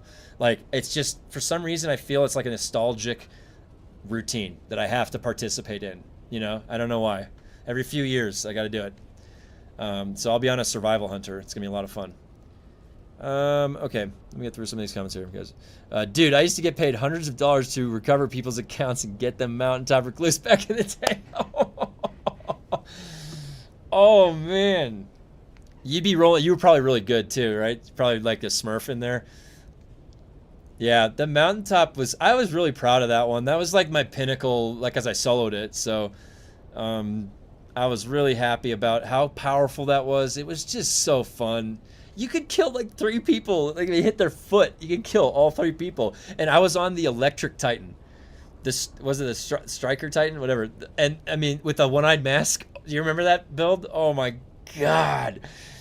I only set that build up because people were killing me with it. I'm like, what is that setup? That's insane. Like I had like my Fire Titan setup or something. So,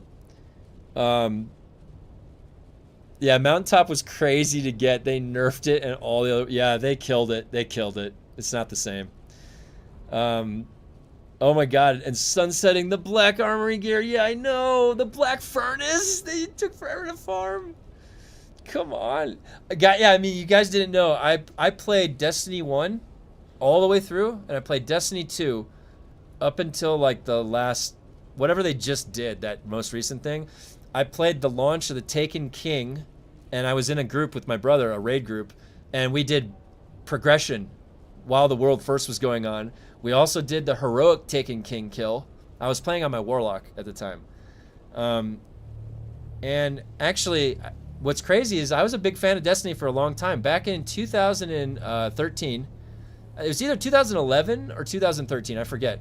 My company I was working for gave me the pass for E3 Live, back when they still did E3. And I went to that E3, and they had Destiny 1. It hadn't come out yet, and they had a huge thing set up for it, and I got to go in there and play test it before it came out. They had everybody at like level 11 or something in a PvP match. And I remember I was like, this is going to be so cool. They had Peter Dinklage's voice still. They had, you're up in space.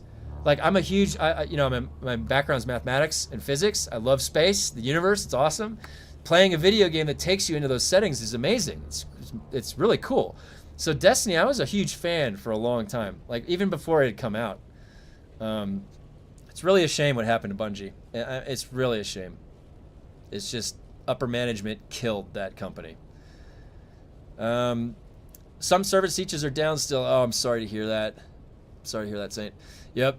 Yeah, it seems like industry-wise, they're hiring people who don't even like games, just the paycheck. Yeah. Or they're just, they're good at doing certain coding, and they know that development platform like Unity or Unreal. Like Frostbite engine, for example, you need people that know Frostbite, which is tough. You run out of people that know Frostbite. You got to train new people on Frostbite because they wanted to make it a proprietary engine. Found your channel weeks ago and wanted to say enjoy your DD runs. I didn't think I was good enough at Melee, but thanks to you, I overcame that and found I can easily solo them all. Bart Galen, hey, thanks for the comment. I appreciate that. I'm glad you found them helpful. That's the whole point of them. Is I try to do something a little bit more challenging, and then I just show you how to do it. So if I can help people do it also, then that's what I'm here for. You Discord have a channel for MMOs, survival games, and then Dune. Its own lovely channel. Yeah, well, a lot of the people that have been following me or joining the Discord primarily are from Dune, but because of the nature of how you're going to build a community, we should be okay and at least exposed to the other parts of our hobby that we enjoy, which are other games, which could include other games, especially for me, someone like me. So I set it up so that I could share with you guys the other parts of my hobby that I really enjoy, which are the FromSoft games, Neo, and then like MMOs, the MMOs that I play. And I also play like Path of Exile, ARPGs and stuff too. And so, slowly but surely as we grow the community too, and hopefully we can grow it, with Dune, and hopefully Dune can be a long stay. Because as we provide feedback, the game's going to get better. So hopefully we can help the game get better along the way. And at the very least, for the next year, we got 5 things to do every single day. But in addition to that, as a gamer, like, we're going to be building a community. We want to hang out with each other. There's going to be other games that we can play. We're going to have time off from Dune. We're going to want to do other shit. So I would love to make, and I've primarily been operating in the officers channel. I would like to start going into the public channels. We can chat a little bit more. I just wanted to be careful how I set this community up initially, make sure everybody was being respectful and everybody was okay. So, and everybody's been great. Honestly, I couldn't be happier. Like, it's been such a great time in that Discord coming up with all the builds. But yeah, connect with me on Steam. If you want to add my friend code, here's someone. Yeah, he just added you. And we can play games together. I've got like a group of close friends I've known, a group of like 4 or 5 people I've known for most of my life that I'm friends with, and then I've got my wife. But then outside of that, we're a pretty mellow group, so we play a lot of different games. the way that I am, I like to play games that I can create a build in, and then get some gear, get some rare, like a cool flaming sword, some decked out armor. You know, I like that kind of stuff. Okay, so I'm almost through your guys' comments here. Same raid group for D and D2 up to Lightfall, then we all quit. Yep, that was right about same thing for me. Robert, same thing for me. Frostbite, didn't they use that on the Division as well? Yeah, I think it was like an EA thing. Brother from another mother, yeah. Yep, I've been here the whole time. The thing is, like, I haven't spent any part of my career on live streaming. The bulk of my career is in K-12 education and in ed tech, and it takes a lot of my time usually. And so recently though, I've had it where I can set it up so where around my wife's work schedule. She streams at night, 6 o'clock at night on After. That's the nighttime slot.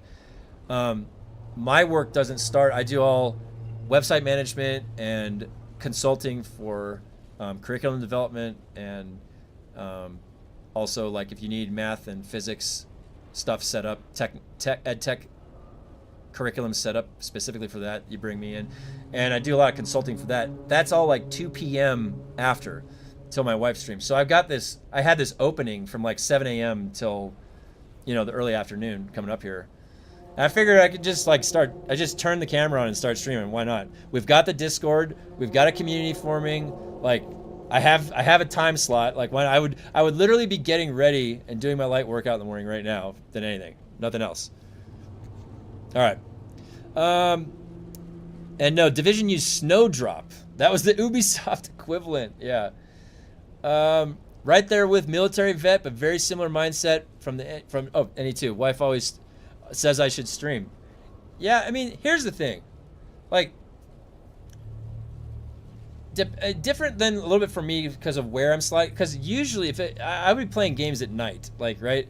I just don't want it to conflict with my wife at all, and she was streaming way before me, like a long time before me. So, I only participate to like reinforce her stream. And like, for example, I'm gonna be sitting next to her when Resident Evil 9 comes out. We have a routine. We always play the horror games together. We've played all the Resident Evils together, and we got Resident Evil 9 coming out. It's gonna be amazing. But that's gonna be really fun. So I'm gonna sit next to her while we play that. She's down the hall in the other room. So, but yeah, the thing is like, in general, you're gonna be like, the best hobby in the world is gaming. Keeps your mind active. It's simulating complex things occurring, systems interactions, adapting on the fly, quick thinking, multitasking. And it's fun because like we get to control more of the reality of the universes that we're going into. There's like a hard stop to where we can go in our reality of the Earth and how big everything is, and it's just we don't have the technology yet to go anywhere. So we're kind of stuck here. We get like 100 years maybe if we're lucky, and where are we going after? We don't know. Maybe it's another dimension. Maybe it's you'd be simulating things just like this to do, like in these crazy. We're kind of participating in the simulated stuff we would imagine we would want to be doing anyways for the long term. So gaming's here. I'm gonna be a gamer. I've been a gamer my whole life. Started at regular Nintendo when I was like 7. I will always argue it's the best hobby to have. And yeah, if you can turn your hobby into something you can put work into, and you can be contributing and working with the community, that's kind of the next step with it, right? And it's a lot of fun. It's a lot of fun. So I kind of say I'm just gonna keep showing up in the morning time slot that I've got because it's been fun. Great idea. Requiem will be good, no doubt. Love to watch you scream the horror games. Yeah, actually, you guys should know I scream the loudest. Loot room glitch. I'm coming back to hunt Funcom for their nerfs. Yeah. Yep. Oh man. All right, let's get this. I have until crap. I have a meeting today at 2 o'clock that I have to go to, and so I have to finish a little early today. But I'm in here. I gotta get in here. All right. Greetings, authorized visitor. If you have I started talking. At least there's nice colors, you know, like while I'm sitting here talking, isn't that a nice view? Alright. Why are we even in here? I don't even remember, like, I already said I'm not going to push the high levels. There's no reason to beat your head against the wall right now. Like 7 to, what, 10? 7 to 9 are probably good to farm.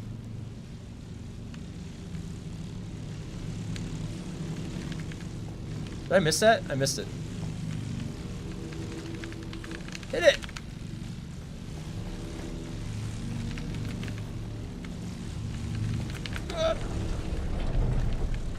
Best part of the runs.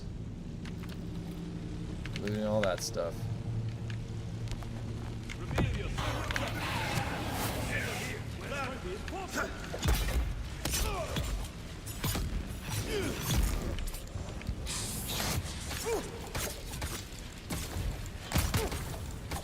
They're a little bit tankier in 7, that's for sure.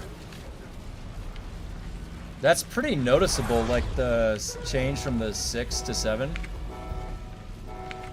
There's no point right now. Like, I mean, you can go to I think 11 and 12 right around there. We'll probably see some 13s today. There's no. Oh. Thank you very much for subscribing, Drex. The reason that you don't necessarily need to, I mean, you can if you want. It's just every day that passes that you're getting stronger.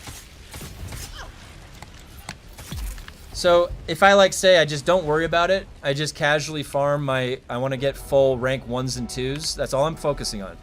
So I do a steady like 7 and 8s. I just keep doing them. Well, by next week and then the week after, I'm gonna be like twice as strong. I have all my augments and I've got all the combat spec going up that whole time. Maybe not twice as strong, but. So there's no reason to stress about it. That's what I'm trying to say right now. If you're stressing going into the higher levels, also I didn't put, this is my solo electric, I didn't push it higher. So I'm just pushing it one at a time. Does that make sense? So it's like, because in my tree right now, all right, just look at my combat, 28% and 14%, and that's just going up every day. That's just going up. So every day that passes, like, the point is you just don't need to rush, bang your head against the wall. If it's too stressful, don't worry. Farm the 5s, 6s, 7s. Don't worry about it. In a week or two, you'll be a little bit higher. A little bit higher. That's how it's gonna go. So I've come to learn with DUNE, it's just like, don't rush anything because you're just gonna frustrate yourself pretty much. I listened to Fallout 4 soundtrack for this game almost exclusively. Anyone else got good tracks? Yeah. There's usually... I usually listen to ambient stuff when I'm working. Hey! Have a nice day. Thank you very much. I hope you have a nice day too. Ogremar.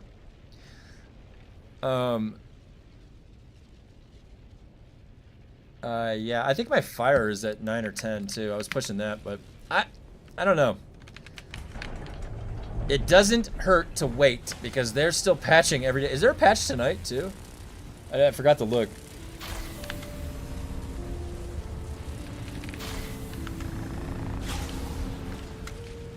What did you guys say that I can do? There's a jump that's faster now. You can just jump right back from here. Is that what you said?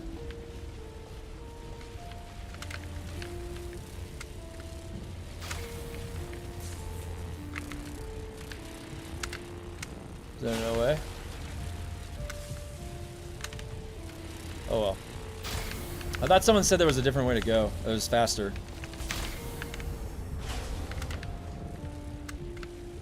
Maybe it was from here?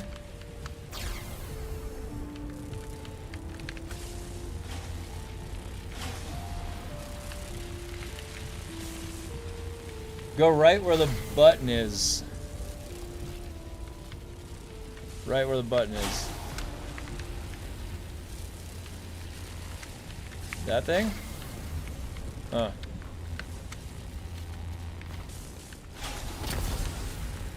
That's... I wonder if that's just like the full shield every time. One extra step. Oh, there's a little like. I didn't even notice that.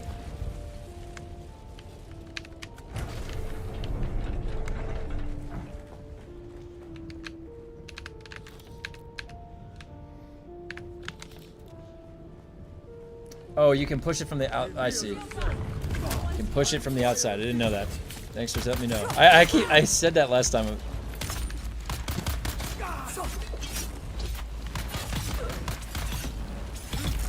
Takes 3.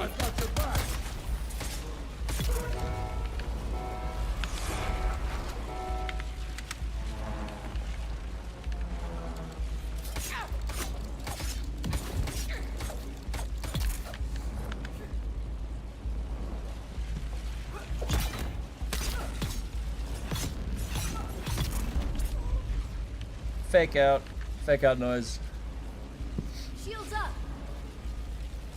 Found you.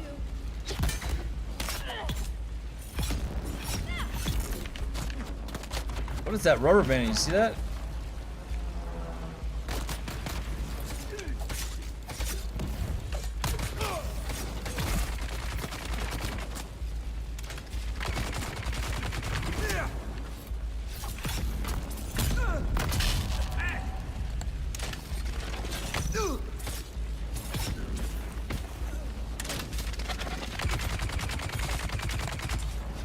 Oh my god, the shrugging. They did not do anything about that shrugging. He had a gold stamina usage and he still had enough to swipe. That doesn't make any sense.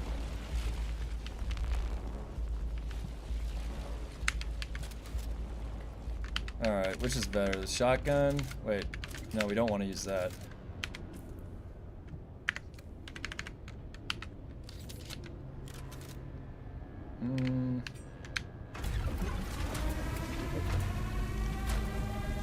Let's see which is faster, the shotgun or just melee.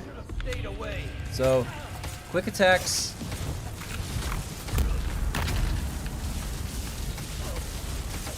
That's pretty quick.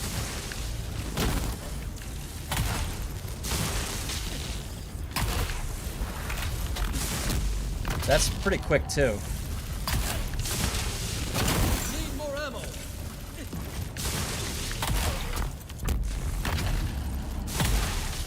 Yeah, shotgun's faster. Power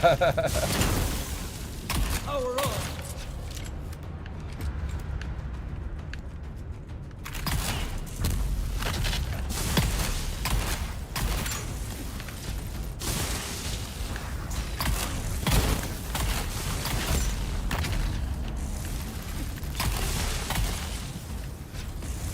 You see too much. I'm empty.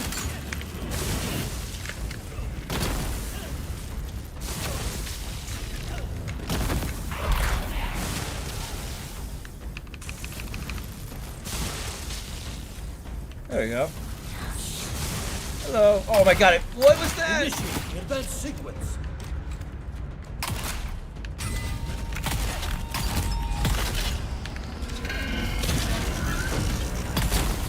Need more ammo.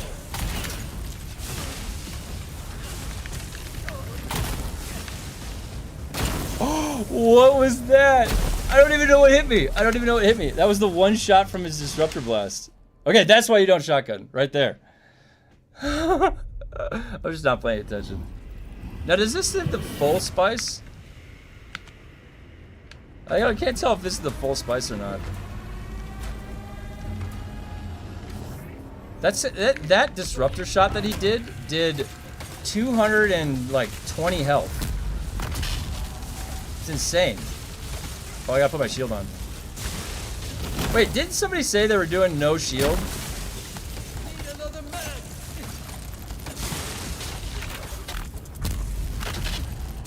Your power.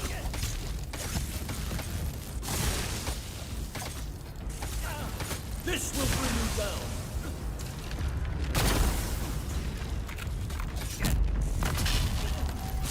I'm empty.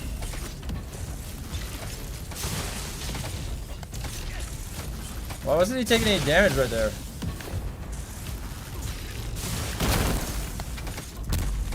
Uh-oh. Oh god. No! Can I have my shield back? Oh my god, dude. I can't even jump. Wait, where to step? Save me. Drive on danger. There we go. Need more ammo. Nope, that didn't work.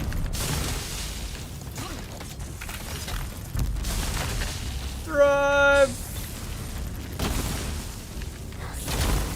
How did that hit me? I don't understand. Another man. That's not working. Oh god. Woo!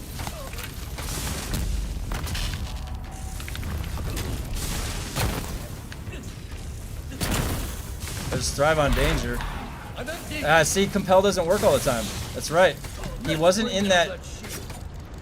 He wasn't in the gray state. What is that?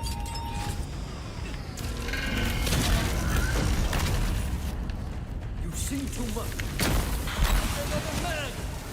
That worked. Oh, that's gonna hit me. Someone said they were doing this with no shield on.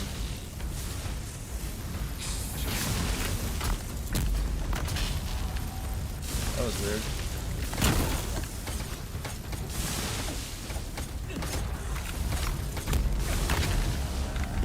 Can't dodge forever.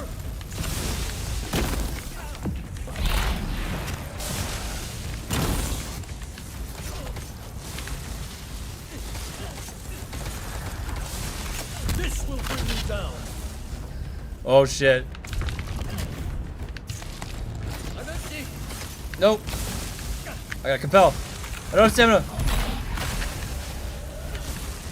Rearing. Oh god. No. Oh, I'm dead.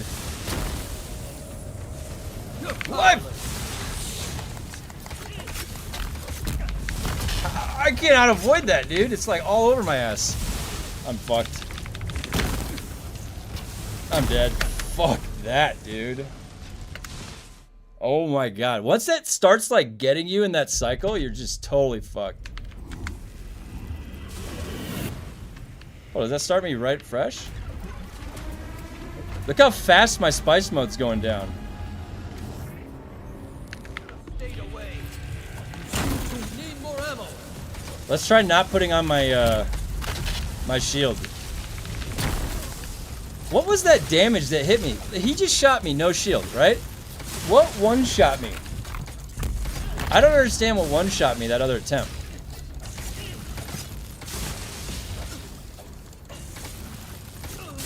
I'm a maniac. I'm just swinging away, that's all I'm doing. Oh shit, that was messed up. Need another man. Maybe no shield is the way to go. Oh god. This is my nightmare. No spice. Oh no, I need stamina back.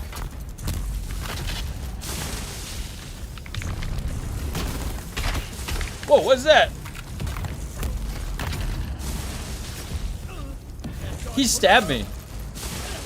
Dude, what the fuck, man? Can I get my stamina back, please?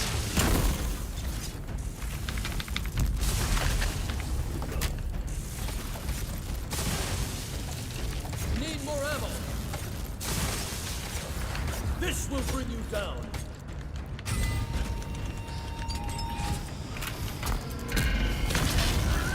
What a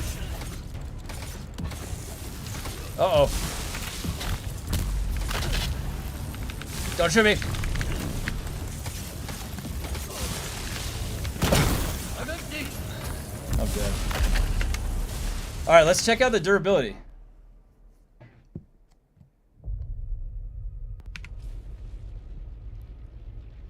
That's not that bad.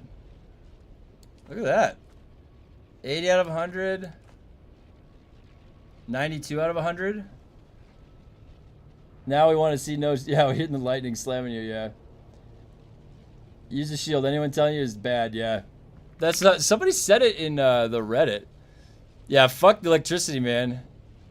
I'm kind of like not... all I'm doing is light attack. That's all I'm doing.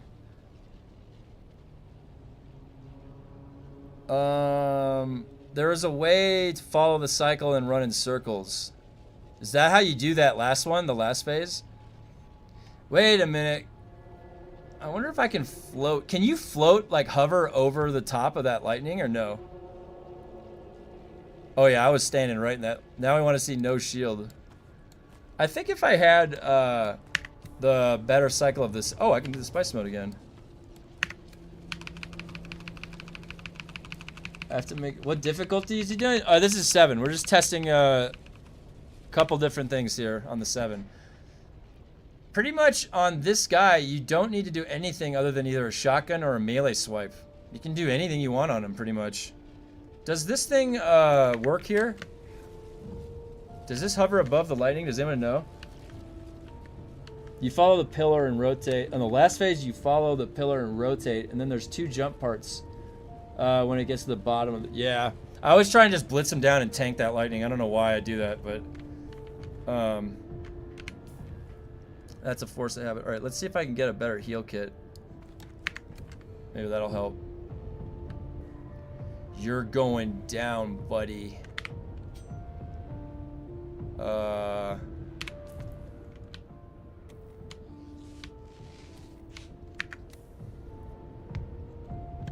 Man, you know what? It's funny, I didn't show it, but when you use the tractor field on this guy, this was the guy that was like the easiest freaking boss in the game with the I'm going no shield.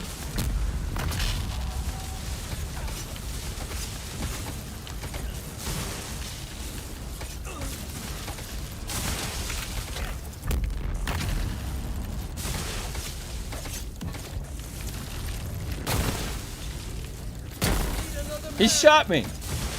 Okay, maybe I should go the shield. Maybe this is a bad idea. I'm turning on my shield. Whatever.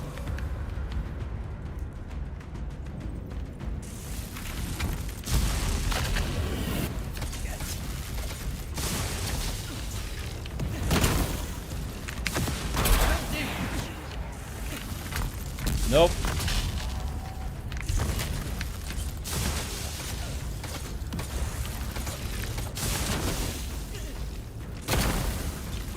No! How does it keep hitting me? I keep dodging into it. Come on, Thrive! There we go. What?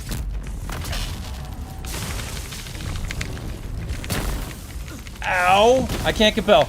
Look at this. I can't compel! Match for the machine.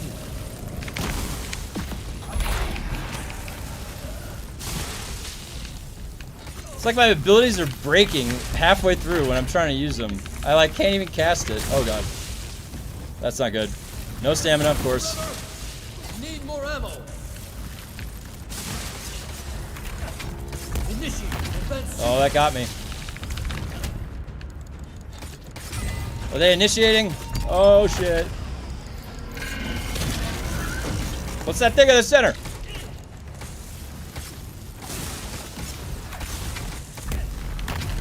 Ah! Lightning strikes it. Why does it take my stamina when it does that? Look at that.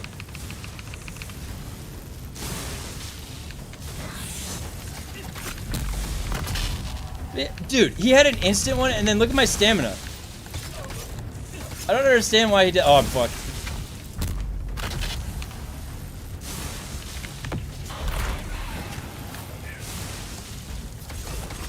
Let's bring down that shield. So you can't hover over these things? I'm empty. Oh, that's fucked. He dashed!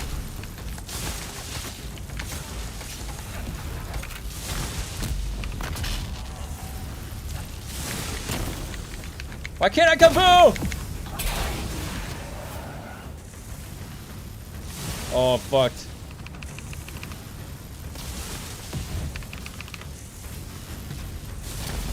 Why won't it fucking let me heal? See too much. Oh no! There's no fucking room to do anything! More ammo. Oh my god, look at this. Look at how much it's covering the ground.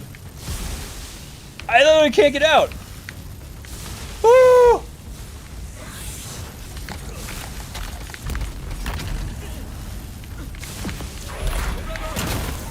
Shit! Ah! This is my window. No! No! Oh my god! I have no stamina! There we go. Second wind! Get him! Oh my god! Ah! We did it! Where's the... Give me the chest. I have my goddamn work meeting coming up. Where's the chest? Oh wait, that's the wrong way. I still wonder if you can float over the shocks. And you can tank it. And you can tank it. Yeah, this is the one. Alright, what did I get?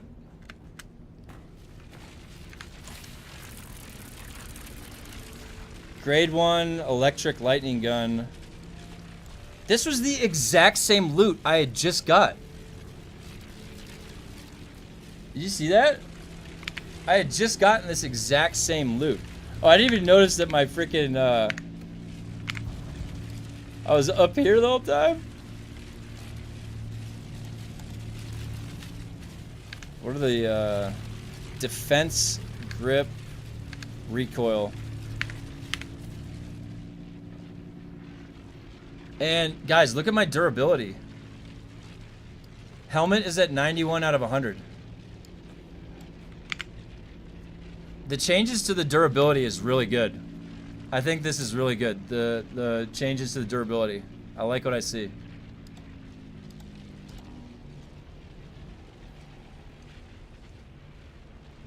Okay. Yeah, it's tough. You know what's tough is it takes your stamina when you get hit. So you can't jump. Let's see. Last phase pillar, yep. Electricity is very easy to avoid, you just gotta pay attention, yep. Probably do. Lightning goes strikes on top, middle, last phase, each strike twice, that makes sense. That dodge, twitchy dodge finger, very predictable cycle, get good, strub, yep. Gotta get good. Very tough boss, jump, let's go, okay.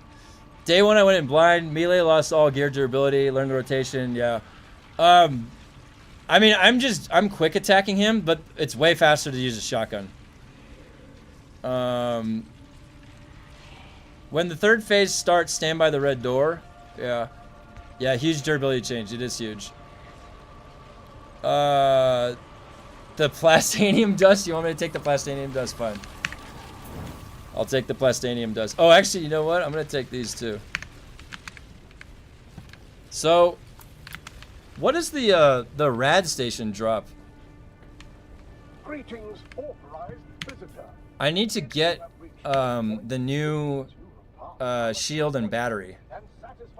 Does anyone know where those come from? Those are the two things that I wanted to get next. I already got the electric gun. Station number 152. A station dedicated to researching new hyper-efficient forms of power generation and storage. I'm excited to tell you, we here at TS-152 are on the verge of an exciting breakthrough that will have profound repercussions for all humankind. Forge armor? Oh, you get the forge armor? Rad is power pack. Rad suit with armor. Okay. Rad boss is the battery. Alright. I need to get the battery and the power pack. That's the two next things I want to get to test out.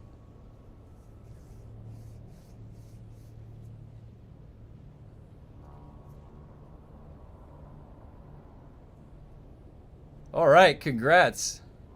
Radiation station is new battery only. Okay. And pen cushion set from the rad. Alright.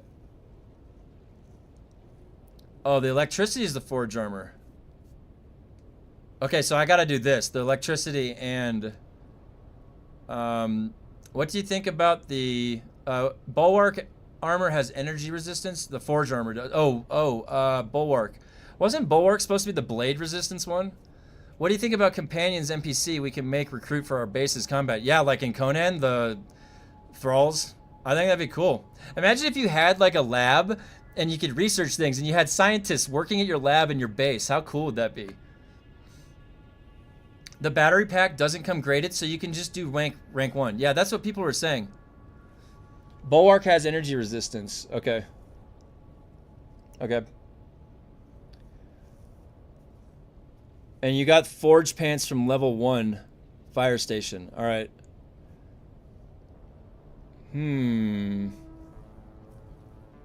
All right, well. Dart resist executor is concussive. So, all right, well, I guess tomorrow. Is there a hotfix tonight? Did they say? I didn't even see. I have to take this stuff back to base. And I have a meeting coming up at 2:30 for my other job that I do for EdTech consulting. And I will be back tomorrow. And tomorrow, I think I really want to hunt down the items that I don't have yet in Chapter 3. So, third phase, you have to look at the bottom ball. 2 sides of the ball. Yeah. Yep. All right, so I have to head into my meeting, guys. If you stopped by today, I appreciate it. I'll be back tomorrow, same time in the morning, probably like 8 a.m. Pacific. If you haven't joined the Discord already, make sure you join it, because, you know, regardless of what's going on with DUNE, we're building a community in there for builds, for any game that can use a build, MMOs, RPGs, all that stuff. So come on in, join the fun. I got a couple friends and my wife in there, and we like playing games, so we'll be around. And I'll see you guys tomorrow if you stop by today. So